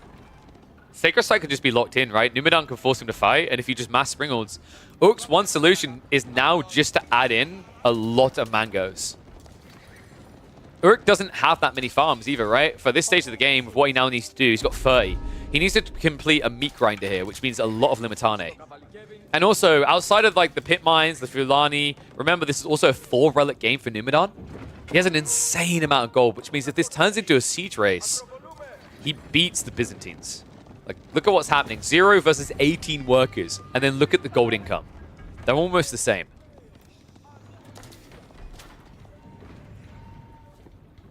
We have at least got kite shields, right? If you can afford Limitane, they're actually a decent way of trying to reach the back. The problem is you're building Limitane into mass archers, right? And yes, you do have the damage reduction, but to really get that effect with kite shields, you need to drop shields, which means you'd be taking full damage from archer mass. Another thing is that, interestingly enough, this is like one of the best archers, if not the best archer to deal with Limitane. Remember that the damage reduction only affects ranged attacks. It doesn't affect the poison arrow damage. That's the problem. And the problem is this is also a pretty efficient solution to your Master Rangian that you just can't get together. Not that they'd be very effective if you did, due to the fact you're up against Sofa. It's kind of tough, actually. Like, I think we've seen this before. I remember we watched a game between, I think it was Puppy Paw and Wham, where, I mean, credit to him, I think it was Wham was able to win with the Malians, but the Byzantines almost took it. But realistically, like, when you get into the late game, that's where I favor Malians. I think Byzantines is all about tempo control in this matchup, but we've reached past that now. We're starting to reach a late Castle Age. If we go into Imperial Age, leans to Byzantines again, right? The issue is if Numenor forces the Sacred Sites and keeps forcing fights, how do you get there? And also, how do you get there not looking desperate now? Because Fort of the Huntress is on the way from Numenor. Alright, I'm surprised they're not setting on fire with the amount of rubbing they're doing over there. Castle on the way up. Numenor, he's going to look to force a fight fast here. And Urk is not ready to age up yet. Now, these outposts have been helpful, right? The Mangonels are very difficult to dive, but the thing is, Numenor, with what he's doing here, he doesn't need to dive them. You need to dive him. I would like to see Numenor peel some sofas and go for the wall, though. Because if you allow Urk to now tech up, he can still fight you. He's limited on gold, so realistically what he's going to fight you with is basically mercs. So he would have to add in a lot more farms, but there is like a way you can thread the needle. I'm not saying it's easy. It's actually incredibly difficult for Urk right now. And in fact, he's going to choose to dive. What? I mean, boiling oil. It might be lukewarm oil, but it actually adds up the damage. And Numenor is buying in the time for the tech ups. Elite status is coming in 40 seconds. Pushes the fight in the meantime. Urk. Is he overextending here? Mangoes reaching in. Shot triggers is coming through soon. Urk, this is why he wanted to go. It's the only time his siege will work. But he has no Springles to work with. So that means the Mangoes are just going to die. Oh man, he's losing the range comp on the backside as well. Numenor is going to be able to hold him. Military neck and neck, but not for long. It's going to be an absolute wipe. GG gets called. Urk, 2 gold staff to go up and 2 range staff to hang in it. Game 1, despite stats, will go to Numenor. Plenty more to come. Remember, this is a best of 5, so we get at least, bare minimum, 2 more games between these absolute chads.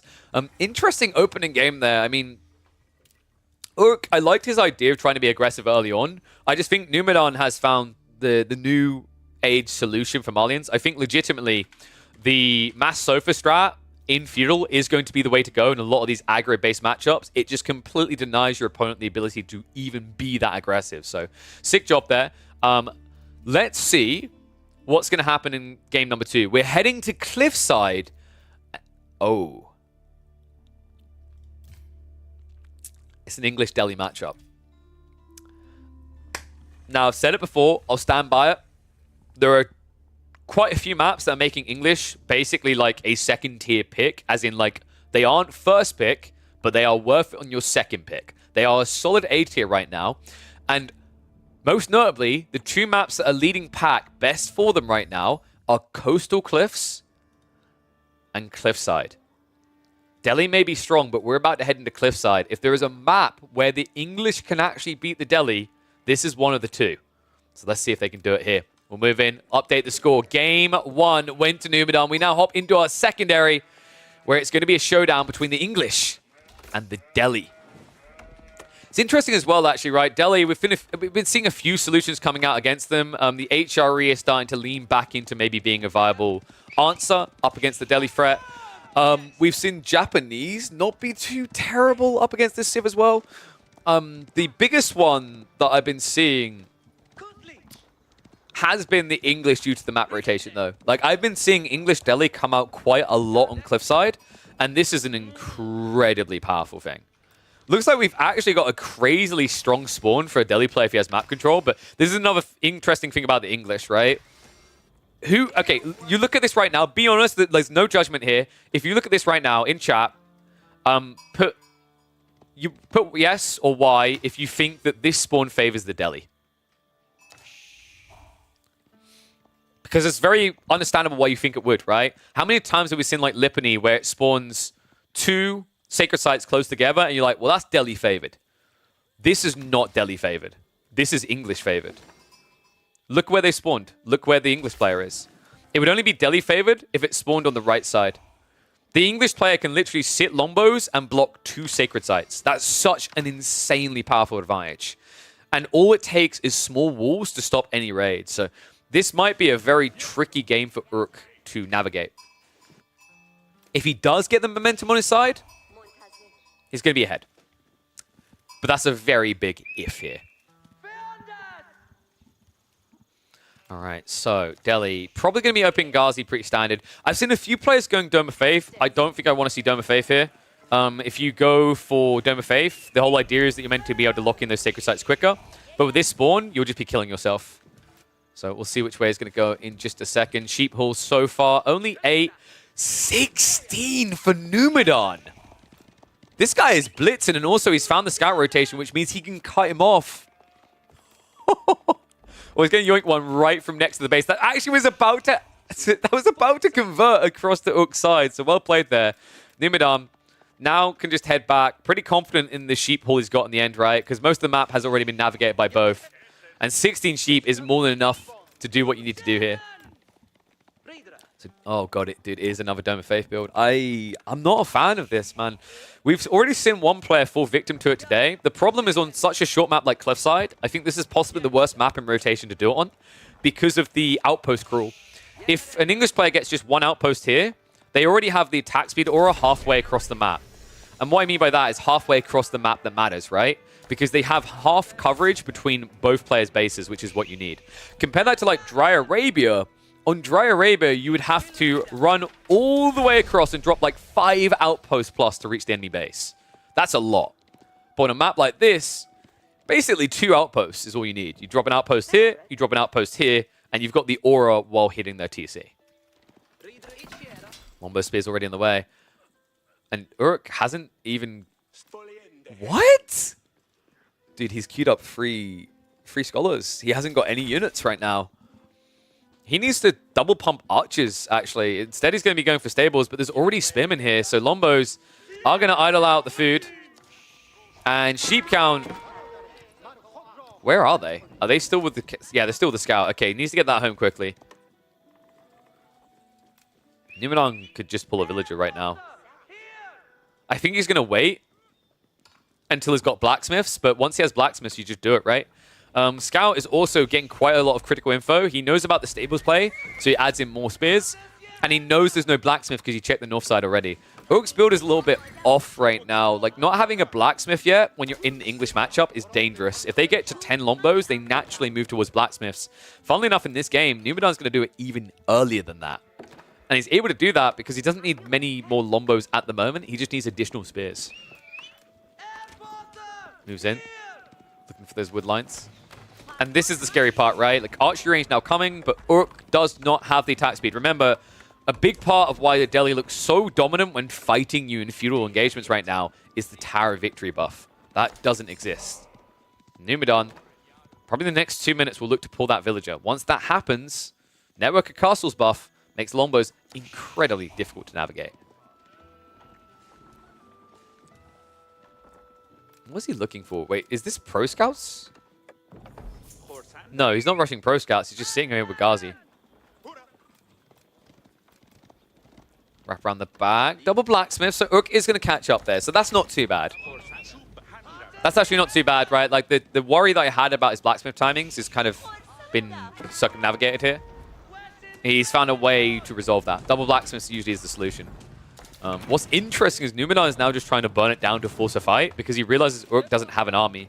This is the weakness of going double Blacksmith, is like, it means that you haven't actually actively invested in much unit count right now. Like, and the fact is that Numidan already scattered around the back. He saw no Ghazi early on. He knows that Urk was delayed on the initial Ghazi pump.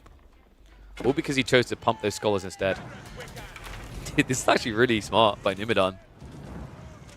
A lot of players would see Ghazi and they would worry about doing this because this is very dangerous, right? This is the type of thing that English players have PTSD about. Going around the back of an enemy base never feels safe. But this is pretty effective. It's going to ruin his time on getting Steeled Arrow, and it means that his archers can't contest this. Blacksmith starts to burn. Lombos start to snipe. Spearmen, they get a pincher there. Freebie needs to pull this back. There's still one Ghazi to worry about. Lombos are trading out. I love the fact that he's just absorbing the attention with the scout. And this is important, right? Because you don't know exactly when the Undermesh is coming through. It could be in the next minute with a Dome of Faith type build. And he hasn't built Blacksmiths yet at home. At least he hasn't started the research.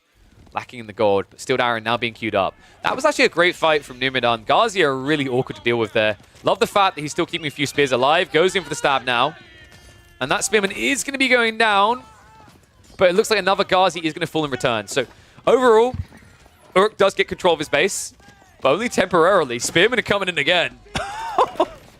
Oh, and the timing on this. Urk, feeling the pain. This is deceptive right now. He doesn't have 13 military. He only has 9. And remember, that military is mostly worse. He didn't even repair the Blacksmith. Jesus. So he's going to get Undermesh, but Steeled Arrow is now paused. Meanwhile, Steeled Arrow on the other side, about to complete on a unit that already has more damage than you. Feisty coming out of Numidan here.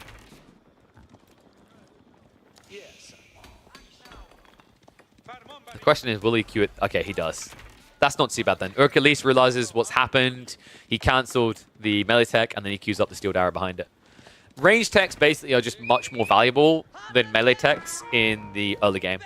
The only exception to that rule might be, well, I'd say Japanese, but that's only because they don't build Yuumi. If they did build Yuumi, range would still be better because percentage-wise, Yuumi get a 25% damage increase from that tech. Blacksmith now being torched down again, though. Oak playing a dangerous game, by the way. With the scout nearby, this was so risky. And here's the issue. Numidan's a very attentive player. If he sees the deer moving nearby, if he sees them die, he's going to shift right. New wave coming in. Steeled Arrow. Looks like he will be able to get it. However, his army not being chased onto. I don't know if that was creative solutions by Urk, but by running the Ghazi by, it makes the deer movements look like it was the Ghazi. I don't know if that was intentional by Urk, but if Numidan was looking at those deer, that's offset his thoughts being, oh, he's ecoing right now. He probably just thinks that it was a deer push by military units. This bloody army, though. Urk, the only advantage he has right now is he can avoid it. But what I want to remind people of is we're 10 minutes into a Delhi game where no Sacred Site has been claimed. That's already bad. But we're 10 minutes into a Delhi Dome of Faith build where no Sacred Sites have been capped. That is painful to the ears. So this game, Urk, although he isn't just dying right now, he's not really stopping the English at all. And it's all because of the size of the map. Like, the English could not have done that with the early Lombos and not died, right? Like, this is the difference a map makes to matchups. You know, like, if we were on Dry Arabia right now, I'd be thumbsing up the Delhi. They look very strong. They look very unstoppable. But we're not on Dry Arabia. We're on a map that usually makes you feel quite uncomfortable.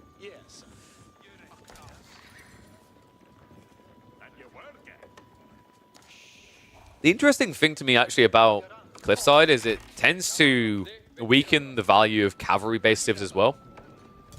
I know I've said Rus is strong here, but let's be realistic, Rus is strong everywhere. And a big part of why Rus is strong here as well is because the Archer play and the Kremlin drop at the start. Cav civs kind of just feel like poop on a stick because your opponent can just run down the center with infantry and cut you off, and your limited options to route around that makes it hard to play Cav. I genuinely think like these slow, very strong feudal type armies are what wins out here.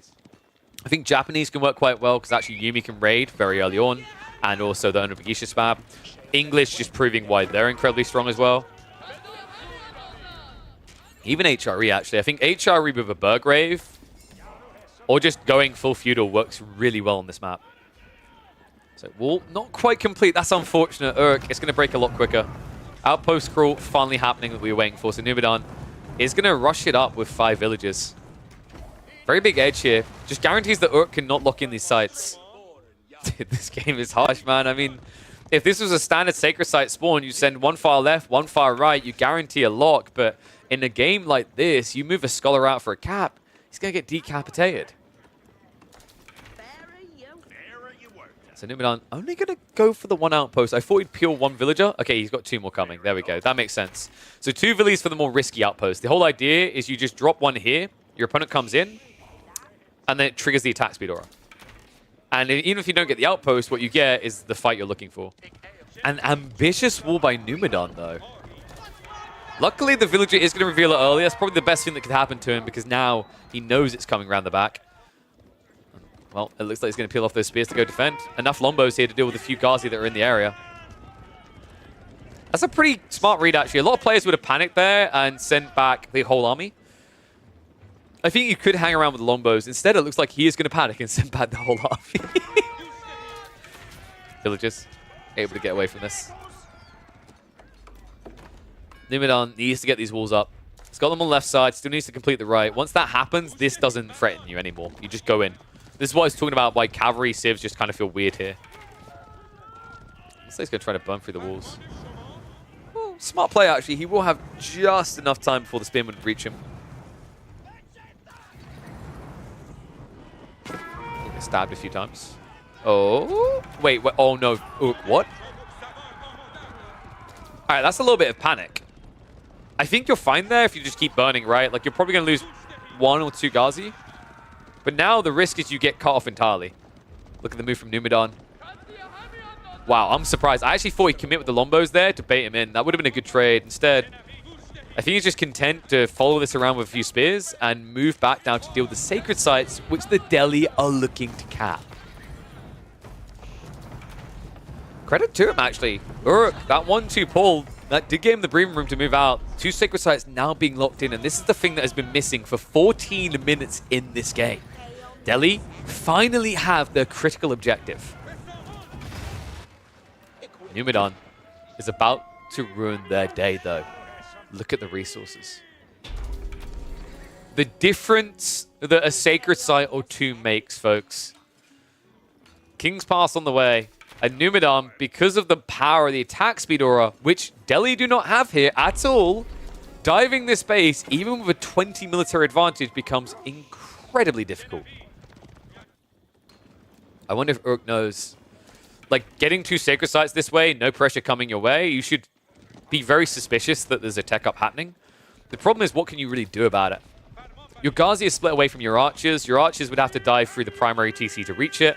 It just doesn't feel like the type of tech up play that you could stop, even if you knew exactly where it was right now. Unfortunately, Urk himself, he's still over 2 minutes away from being teched up, if he rushes it.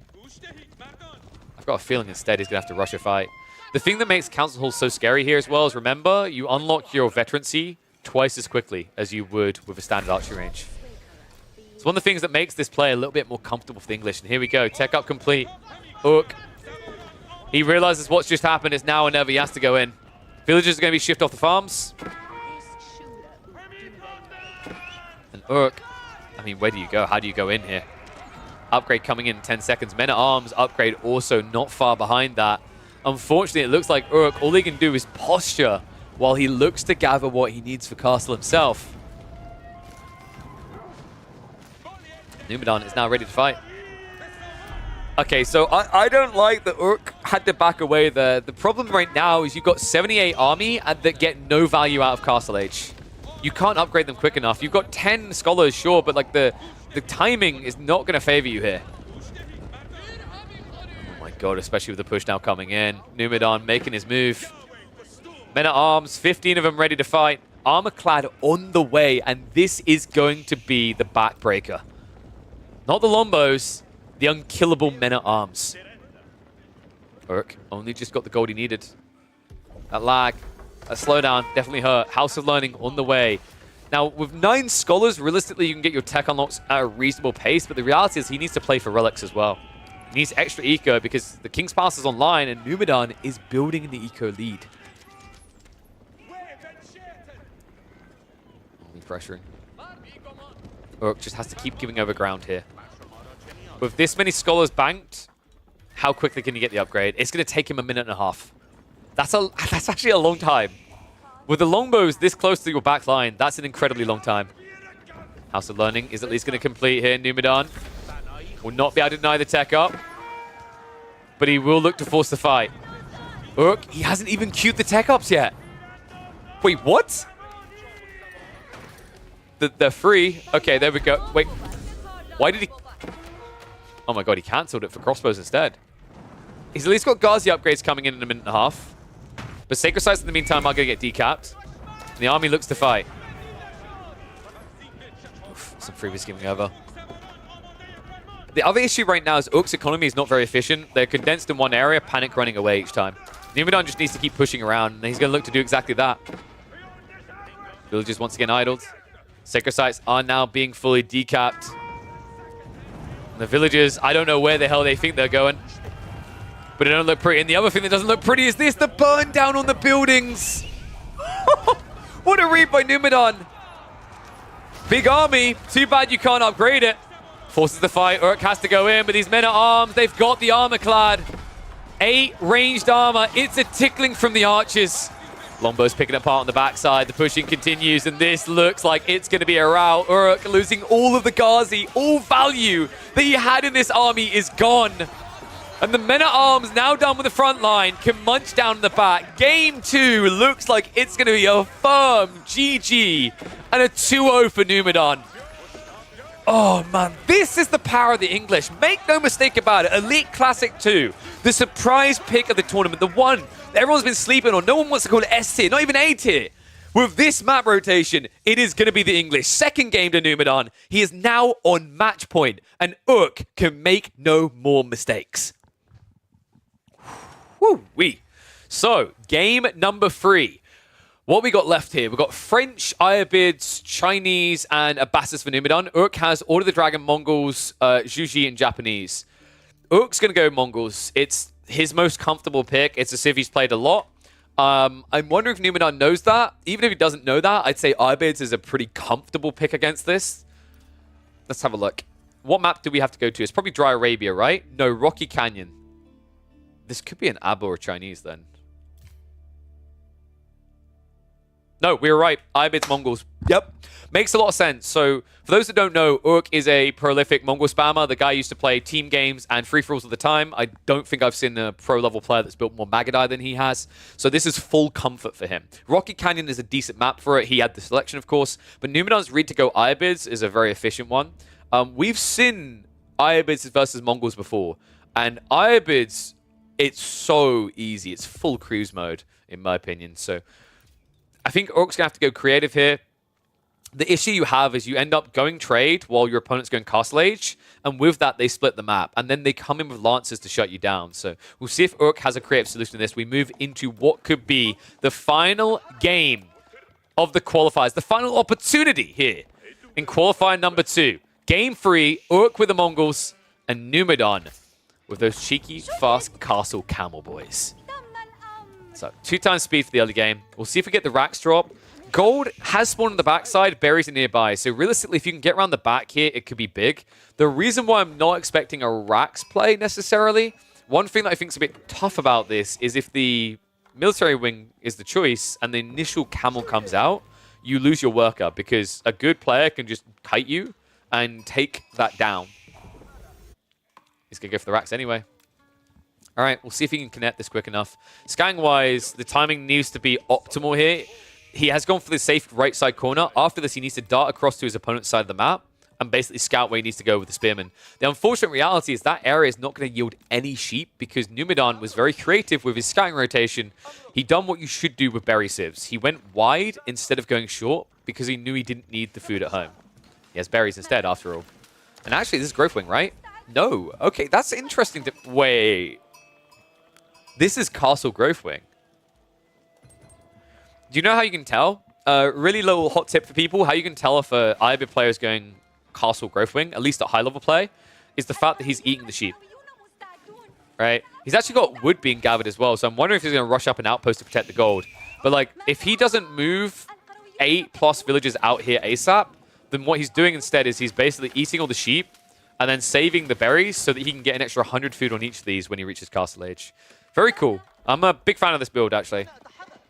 Advancement Wing isn't really necessary in a map like this, especially if your opponent's going to try the outpost rush. But here we go. Numidan should have the last of the wood dropping off. And that outpost from, wow, that outpost from Urk, I wonder if he could have been more greedy with this. Because this is going to deny the gold, but it's going to do nothing to the food. So, Numidan. Carrying a lot of wood right now, actually. What is he up to? Because obviously it's not a clean, fast castle build. He can probably still thread this timing, right? 33 seconds is too long. This outpost is going up. I think if Urk probably played this right, I was being greedy. Okay, maybe it's not going up. Oh no! He went for the mining camp! Oh, Urk, buddy, not like this. The outpost, great denial by Numidan. And Urk, mistakes made there. If he'd just gone for the outpost here, he still would have had it quick enough, and he would have had the protection of the spears. That delay has now made this play impossible. It's going to be the camel coming out, and that means your spearmen can't do anything. They get kited, your villager will die. Just great read there by Numidan. Patience paying off, and now an archery range opening. Is there a world in which he just does archer spears here? I call it the poor man's Abbasids, but it makes a lot of sense in this game. The funny part is Numidan had Abbasids, but the reason why you do this play, even though you picked Ayabids, is that your opponent doesn't expect it, right? For example, Urk probably wouldn't have tried this play the exact way he did. He would have guarded the outpost closer against Abbasids because of Military Wing pumping 2 spears and 2 archers. But against the Ayabids, he just saw a more greedy civ that he could exploit. And now, he's learned the hard way that's simply not the case. He got a bit too greedy. All of a sudden, Archer's on the way to clear up those spears.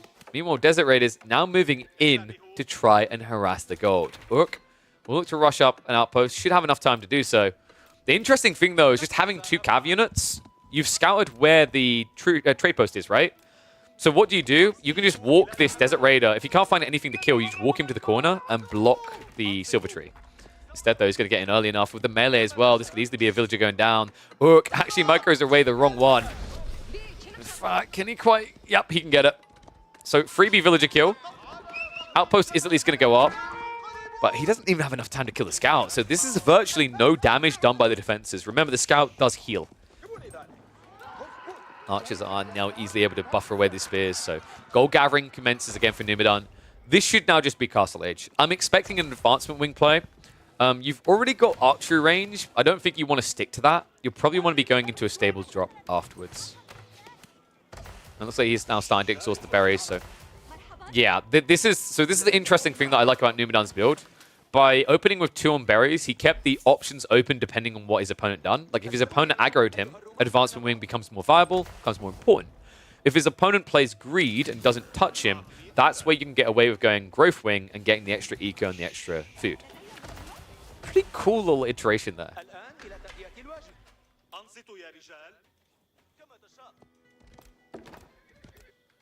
Numidan. Second Desert Raider out now. He could have actually blocked this from deploying a little bit too late in the end, though. And it is going to be stable plus racks. So, oh wow, 1-1-1. He sees everything. I don't think you get scared off your castle timing here, though. Like, you just drop one outpost and you rush it with advancement. I mean, after all, your opponent hasn't started trading yet. So, yes, he's going Keshiks, but that's not really sustainable with 1-1-1 until you get a few traders out as well. Or, well, sustainable at a certain phase. Yeah, anything sustainable with enough villagers. But at this stage in the game, it's going to strain you.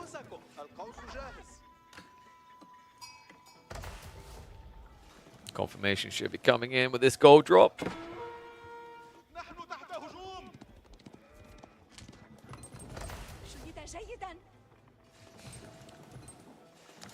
All right, confirmation. Advancing wing on the way. Silver Tree has been scouted, so Numidan knows about this. You might be wondering, why does he let it deploy? I mean, funnily enough, if you just stand here and traders come out, you kill them. It's just free kills. That's why he also hasn't walked in range of the vision. He legit wants Urk to build a trader. I swear. Like, getting one Desert Raider sounds so underwhelming until you have situations like this. And then it looks busted.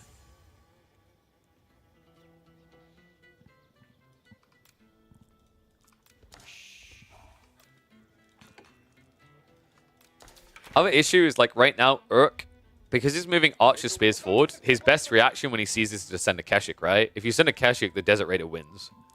It's, like, not even close. It's 26 damage, 5 armor, versus 3 armor, 15 damage. Not to mention the camel on ease, so it's not even that. It's lower, right? You tickle, they punch. Numidan should be about, what, 30 seconds out? Yep. Stable drop on the way. And you should be gathering enough wood for an immediate moss drop, because right now, Urk, the moment the Lancers come out, I don't know if he's going to have the breadth to guard relics on both flanks. Credit to him, so far Urk has not built a single trader. This is a really good thing. Because if he was building traders right now, he dies very fast. Don't get me wrong, it's still looking bad as a bigger picture because he doesn't have an answer to Camel Lancers yet. Like, free Spearman is not going to cut it. But by not adding in traders, he at least hasn't put himself deeper in the hole. So, tech up complete. Outpost makes it impossible to raid here. Numidan has enough gold for a few Camel Lancers. Already going to queue them up. Love the fact we've got a second stable here. This is how you beat your opponent. You just get enough that the Spearmen don't matter. Another interesting detail, actually, high-level players know this, is if you switch your auto-attack when you're close to Spearmen, what you can do with Lancers is you can basically bait your opponent to brace, and then after they cancel the brace, you can resume the charge again instantly as Lancers. So even though it's a less impressive Knight hit, it's still additional damage compared to like your sword attack, right? So cool little detail there that Numidan could use to make it very clean on this initial fight.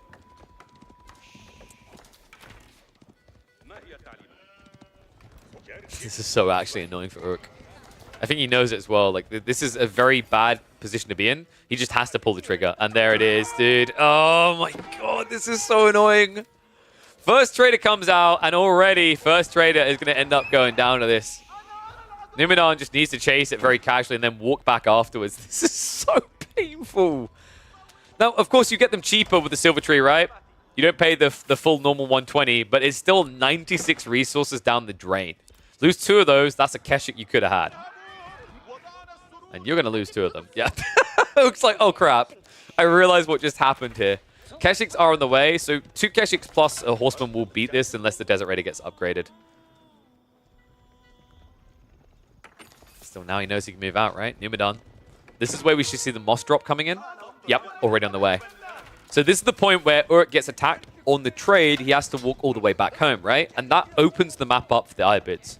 Just a very, very clean strategic execution by Numidan. Desert Raider looks to walk it off. Horseman's really good against this, by the way. A Horseman, because your opponent has the range tag, you do more damage. Yes, the Camel on Knees is annoying, but you got to keep in mind that, like, whenever you do bonus damage, any damage reduction, like Camel on Ease, is only reducing 10% of your overall damage, not 20. Numidan being very careful about when he takes this fight. Steeled Arrow is coming in. Numidan has yet to drop Blacksmiths to mirror this.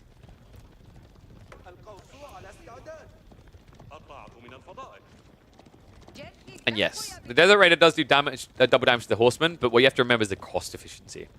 Horsemen win when you like build armies of the same size, basically.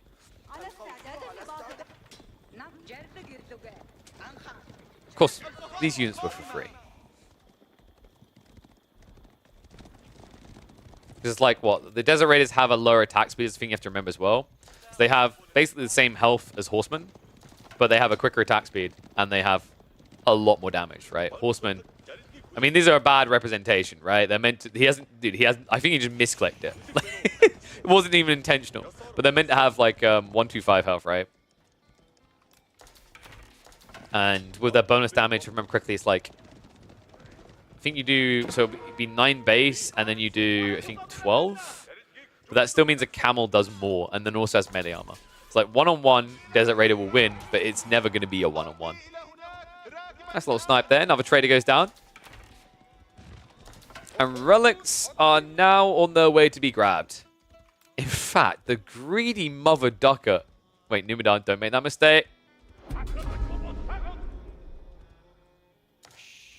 What are you waiting for? You just got offered a freebie. Yeah, that's a classic error. We've seen a few players get very good at dodging that problem. Realistically, this relic should be grabbed, but it seems that Urk, I think he just selected all armies. So instead, Numidan is going to get the hardest relic to reach, and he really has no right getting it. Well played by the Swede.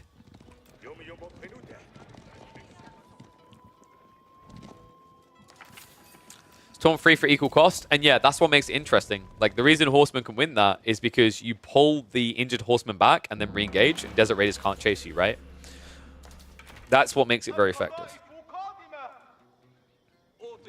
Of course, once again, the difference is these are free. He didn't pay for the Desert Raiders. That's always the catch-22.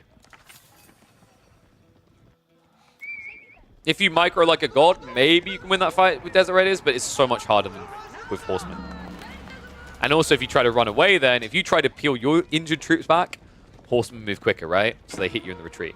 Also, I generally feel like whenever there's movement in the fight, lower attack speed, better base damage is better, right? So like the whole idea that like higher, you know, as in bigger gaps between their attack speed. So the fact that Desert Raiders attack more frequently benefits them if they can stand still. It's the same reason why Ghazi looks so good, is because when enemies move away, it means Ghazi's weaker attack speed compared to Horsemen doesn't matter as much. Charge in on the villagers. Urk committing to a big engagement. Numidan, what? The villagers hang around there. Questions will be asked about what the hell's going on here. Numidan is just standing still with them right now. Funnily enough, it seems to be confusing Urk. The Keshiks try to go in there. Numidan, army shrinking quite fast, but enough Lancers left over here. Archers trading out. But the Lancers are really what matters to me, because that is the thing that Urk will not have an answer to. Attack speed gets activated. A good fight coming out, considering the difference in damage and health here. But at the end of it, both players are going to lose everything, but Urk is still going to be an age behind. Oh, man. And remember, this isn't his whole army, right? So the military numbers are deceptive. Lancers at the tail end are about to clear this up, and Urk, he's going to lose a lot in the retreat. Heavy hit. Only 2 spearmen here. I think Numidan knows that he can easily engage this. Instead, he's just going to take his time. 2 relics already home, and more to come. A weird fight with the villagers. Oh my god.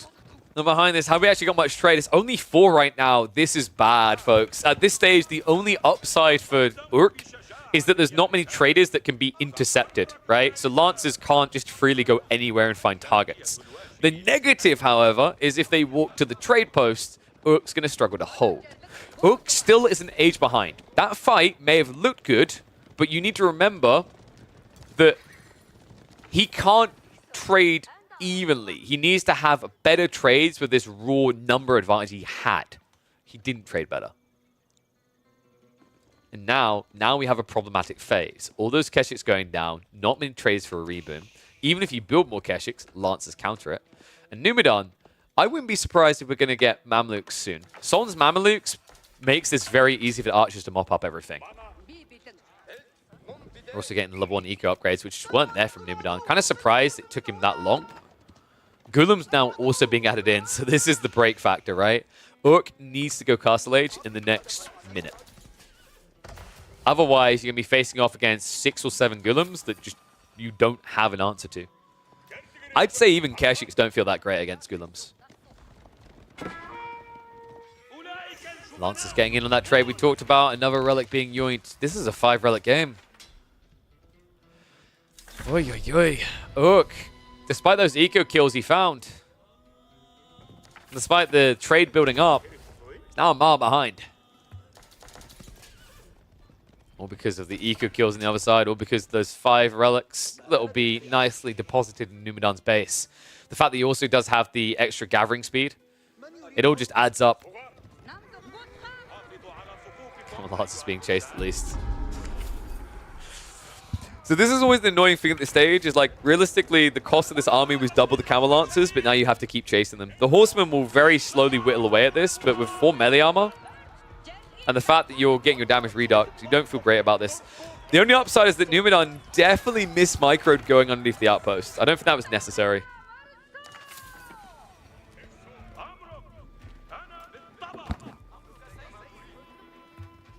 If Urk can find his way up in the castle, I can maybe see a way this works still. It's hard, but like, you need to basically take out the Camel Lancers, and then this turns into a slow fight, right? And you can mirror a slow fight with Yam Network. But right now, Numidan has spread, and he's buying time to get into Golems for that punch, that big fight that he can take. Urk, right now his army can't get any stronger. He needs an age up instead.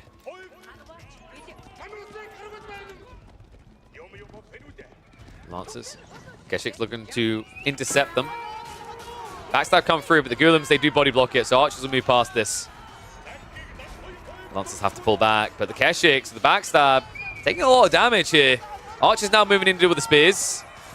Dervishes are also here for the sweet, sweet heal. And that is going to be an AoE heal, so it might not seem like a lot, but makes it a little bit harder. These Archers aren't actually insta-killing the Iobid ones anymore. Look, about to lose that military lead. Tech up is happening behind this. Kurultai on the way, but it'll be a Kurultai to buff a grand army of 0. Numidan has broken him. Camel Lance is now in for 3. Golems to follow up, and with the Mamluks' bravery, they move so insanely quick. GG comes out. Urk knows there's no way to get back quick enough. The trade compromised. 5 relics already gone. There's nothing for him in that Castle Age. It will be a dominant 3-0 for Numidan to qualify to the Elite Classic 2. Whoo-wee. Yeah, really good game actually by Numidan there. The very questionable fight with the Archers idling around didn't really hurt him on a grand scale, so that was nicely played by him. Thinking back, like, what could he have done differently? I think Urk... What was he really missing in this game?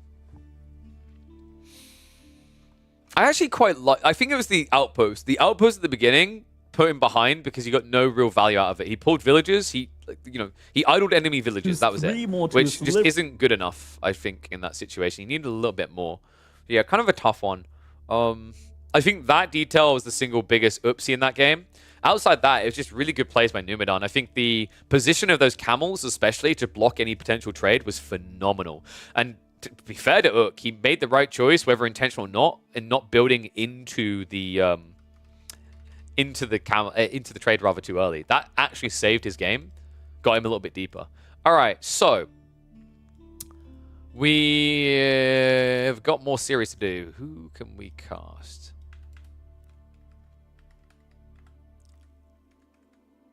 Did we do Matisse versus Corvinus? I can't remember. I think we done Matisse versus Corvinus. Unless I'm misrecalling.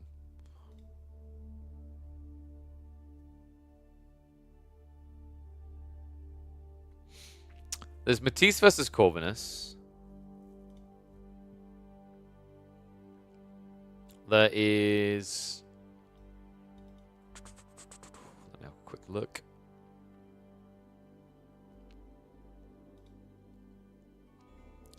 Kiljadi versus Sassy? Was Kiljadi versus Sassy cast? I don't think it was, right?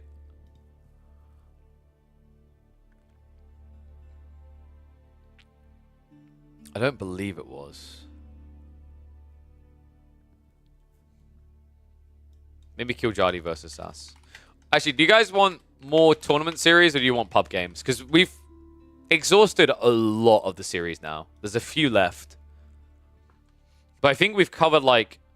We or someone else has now covered all of the qualifying series, I believe, because we've done Baltoon versus Garnaf today. And on the second qualifier, yeah, I think we've covered them all.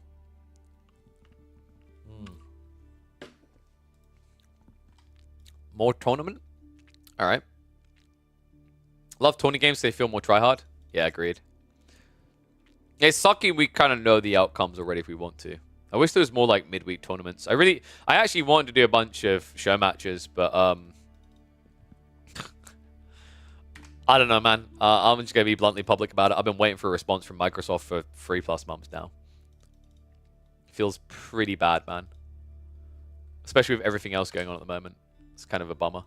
All right, so let's do Killjadi versus Sassy. Tell you how bad of an idea that is. It's your idea. It's probably bad. Kappa.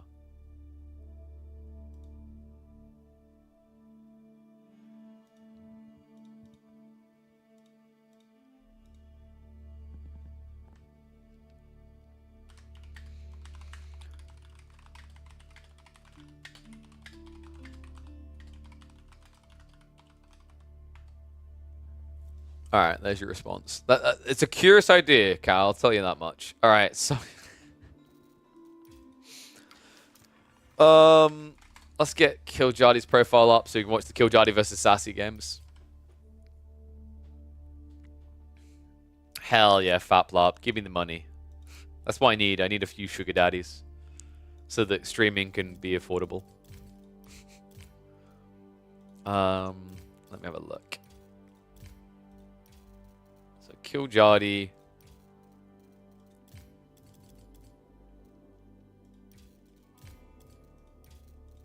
This is Starflock. Okay, Sassy. Oh, sorry. Boom. Let's do, actually, yeah, let's do the ads now. We'll do 90 seconds of ads before we get into the game, so then we don't have to worry. So hang around, 90 seconds, and then we'll get into the games. What I like to do there is like hit the ad button as I say the word games, and then it cuts off. And they're like, what did he say? What did he say? Sub. Big brain. All right, so we've got Rocky Canyon to open up, actually. Intriguing. Think of the content my idea will make. Maybe. I'm just trying to picture. I don't... I can't even like listen to it on stream to try and get the feel. Throw a community game in after this. The problem is it's too early for community games. Yo, what is up, Faplop? Thank you very much, my friend, for bringing another person to the most prestigious swarm that exists in the Age of Empires world. What can I say? So the problem with doing community games is it's way too early. Way too early for community games. Most people are not home.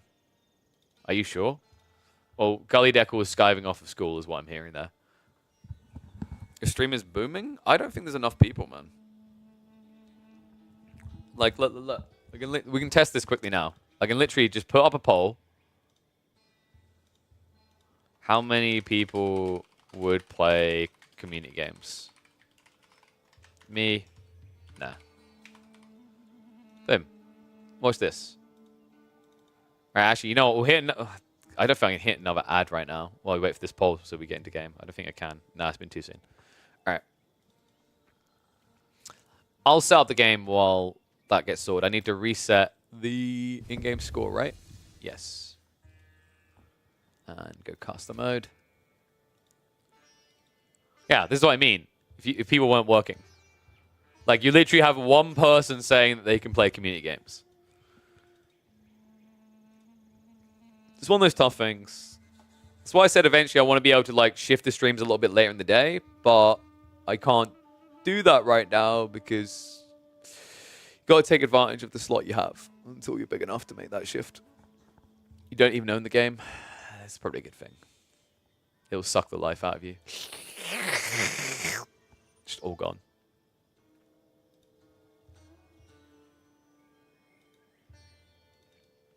All right, so we had a grand total of 2 people who could play community games. See? You already did that? Yeah, that's a different kind of sucking, though. I mean, good for you, buddy. That's Dota for you? Dude, I don't know, man. I need to squeeze in some Dota again. I kind of miss it. I just don't have a stack to run with anymore.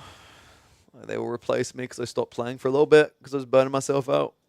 I remember I grinded the crap out of Dota 2. I got literally like the... I basically got top 3K in Europe, which is really high. And then I was like, I don't know what to do with this. And then all the groups I played with were like ancient or divine level players. So now they don't like, they like playing their ranks games, and they didn't want to play with me because I've inflated the MMR. I mean, in some cases we couldn't even play together. Big Sag. All right, should we get ready? All right, let's go. Another series from the Elite Classic 2 qualifiers. This one between Killjadi and Sassy. That's right. We got the Finn versus... I don't know why that's not toggling. Versus the Tuck. And Sassy is going to be kicking this off with his Mongols. A pretty cozy Civ for him. Outside that, of course, we know Sassy loves the almonds, but if you're getting almonds in a series, honestly, your opponent deserves to lose.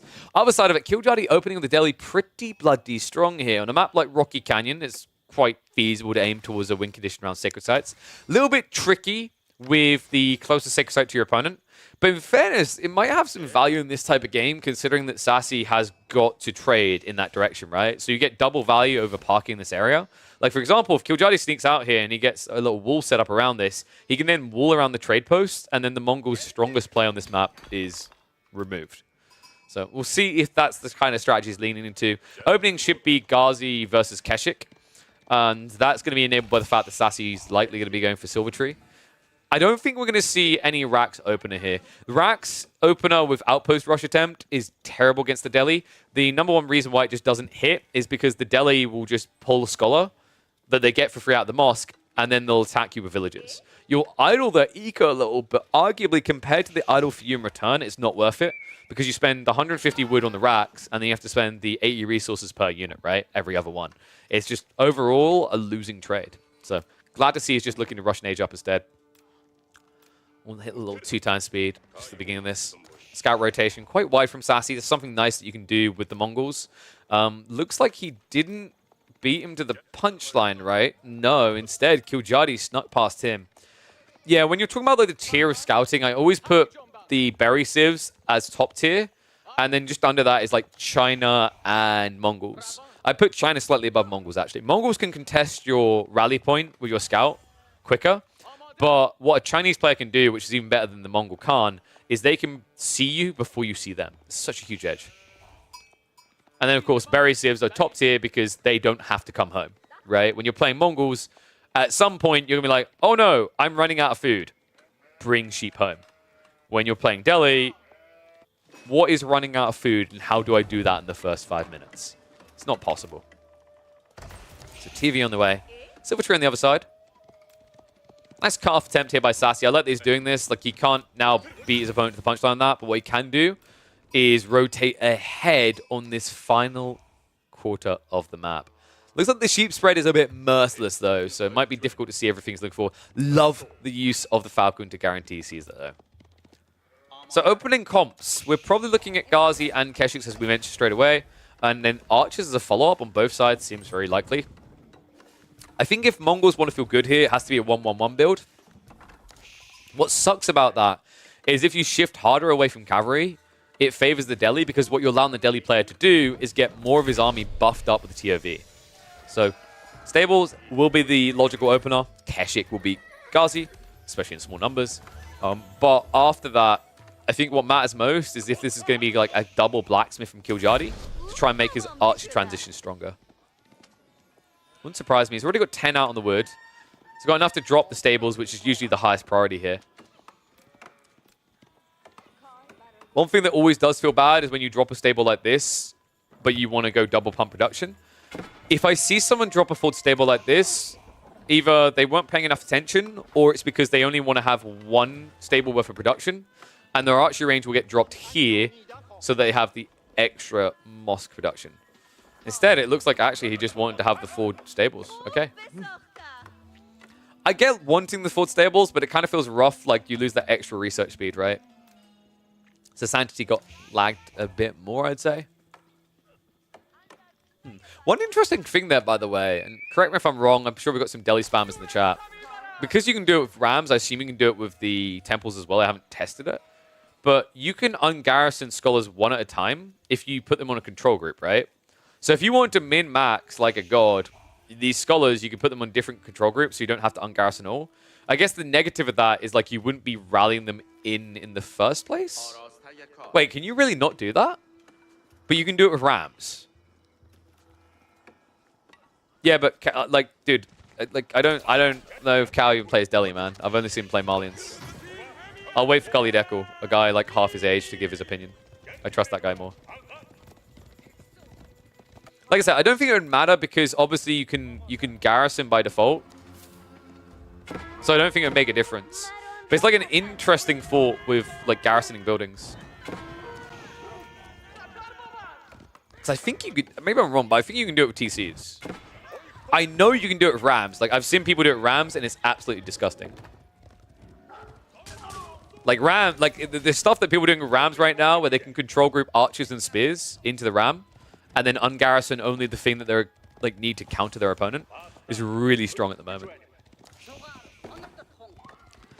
Sassy, continuing the trend of just Keshiks. Kiljadi, is he going to blink first? He is. Rax is on the way. Love the Blacksmith being dropped here. Just allows them to start getting that tech in prep for potentially archers on the other side. And then Sassy does get the advantage now because he gets the archers out first. So well played to actually make sure he just keeps that Keshik count pumping. And it seems like Kiljadi, I'm a little bit surprised he wasn't able to escalate the Ghazi count higher. But this is the power of the early phase of Feudal Age, right? With all that stone you've got, you can afford to get a few extra Keshiks out. As this goes longer and you scale higher, that's where it gets a bit dicey, and that's why the Mongols need to trade. Trade that I believe is only at 1 right now. Wait. Okay, he hadn't even scouted the trade post yet. This is why I wish sometimes Rocky Canyon spawned differently. Could you imagine Sassy comes over here, he's like, haha! It's like, wait, where's the trade post? And it's just like right in the corner instead. Oh dear. Yeah, that's one nice thing I think Rocky Canyon is you always know where the trade post is going to be. It's here or it's here. Those are the only options you have. Ghazi, nice stab in there. Wow, dude, the Keshiks are actually getting slapped right here. They're outnumbered. I think like Sassy spread himself a bit too wide. He's losing me because of it. Kiljadi, well played. Scout is going to go down. Keshik numbers now equal to Ghazi. But with the injuries on these back lines, it's a good thing that that one charged in. If it was the injured one for Sassy, Kiljadi would have turned around and hit it down. In fact, he might do that here after the charge ends. That would be a really sick little micro. Yeah, Sassy aware of it. He's like, nope, that ain't happening. Who is favored in this matchup? I think Delhi. I'd say like Delhi quite a bit, right? Yeah, Delhi's like a 60% win rate. I'm now looking at the stats after you asked. My instinct said Delhi, and it looks like we are... mixed results. Last patch, it was like 45% Delhi. Most recent patch, it's much more favored towards Delhi. Like, to me, the way this plays out is like, you have to trade, right? And while you have an initial boom to Keshiks, if you can't protect that trade guaranteed, you just start losing. And the issue is that Keshiks compared to Ghazi, Ghazis have a lot more mobility, so they have a lot more agency on the map. And I think we're already seeing that. Like, Kiljadi, the reason he's starting to build a lead, he's not taking the main fight. Sassy can't force it, because if Sassy tries to force a dive into the base, Spearman will block him out and slow him down. And while he's being slowed down there, there'll be a counter raid. Like, it's what makes Ghazi so bloody annoying. Oh, well, thank you, Cal. I appreciate you falling on your sword. This is why they pay me the big bucks analyst money, Shuffles tie. Because once in a while I get something right. Like I said, it doesn't matter because for you to do that, you would legit have to not be garrisoning your scholars straight away, which is bad. Because you can just click the building, right? But like with the old way that scholars worked, because you used to not be able to do that if I recall correctly, that would have been the more optimal strategy. But yeah, like with mass cav on both sides and no outpost set up, this 100% favors the Ghazi. Like Kiljadi, he's not giving any good fights to Sassy. You can see him destroyed value already. And what does Sassy do? Like, he has to rush to defend all the flanks. He went archers because he saw spears. And now that 1-1-1 build comes in. All of a sudden, Sassy has a big problem. So think about what you just reacted with here. You do at least get a Ghazi. It's actually a great surround. That's about as good as it should get for Sassy. Might get one extra Ghazi in the outro, but like that was just because of great out micro by Sass. Typically, you'll get nothing from that. And while you're getting that, though, what's Killjadi getting elsewhere? Sacred Sites. 2 now locked in. Big army building in the center. And these archers, dude, they are fish food right here. That's such an overextension by Sassy. Gonna get chased through. He even misclicks onto a Ghazi instead of a spear. Bad fight here. Needs to be careful with those Keshiks. They start to get stabbed into. Heavy losses. Sass coming back with the main army, but now this main army with no archers can't fight. Oh, no. Movement speed arrow gets him away. But look at those health bars. All right, Houston, we have a problem. Double military advantage, and all the boxes tipped. Sassy doesn't have a solution to these Ghazi. Like, Ghazi in this count against Keshik usually shouldn't win, but the thing that matters is the effective HP pool. If you can pile these together, Sassy's at like, what? Maybe about 8 Keshiks, I'd say. Meanwhile, Killjadi, with this many, is sitting at like, what? 11 Ghazi? Maybe 12. Uvu also gone, so all of a sudden that double production escalation that allows Sassy to compete isn't there. Luckily for him, it was just before the stone would have ran out, so he can try to reclaim the Uvu. Unluckily for him, Killjadi is like a dog with a bone. This guy loves to all in. He loves to murder more than anyone I know on the ladder, so I do not see him leaving this base anytime soon.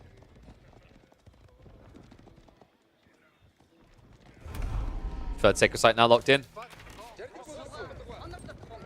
Oh, dude. This is tough. Sassy, I'd say this was one of his strongest picks in the draft, but the way this has been played, man. What would happen if Vortex and Killjadi Deli mirrored? I think I've seen that, and I'm pretty sure Vortex won it every time I've seen those type of mirrors. Vortex's aggression is a lot more optimized. Like, Killjadi is a very relentless all-in player, and he plays it well. But Vortex is the king of just finding that all-in time right now. But Killjadi doesn't have to worry about Vortex yet. He just has to worry about getting through the qualifier. And a person like Sassy is someone he feels content to contest. Even underneath the TC, the dive comes in. Army is going to be wiped, and that will be GG. A swift end to the first game of this best of 3. But more to come. So let's look back towards the draft here. I noticed I've left the bans Almonds in because Almonds OP. So Killjadi already initiates the Deli. Mongols missing now from Sassy.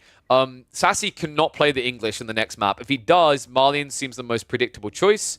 More likely, we're going to see Sassy try French for comfort or Chinese for strategic. He loves French. Sass plays a lot of French. But if you want to be more strategic with a blind pick, I think China might fare a bit better against all the remaining civs than the French do. So let me just load this up now. Killjadi, let's see. What map is going to be the second one? We just had a Rocky Canyon game. We're heading to Bridges. Okay, so Sassy should logically pick Chinese here, right? Yeah. And Killjadi goes Ayabids. Is it me, or did Killjadi just outdraft? I feel like Killjadi's draft is really good. I like Jeanne d'Arc versus French. It can work quite well. Yeah, I think he just completely outdrafted him. Again, Ayabids, Marlians, and Delhi is kind of painful. Especially when you like choose to go English and you don't ban out Marlians. It feels a bit weird. So, could be a tough one. Uphill battle for sure. Let's see if he can do it. Hopping into game 2. Might be the only time you see Sassy with a point on the board is when I need to flip the score. Because that first game was most definitely a win for Killjadi. We hop into Bridges, one of Avali's brand spanking new creations for showdown between the Ayabids and the Chinese. So the issue with Chinese in this matchup is their pacing, right? Like, China doesn't really tend to go all in. They tend to boom up because this isn't a Civ that's going to try to dent you and end the game really quick. They're going to try to chip away at you and in the meantime tech up to get an advantage. So just going to quickly glance the statistics of this. I'm tempted to say Ayabids is like 60% at Conk Plus. We'll just get confirmation of that. China versus Ayabids.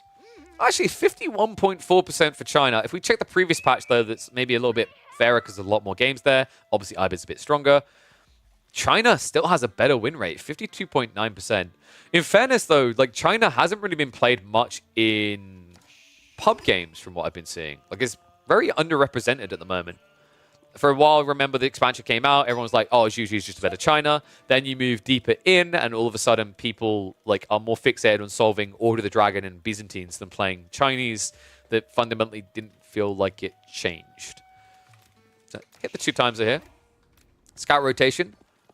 Interesting. He went for the southern island. In my experience, a lot of the time, no sheep spawn there. So this is actually a very big edge, actually, for Sassy. He should be able to get more sheep off the map. Negative is that, obviously, because you're up against Ayabids, they don't really care that much about the sheep. They have the berries.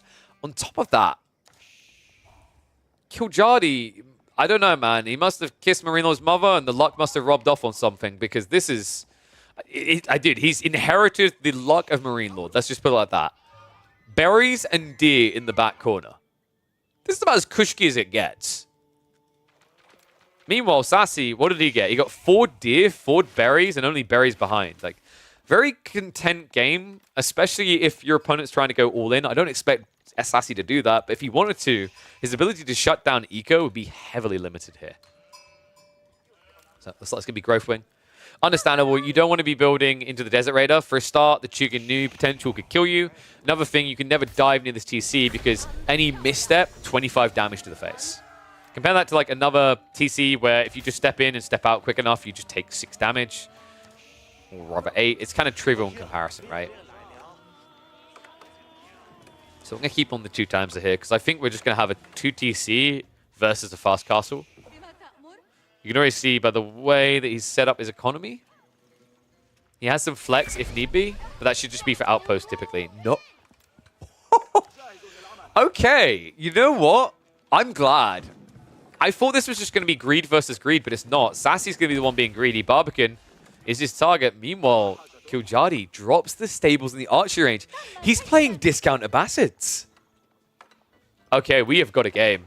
We've got a very feisty game. Archery range come on the other side, but that means Sassy, yeah, he's reacting to what he's seeing. He's going to try to play turtle mode against this. He's committed what he needs for a Barbican drop. He could get it quick enough, and I think it would be very important to secure this north side of the deer, because, okay, he's going to secure the tree line. So this means Sassy can only build Archer Spear then. He can't go Horseman. He doesn't have enough of food for that, right? Like, he didn't plant onto the berries. He doesn't have deer secure. I thought what Sass would do here is wall between the 2 tree lines and then Barbican the deer, because then you can gather the deer location. You can wall it up afterwards. And the only rotation point there for Kiljardi is all the way around the back. But now he can come straight across the north, block deer, block berries, and block gold. Gold isn't the biggest problem because Sass does have Imperial Academy, so he can tax his way to safety. But the food is definitely going to be a sticking point.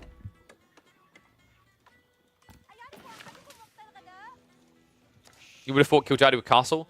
I mean, it's a logical option here. I just think Kiljardi is the type of player that if he thinks there's an opportunity to end the game faster, he'll do it. And you're up against Chinese, so although it's like a low chance they get late enough in the game that you feel spooked by them, he doesn't want to offer that up, right?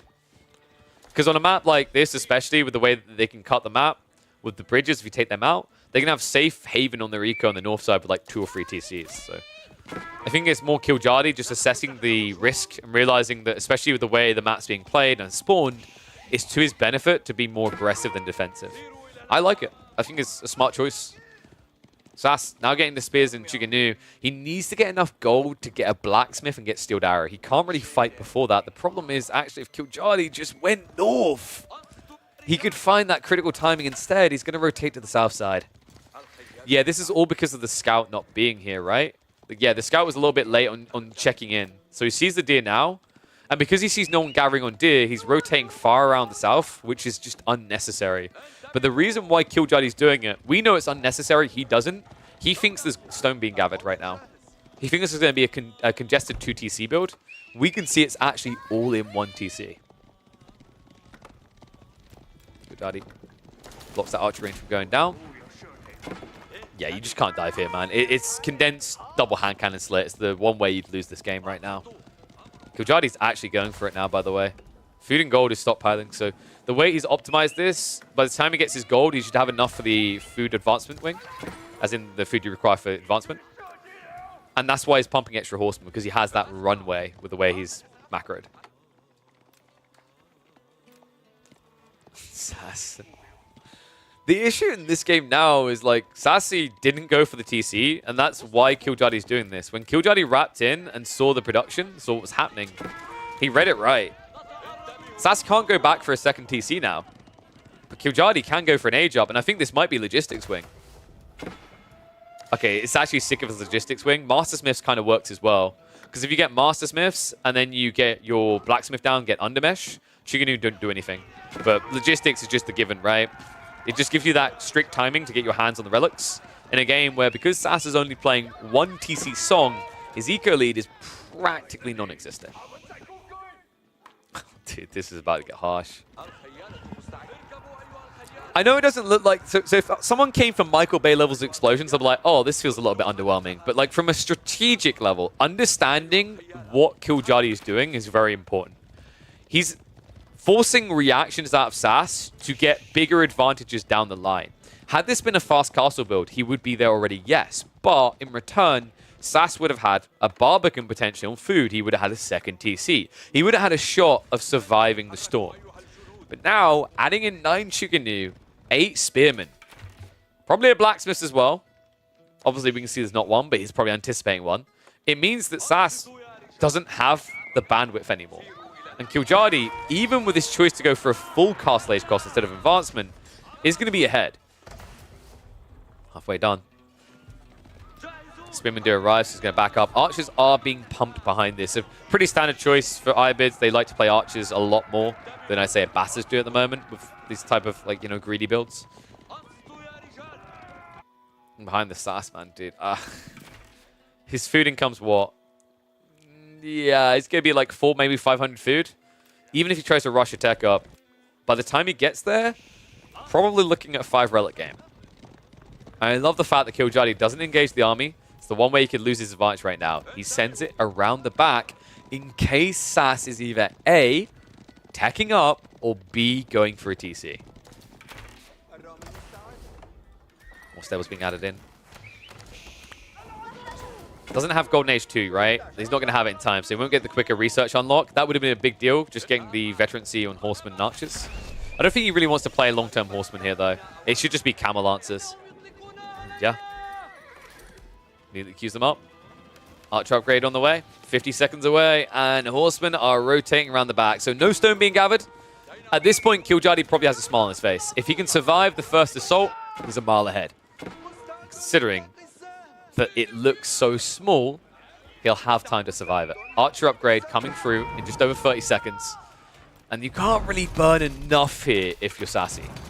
You can take out a few houses, a few mining camps, but your number one goal now is to try and catch up into Castle. Because if you don't, your only other option is an all-in. And every minute that passes, that all-in potential gets weaker. Nice garrison saves on the IO. Army's diving deeper, but wait, did he ever... He knows about the back corner, right? He's not checking for it. Oh, dude, are you kidding me? If Sassy checked that corner right now with Chuganu, that would be -8 villages for Killjadi. That would be what he needs. But instead, he goes after the houses. Warlord coming out. Interesting. You could just go for the mass heal. That would have made... Well, I mean, he doesn't need it, but... just wants him to know, I'm getting relics. Got nothing else to do with it right now. Archer's now moving out and they're vetted up. So this is going to be a heavy loss for Sassy. On this retreat, he could lose the entire army.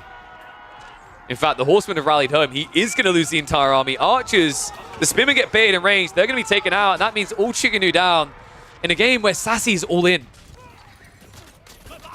I think we might be looking at a quick 2-0, folks. These Chuganu losses are unacceptable at this stage with what you're up against. More Spearmen are coming. But they're ahead of the Chuganu mass, and they run into the Archers. The Lancers run past it, and they can just keep on running. Oh, man, this is vicious.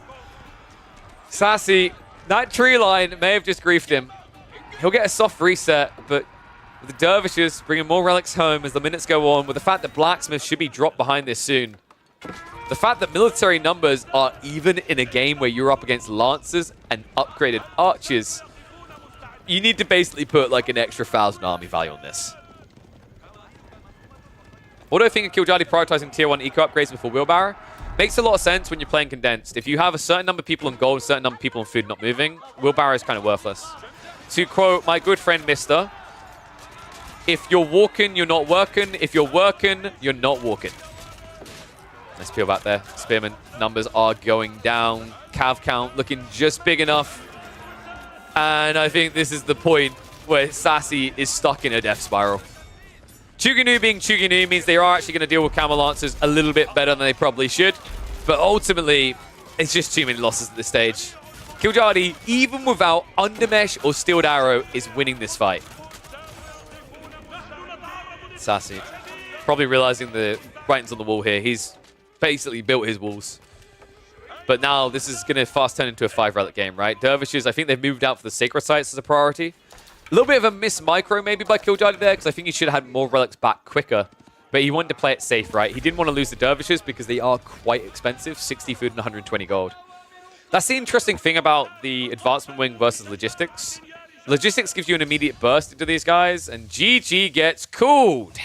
Game 2 goes to Killjadi. Really quick one. Let's talk a little bit about why Logistics feels good here, because that was a very quick series. Logistics feels really good here because it allows you to very easily move out at an early stage for relics, other than waiting for the mosque to get built for 200 wood and then produce them for 180 resources each. The other way to think about this is if you want to go for 3 of those Cambulances, you're saving yourself basically more than what you save from Advancement Wing, actually. Advancement Wing saves you 500 resources, whereas with that choice, you basically save 540 resources. So the only advantage Advancement Wing actually has over Logistics is timing. But smartly ID'd by Killjadi there, his timing, his force of his opponent to play a longer feudal means he can afford to just stockpile resources and wait longer, because at that stage, he's all in. But just to quickly give my final opinion on why Killjadi went for the eco upgrades and why it worked so well to Faplop, the reason why it looks so good in this game is because he basically set his eco up in a way that he was exhausting food without moving, and he never changed the number of gold workers he had until he was ready to tech up. That was very creative because that allowed him to get additional horsemen, whereas a lot of the time when people pivot and they didn't plan that ahead of time, they'll have to shift gold workers, and that's where wheelbarrow gets more value. So sick game by Killjadi. Shows you exactly why he was later able to qualify through to the main event. Just a very clean and aggressive player, I think. Looking forward to seeing what he's going to be able to do in the main event. Whew. Alrighty.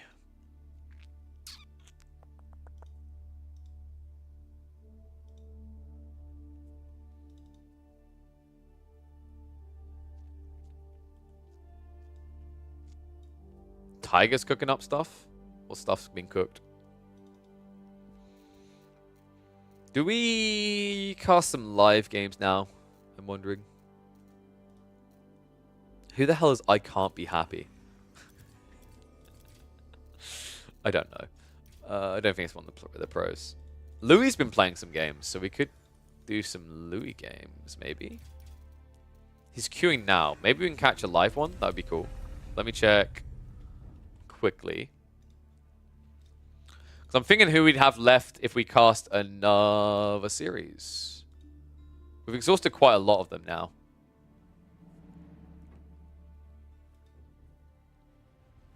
So I think there was...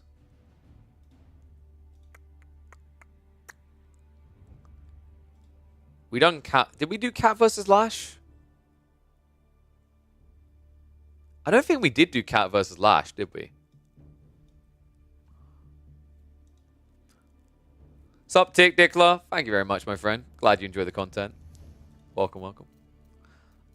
So we could do... Did we do Lash versus Cat, guys? Can you remember? I don't think we did. I might be wrong, though. We've done so many series at this point. I should have had a tick list. I've had them listed in a document, and as we cast them, I've removed them from the document. Wrong way. I should have basically ticked them in the document. That would have been easier.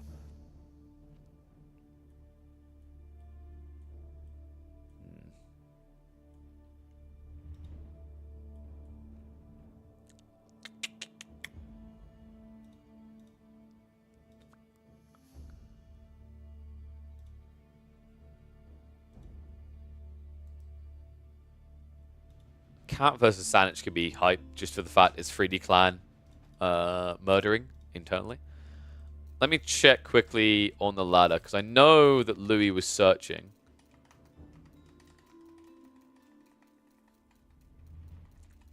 So maybe we luck out and get a Louis game.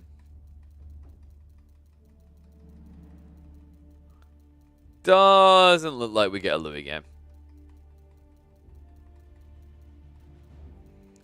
Unless he's playing private games, in which case we're never going to get one. I can check his data. Let's see if he had some interesting ones.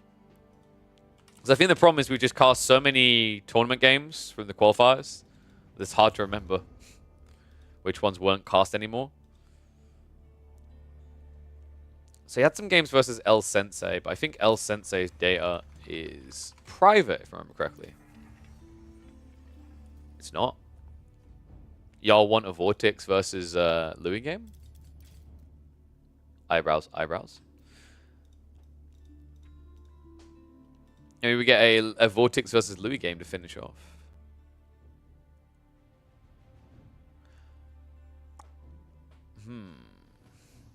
Chinese versus Rus, Ayabids versus Malians, or English versus Ayabids? What do you guys think?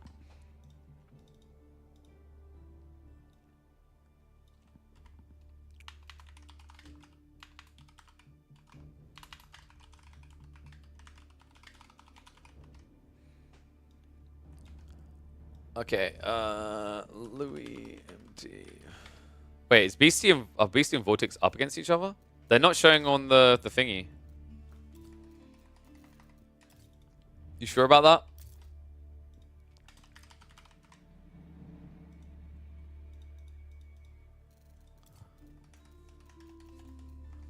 Oh, there you go. Good heads up. All right, let's do that then. That wins. Whoop, whoop. All right, guys. So we're going to have to wait a few minutes for this one to start because it's going to be live. But it should be a banger. Byzantines versus Ayabids. 4 minutes.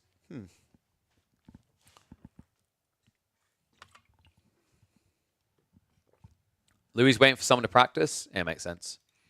Byzantine is fine. I think Byzantines handle Ayabids a lot better ever since the changes to both those civs. It's a little bit closer to a 50-50 now, right? Let's have a look. Byzantines versus Ayabids. Yeah, 53.7%. That's not too bad. Previous patch, Byzantines were at a disadvantage, right? Yeah, 41.9. So changes on both civs, right? Weaknesses for one, advantages for other. And yes, Dom, this is live right now. Whoop, whoop.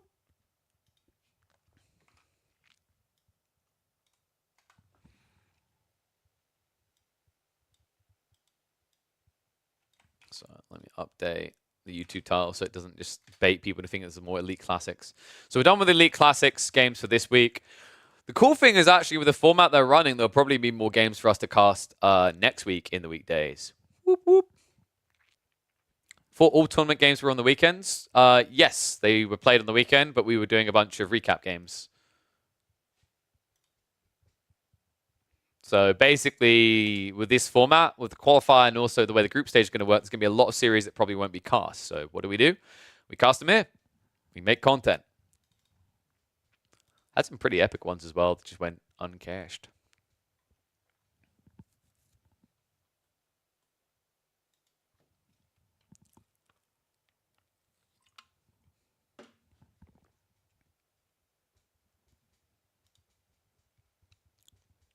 When does the tournament continue? Tournament continues on Saturday. So main event starts this weekend, carries on through each weekend until I believe it's the 24th is the grand finals. So you got 4 weekends of competitive AoE 4. And then the entire scene sets on fire and people panic and then we don't know what the hell's happening and everyone was like, oh my god, no Red Bull. Ah! And then we explode. I noticed some people have been like throwing rumors around about there not being a Red Bull Wololo for AoE 4 because no one's been contacted. I really hope that's not true. It would be heartbreaking. At the same time, I kind of understand it from like a raw numbers perspective. But yeah,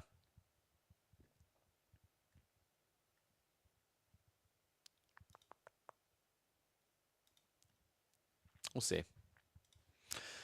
I'm still, whether delusional or not, holding my breath and hoping.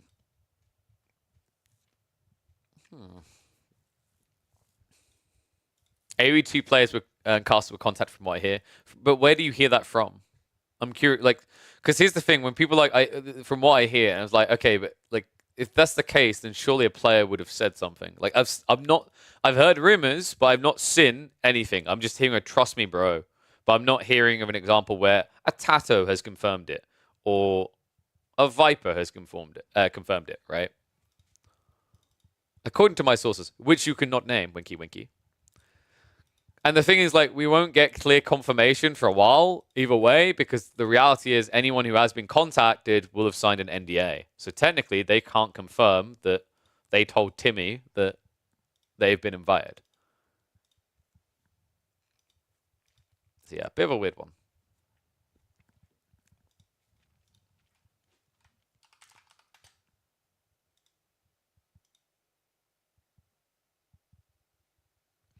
Respect nostalgia, but you don't really get why so many, because it's got a long chronicled history, right? And also AoE 4 has had terrible marketing. In general, I'd say in general,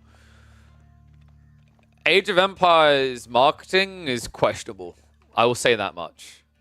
It's been a big problem for a long time. AoE 4, I'd argue AoE 2's had its own issues, but like the legacy of AoE 2 has allowed its natural grassroots marketing to work better. AoE 4's in a good spot for the most. I mean, it's in the best spot it's been. There's still some stupid issues that genuinely shouldn't be there, like Q dodging. But the reality is that I think the marketing, and we saw this with the Microsoft announcement, has been a bitter disappointment. It let it down. It's kind of weird. Every time, like, on the development side, something very good happens, very creative happens, something bad follows it up, to be, like, brutally honest about it. Like, something just gets mishandled. I need to actually... Dude, how do I remove a link to an image entirely in image file? I don't think there's a way. Oh, there we go. Boom. People expect... Okay, so I'm going to address this before we get in. It's not that people expected too much. As I've said already, it's literally the marketing was terrible. They acted as if there was something big to announce, and then what they done is they done the equivalent of when they done the roadmap before and they put bug fixes on a roadmap. All they needed to do is have a little segment where they have a host who knows how to host a show, like, you know, who knows basically how to shill or spin a marketing angle. And that's no offense to, like, the streamer they had. It's like, that's not his job. He's not, like, meant to be a salesperson for them.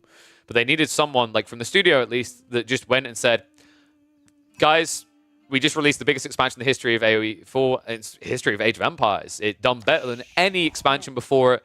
It's a huge milestone. We have loved the reception to all the different civs out of the game. The variant civs seem to be a big home run. We love that people are so actively engaged with the content we put out. But of course, that content is not realistic to keep pumping every 6 months. So, while we do not have any new civs to announce yet, what we can assure you is our prolonged and continued support for the franchise and Age of Empires 4 in particular. So be sure to keep an eye out for more announcements later in the year, but for now, the team has earned a rest. Boom! It's not hard. But they made it hard on themselves. All right, should we get ready to go? Let's hop to. All right, live from the ladder. Welcome one and all to the Age of Empires 4 action. We've got a showdown between Vortex on the Ibids and Free Scouts on the Byzantines. That's right, this is none other than Beastie Cutie on one of his Smurfs, and he is looking to play fast and furious. Easy peasy, baby. We got the Imperial Hippodrome on the way. Love to see this, actually. Interesting choice up against the Ibids in particular, but actually works very well in the early game against the Desert Raiders, because your horsemen can easily gap close, and because those Desert Raiders have the range tag, it actually means that you can kill them. So, quite excited to actually see how he's going to follow this up, because one big issue I've been seeing is Hippodrome just doesn't have scalability into the late game due to the issue of how expensive the cataphracts are. So I'm wondering if he's got a solution for that. So far, a neck-and-neck spread, by the way. Both of them going down their sides of the map, and I'm impressed. For once, it looks like the sheep spawns were even Stevens here. No one getting an insane advantage. It's actually 14 to 14. Made that 15. Then again, yeah, it is actually completely accurate because there's berry play. Dude, that's so cool. Both Civs playing berries and both Civs getting pretty much the exact same. I think there's one sheep difference in it. So we've got a very, very balanced early game, and that's important because before the recent patch at the end of January, this matchup quite heavily favored the Irobids. I'd say about 60% from what we saw in stats. Makes sense. Their fast castle build's very aggressive. Byzantine's weak game is their weakest point. Early game's their weakest point. But ever since the patch, with the buffs to the early game, for example, the value of Sistine now being level 2 at level 1, and the fact that the Irobids received some tweaks to the value of their advancement wing, this matchup is now slightly skewed in favor of Byzantines by about a 53% win rate. This is an interesting mutation by Beastie, one that is very fixated on the idea of constant aggression. Just curious to see if it's going to work compared to the tried, true, and proven power of the Grand Winery. So, live game, we won't speed up the early game at all. We literally can't. It looks like Vortex is just going for that raw rush up in age, and, well, looks like we're going to get Horseman coming out. Now, notice that Beastie doesn't go in with one Horseman here. You want to wait for the second. Unfortunately, that idle time could not have been at a worse point there. It pushed him off the berries before he actually got enough together for the extra Horseman, right? So you had to rejuggle his eco a bit on the villagers to afford this. But now with the second Horseman coming in, this is where Vortex should lose map control. Because with the 10 charges of Triumph, you don't even need to use them here, but you could use them to clean this guy up. Instead, what's probably going to happen is Beastie's going to chase down with the Horseman, stab this guy down, and if one of his horses get low, then he'll pump the Triumph. If it doesn't, he then has that to hit the eco afterwards. Horseman on the way, Vortex. A little stab on the sheep. So, funnily enough, that's brought beautiful balance to the game, hasn't it? Because that was the one sheep difference that Vortex has as an advantage. Scout actually tanking a lot of this. So well played. Vortex not giving himself over at all. Remember, you don't really want to attack with the range form. You just don't really do that much damage. It's 7 bow attack. And remember, you shoot ranged armor on these guys. So instead, he'll fall all the way back home. The Beastie now needs to turn this into something else. He's adding in a lot more. Going up to 4 horsemen. Berry's almost exhausted. Notice that Vortex is dealing with this now. He's about to run out of an opportunity too, so he needs to move back towards the sheep ASAP after this. So timing's quite nice. Second Desert Raider comes out, and that's a bad fight for Beastie. More cav on the way, but has to pump the Triumph that we talked about. This is where it looks a little bit rough. Has to peel away. Looks for the kill on the scalp. Instead, he needs to be hitting these Desert Raiders, because this is the damage that you can do. Unfortunately, it looks like Vortex is actually going to out-micro him. Well played. Dude, that was sick micro right there. And that wasn't any active production, right? No, I think he added in one. So that was actually sick. The read to need to get an extra one in means that now all this investment from the Horseman side by Beastie feels kind of wasted. Vortex, he doesn't even need to go Advancement Wing. This is going to be probably... I don't think you go Growth Wing after this, right? Like, logistics makes a lot of sense. It's kind of weird because you're up against Horsemen, but realistically, the Desert Raiders should force Beastie off of Mass Cav now. Is he feeling greedy? The safe option is growth, for sure. The risky but big reward is going to be advancement. So he goes for the safe. Sorry, logistics. He goes for the safe option, into growth. Makes a lot of sense. You've used the berries, but like realistically, going wide wings for logistics, if you get seen, which you will be seen, the Horsemen just kill you. And it's still an eco lead, right? In a situation where your opponent is basically all-inning you. He's got Lombos on the way. He's going Mass Horseman. No Expilatores, so he knew he wasn't going to get eco yet. Probably we'll see that in the next 2 minutes, because at that stage, that's where Vortex should have to get a bit risky, playing out to deer, playing out to berries. But for now, Expilatores is kind of worthless. Your opponent isn't going to come out of his base yet. In fact, he's still got some lifeline there, right? Yeah, 12 sheep left over. Other side of it, of course, we know that BC has a lot more to work with. That's going to be important because as the game goes a little bit deeper, we will start to see Lancers coming out. So I love that while BC has full map control, he's playing onto these berries to guarantee more Lombos to work with.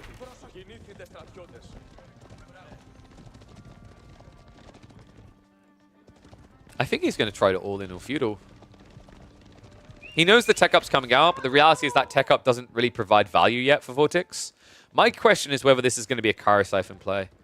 Kypher Siphons feel really difficult to use correctly right now, especially considering that with the Ram nerfs, while other civs got a buff to their overall cost, Kypher Siphons are still ridiculously expensive at 100 gold.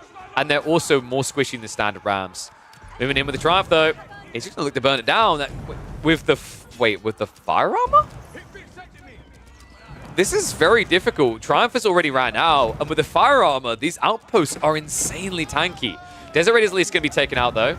And it is a lot of horsemen. So realistically, he should be able to get through this. Vortex. Wait, what? Oh my god, he pulled the villagers to try and repair.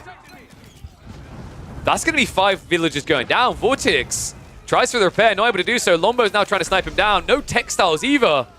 A dive underneath the TC. The extras come out, and they come out to death. Oh, Vortex. The timing on this. Beastie's so sick. And now Triumph reactivates. He goes in for that bonus damage. More villagers going down. What a hit. The eco lead has been lost as soon as it's gained. What a timing attack out of Beastie. Housing issue also a crisis for Vortex. But not for long, buddy. All these villager losses are adding up. And he's not going to stop. The Horseman just lasting so long, courtesy of the Undermesh. No steeled arrow from Vortex, which means this TC is only tickling. Lance has at least come out, so this should be the reset point. But is it much of a reset point? Vortex now behind by over 12 eco. Oh, what a sick hit. And Beastie behind this. He'll need to turtle down. He'll need to hunker down a little bit, but the timing could not have been more perfect. Vortex, heavily dented. 11 workers behind after all that.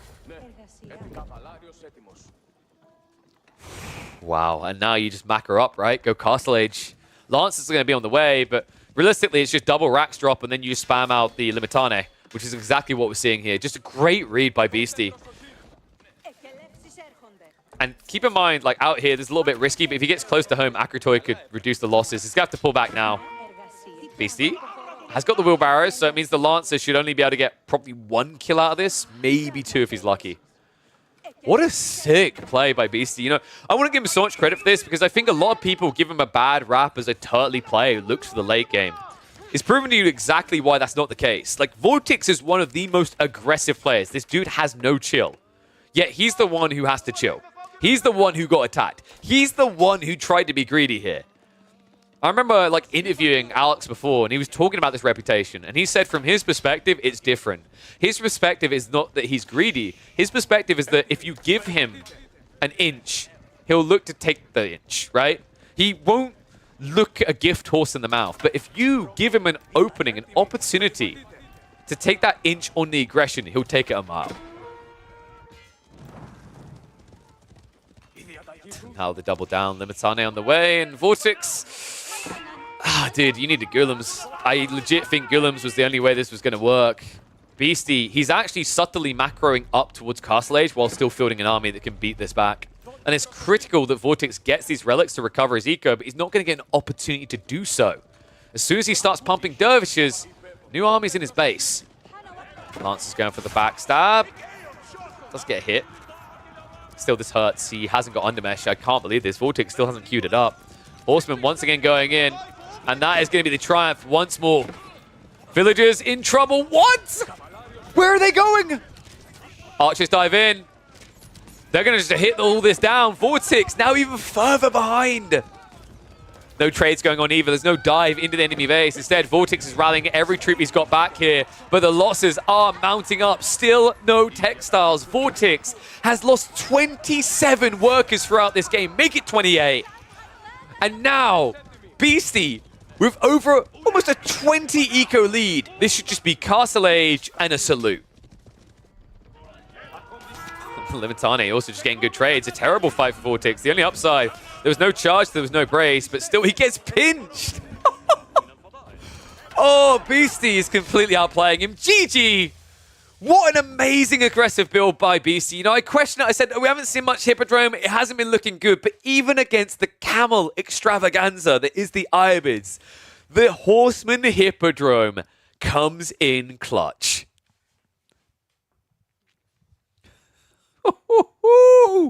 Dude, that was a cool build.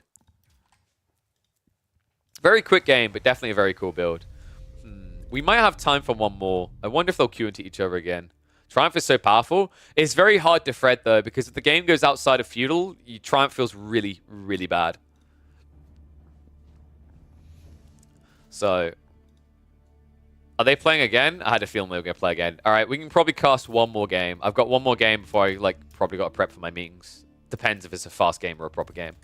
So we'll do them one more time. There is also Voldemort versus Krakeny, by the way. Eyebrows, eyebrows.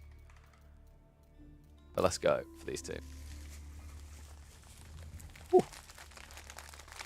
Japanese Mirror on 4 Lakes. All right, yeah, good thing I'm doing only one more game. This could be an hour.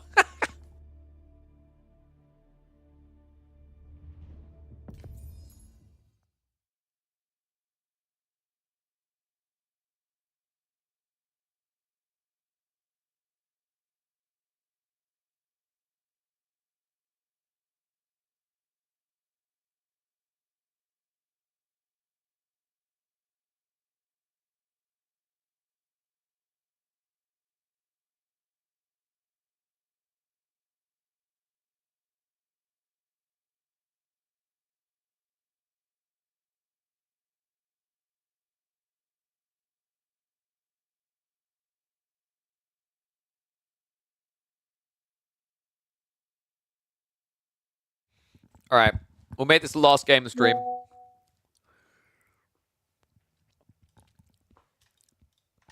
Ooh, we can put predictions as well.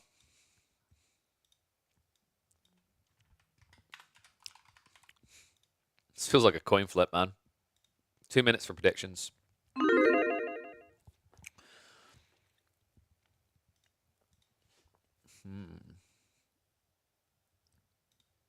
All right, interesting. You guys ready for this?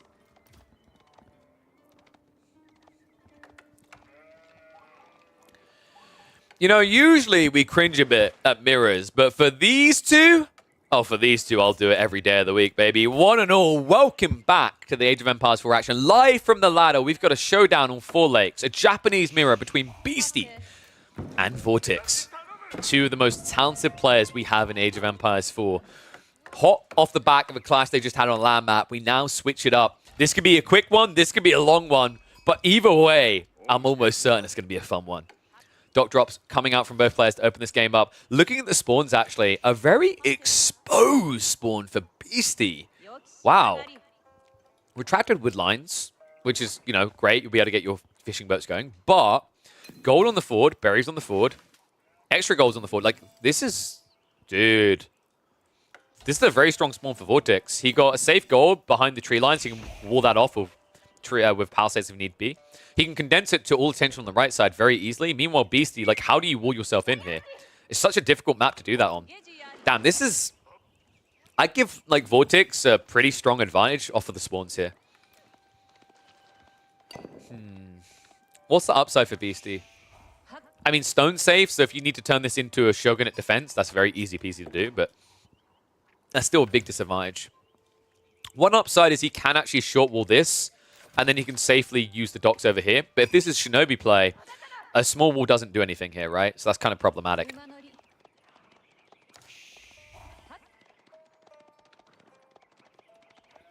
Interesting people saying they wish they had 4 Lakes in ranked. I like watching water maps. I just feel like a lot of people don't like playing them. And I'm wondering if the devs are trying to accommodate a balanced map pool that allows your lower ranked players to ban all water maps if they want, right? If you added 4 Lakes in, you'd have to take another land map out, presumably. And all of a sudden, you might disrupt the balance in a way that players have to play water maps. And statistically, I can't remember, there was a statistic before about how many players ban water maps, and it was quite high. I think it's the same in Age of Empires 2. Like, a lot of players, you see it all the time. You watch their replays, they ignore water and play land only. So, looking at the split here. Interesting. Vortex has a few more people on food. Might be looking for a faster feudal age timing after the first dock, so he can get into the initial Coca Township Shinobi. That's a big edge to have. You need it as well if you're going to aggro into your opponent. Isn't 4 Lakes a map pool? Oh, maybe it is. Wait, is it, I think 4 Lakes is in quick match. I don't know if it's in ranked, though. So, Vortex... He's going to be a lot quicker on his tech up. That, yeah, and it's not like it's a drop-off advantage. Like, BC's just behind. So Vortex should have about a 15-second window to be ahead. Ah, okay, thank you for the confirmation, Cal. So, yeah, Full X isn't ranked. Okay, so the reason we're not seeing it much then is because everyone's banning it. So it kind of speaks for itself, I guess. I think Full X is like, it's kind of a weird one because it's very good in tournaments, but in pub games, there's a few very clear picks. And in a tournament, you have this elegance to the draft in the way that you can ban and also the way you can pick it later to force bad matchups. In pub games, there's nothing to stop someone from playing Japan every time. Like, actually, most of the games we've cast on Full X so far in pubs has been Japanese, like every time, without exception. So, yeah, I think that might be one of the big conundrums with it. Sheep drop off, and we should be seeing a move over, right? Vortex, yeah, it looks like... Wait, did he scout this? No, so he doesn't know exactly which leg his opponent's on. Coca Township on the way from Beastie first. It looks like Vortex, there was a price to pay for all that food. He mismacroed. Ooh, yeah, that's a big problem.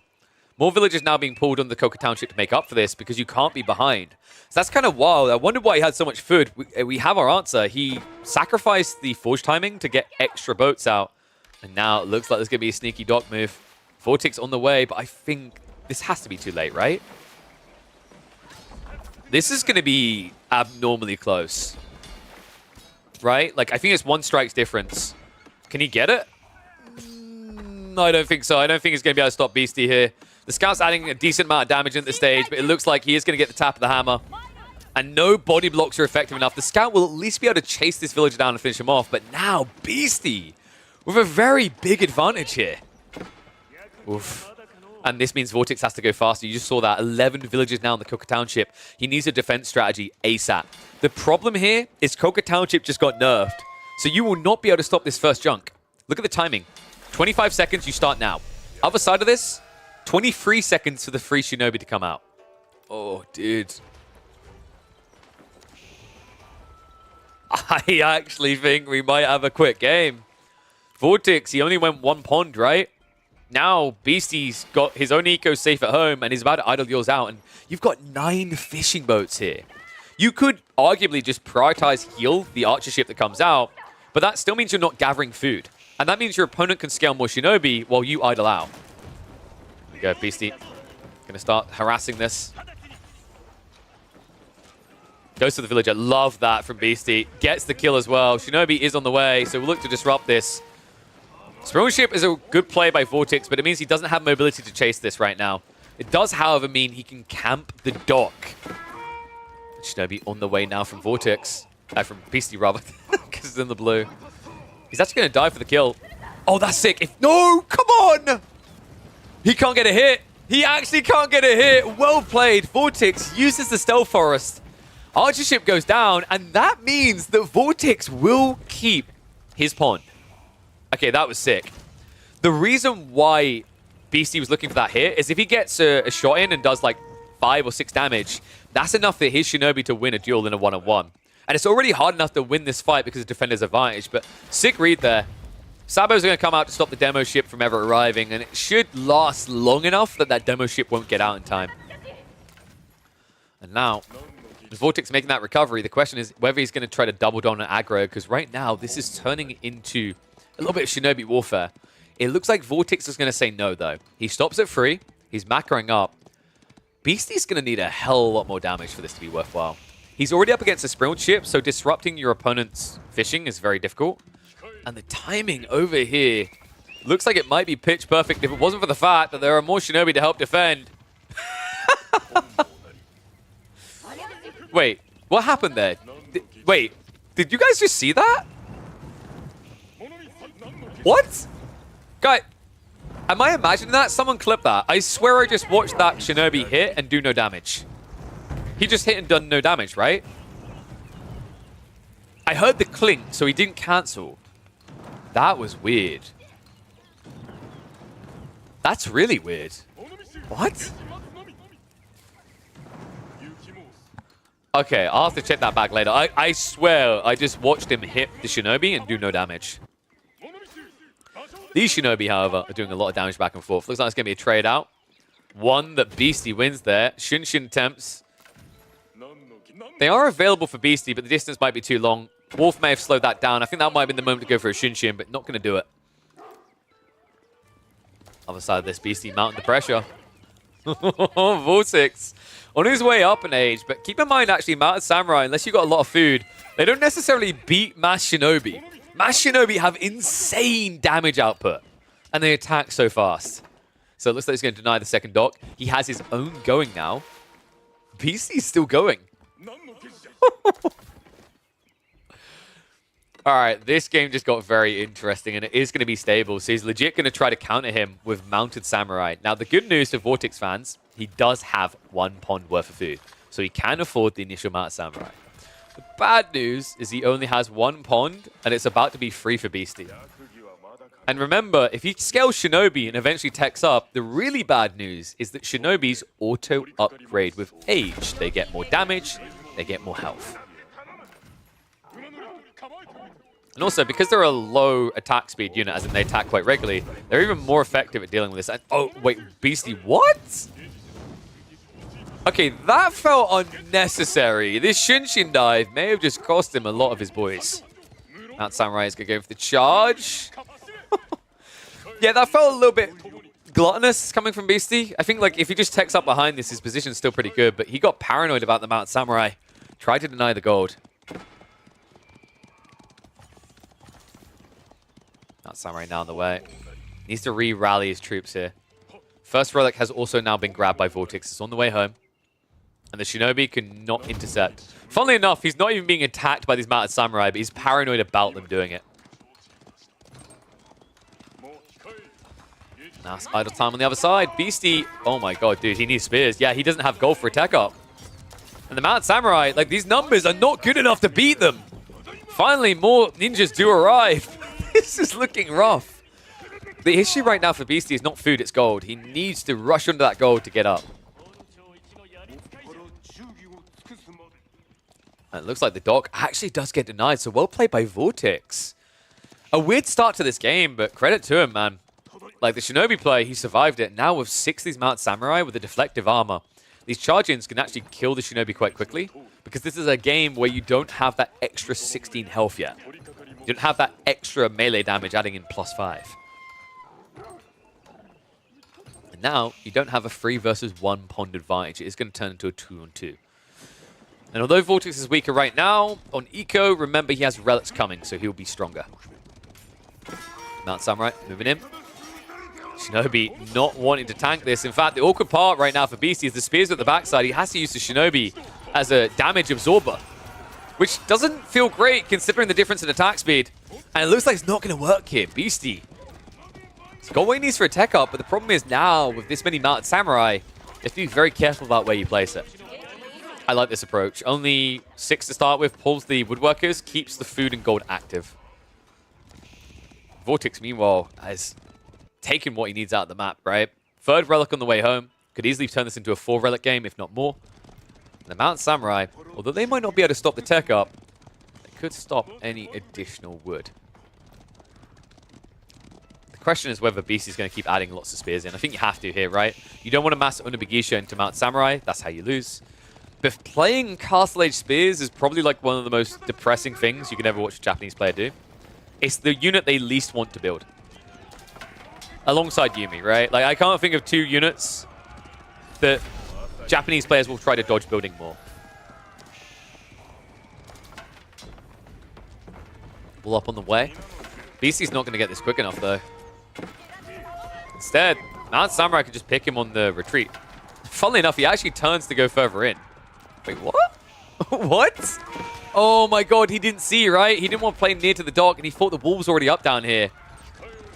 I think he also just wants to hang around because the spearmen are being kited, so he can get charge opportunities onto the villagers. A relic is at least being returned home by Beastie now. 4th one being yoinked by Vortex. I mean, weirdly enough, he's actually had the guys standing out here for a while. Ships out from the villagers. Okay, so Beastie survived it. He's 8 eco units ahead, but remember that's coming from the fact that he set up his dock sooner in the 2nd pond, so that gap will be closed by Vortex. And Vortex is the one actually killing villagers. Beastie can't do that. So this position is really good for Vortex. The gold is making up for the difference in fishing, and the fishing will eventually catch up. All the weaker raids. Even if he doesn't kill them, it's the idle time he keeps achieving, and dude. Okay, I'm used to seeing Mount Samurai assisted by archers, but usually those archers are on horseback. Not this game. He's building Yumi Ashigaru against Onobugisha and spears. That's actually cool, because that's actually perfect in this game. It counters literally the entire army, even the shinobi.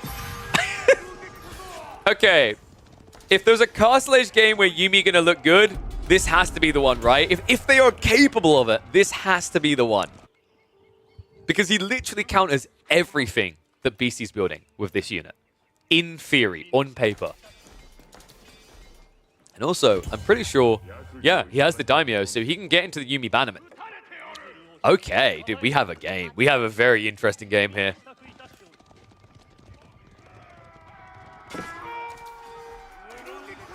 Sextite's also now being locked on the north side. Onobugisha wrapping to the south. That might be a freebie. Beastie about to give a little surprise to Vortex. Onobugisha, they've got the Bannerman as well. No textiles. He gets around the back of it. It's going to be decent damage done. Vortex not pulling away. Oh, man. That hurts. He's going to lose more as well. Wait, is that only... Dude, that's only Tawara. No Takazaiku. More villagers going down. Yumi transition also gets scouted by Beastie. Okay, a lot of info just got given over in that moment there, folks. And the Knights also got cleared up because Vortex just got distracted. So last of the Mount Samurai goes down. No more raids into Beastie's base. Eco kills on land have been found. And the Yumi transition got spied on ahead of time. What does this mean? This means Beastie's probably going to be dropping a Siege Workshop and using Mangonels to clear up. He can do that, or he can go Mass Samurai. I think Mass Samurai is quite tricky because Yumi can keep kiting you, so you have to reach the enemy base. Siege makes you a bit slower, but it makes you more permanent when you arrive. I think he's got enough gold to afford that as well. Looks like it's going to be the Samurai, though. I mean, if you can touch them, right, with Adachi, it's very strong. But the issue is, like, although these guys are going to do practically no damage, you also can't reach them. So it seems that Beastie's setting up for a much longer game, right? If you go Siege, you have the opportunity to end the game quickly, but it's risky. If you go for Mass Samurai, you're dragging the game very deep.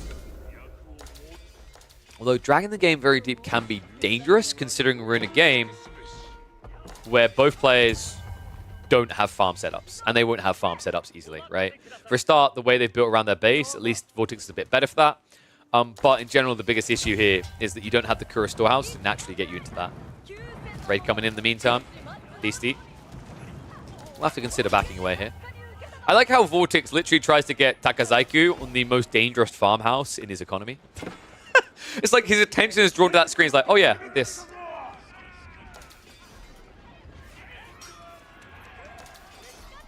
I can't believe this. He's actually scared of the Yumi. It makes sense, right? Until you got Samurai, you have no answer to Yumi. The crazy part to me is the fact that Vortex is outscaling the Samurai count with Mounted Samurai, which is going to make this very difficult for BC to hold. Now, Mount Samurai count, the only positive is because you're building Cav, you don't have the quickest torch through, but 12 should still be quick enough. He's coming with a Fury. Level 2 ranged upgrade is already in. He's got the Bannerman effect as well. And has he got the melee tech? No, melee 2 is a little bit surprising. I think that's a very valuable element to this. The wall's going to break. Baits the Spearman in range, and this is just rough right now. BC can't take a fight. Castle Age Yumi transition in a Japanese mirror, and it actually looks good right now. Vortex needs to be careful with the micro. Needs to make sure he's getting rid of each troop. Not engaging, right? He's got all the room in the world, right? The weakness of this comp is if you're in your own base defending, you can't keep retreating. But here, you can. Beastie. Start stepping. Trying to chase onto this, but with only 4 Spearmen left over, a good time to turn around and run. Backside, there is going to be a raid, though. Onobugisha getting in again. Well, Beastie, he might not be winning the main engagement, but he's most definitely winning the game. 17 eco ahead now. Yumi diving in, trying to make it better, but the Mount Samurai, they're going to struggle to dent this quick enough. There's enough Spearmen left over, and now there are Foot Samurai. A lot of them. This is crazy. Flash comes in again. I mean, Vortex, he needs to win in a fight. He can't wait around any longer. Mount Samurai just have to commit. The problem is there's just so many Foot Samurai here. They are so insanely tanky, even without the extra melee armor.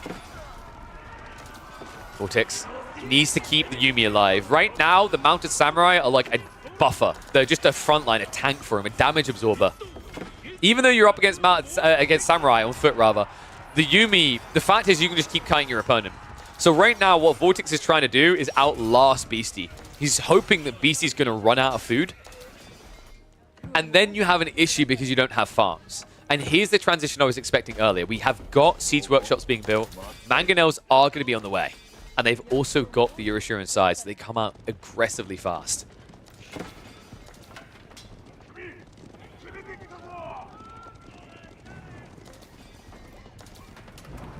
All being broke. Mass Yuumi here. Right now, you're quite blind. If a Mangonel comes up and hits, smush. Remember, these guys have less health than standard archers. And it's a good Mango hit. Actually goes for the Mounted Samurai. Second shot. Not going to make it out in time. All has broken staggered formation. Mounted Samurai just needs to slow down the engagement.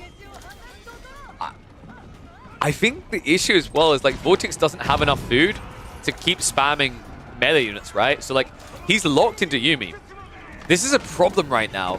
He needs to get Siege of his own because he can afford wood and gold, but you can see his food number isn't competing with Beastie's. And why is that? It's because Beastie set up additional docks and he also spread out his eco. Vortex keeps going down to a different deep water fish with everyone. It's less efficient for him. Mangonels a little bit exposed. Shots coming out though. A lot of Yuumi going down. Still one Mango to contest with is problematic.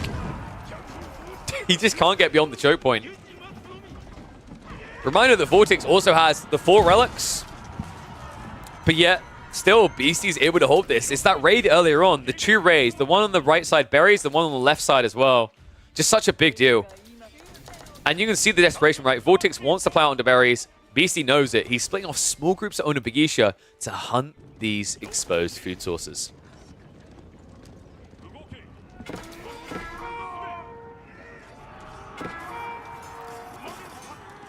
Mango's in position. Vortex. Oh no.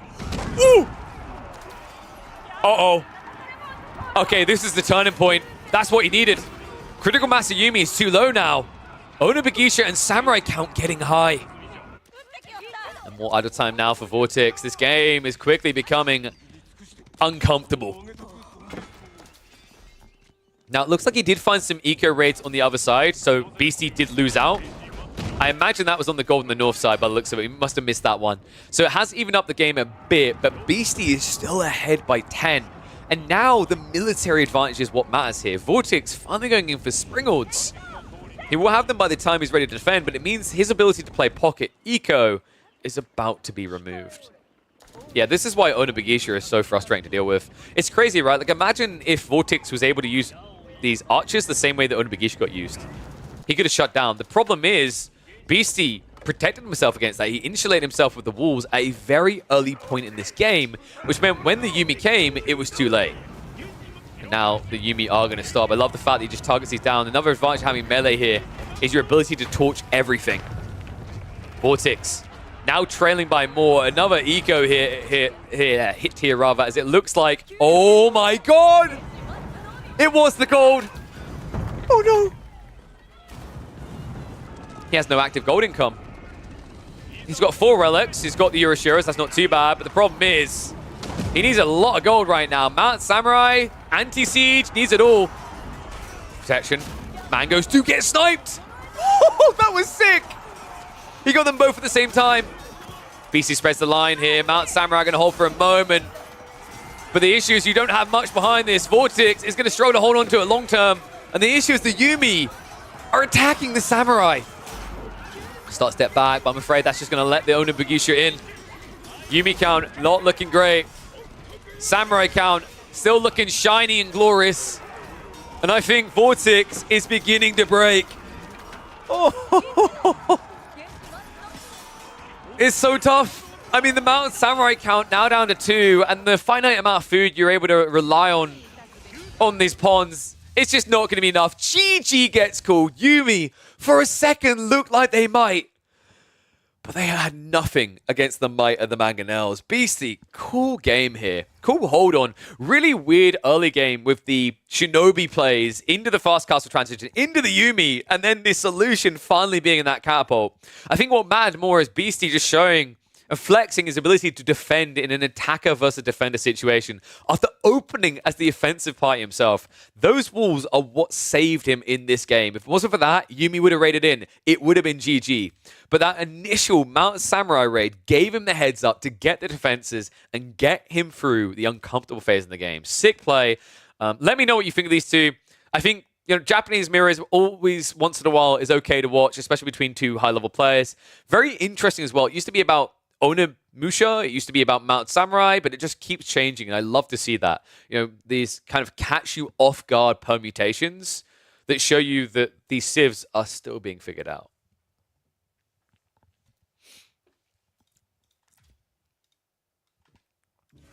Okay.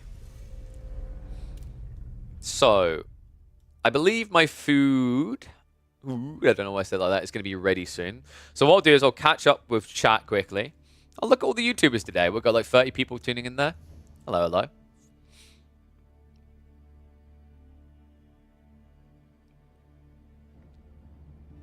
Yeah. It's interesting, actually, the amount of people that are starting to tune on YouTube. It makes it a pain in the ass for me compiling the stats to show the sponsors, but it is cool to see the support there. I know some people in certain countries can't watch on Twitch, but I need to sort the chat so it integrates the two. Apparently, like, you can get in trouble with that with Twitch, but I think they aren't, like, pushing punishments on that because it's just a dumb thing to punish streamers for. But, yeah, crazy games today. I think I'm going to start winding down. I know my food's going to be ready in a minute. We've been streaming for almost 6 hours. Hopefully you guys are already following the channel. I know someone earlier said they didn't realize that things went live, notifications didn't work. Make sure you've got notifications turned on so that you do not miss us when we go live. So what I'm going to do now, I'm going to spend a few minutes talking to chat. We're going to, just quickly rehash the day, and then I will head off to eat because I've got to eat before I have a meeting for a potential partnership at like 5:30. But goal should be tomorrow. We might squeeze another Baltoon series from the qualifiers. If not, we'll probably just do pub games and we'll prep for the weekend. Like a date? No, a partnership. Dude, I'm not running for president. That's not the type of like marriages I'm looking for that is a partnership of that type. No. Hoping to talk to someone about some sort of brand rep. We'll see if it works though. I need to find some sponsors like that basically. To TLDR it, the money that you get from ad rev and subs is nowhere near enough to even remotely dream of being able to be self-maintained for your expenses per month. So hopefully I'll be able to get 1 or 2 sponsors on board to make that a bit more feasible, a bit more doable. So what I'll do is I'll figure out someone we're going to raid. I will be back tomorrow, same time as always. We'll be casting some pub games. We might look to do some community games. We also might look to catch a few Stormgate games because I know some Stormgate was played last weekend, and I'd love to catch up on some of those games. It's always fun. But if you don't catch me tomorrow, for whatever reason, shame on you. You can catch me on Saturday. I'll be casting on Saturday with a familiar American. God, Americans coming in. They can't make it to the finals of these tournaments, so they just hop on the cars. I don't know who it could be. So I'll be casting with a familiar face on Saturday. And then, obviously, next week, it should be business as usual, like Monday, Tuesday, Thursday, Friday streams. And the cool thing is because of the way the broadcast should work across the weekend, there should be surplus games which didn't get cast, which we can look to cast on the weekdays. I think it's really cool to have those catch-ups midweek. So let me figure out who we're going to raid now.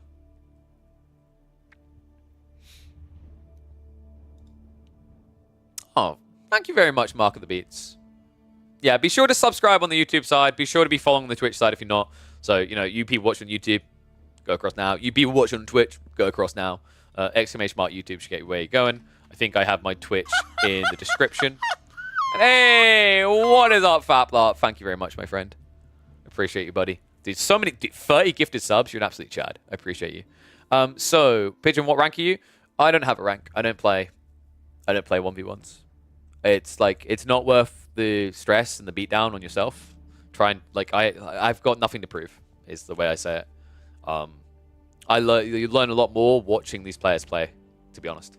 So like I think I've said before, I don't think getting conk is that hard if you put a few hours in and you figure out a build order and execute.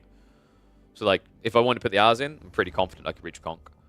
But like I don't see that as a grand achievement because there's a very big difference between reaching conk and reaching the top 200. In my opinion, the gap is huge. So let me have a look here.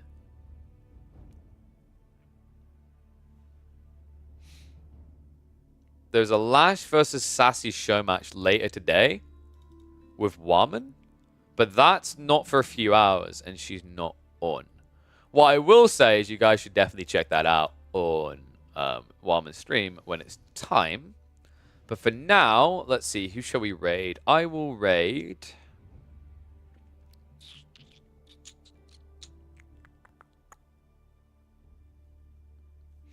Okay, there you go, guys. So thank you, Cal. Confirmation there. So 7:30 p.m. GMT +1. Be sure to check out Marika's stream there. She's the one that's hosting the charity stream show match thing that's going on between, I believe it is going to be Lash and Sassy playing in that. So what I'll do for now, did I send you guys over to Lash? I guess we can send you over to Lash. The wonderful Lashmeister. I'll send you guys across to Lash, and then you can even watch it from his perspective or check out Marika. Yeah, it should be in about 1.5 hours that it's live. So let me set up the raid now. Thank you for tuning in. It has been a pleasure as always. Hopefully I'll see you all tomorrow. Tomorrow, blah, blah, blah, tomorrow for more fun time. But much love. Appreciate you all tuning in. And I'll see you again very soon. Toodaloo. Peace.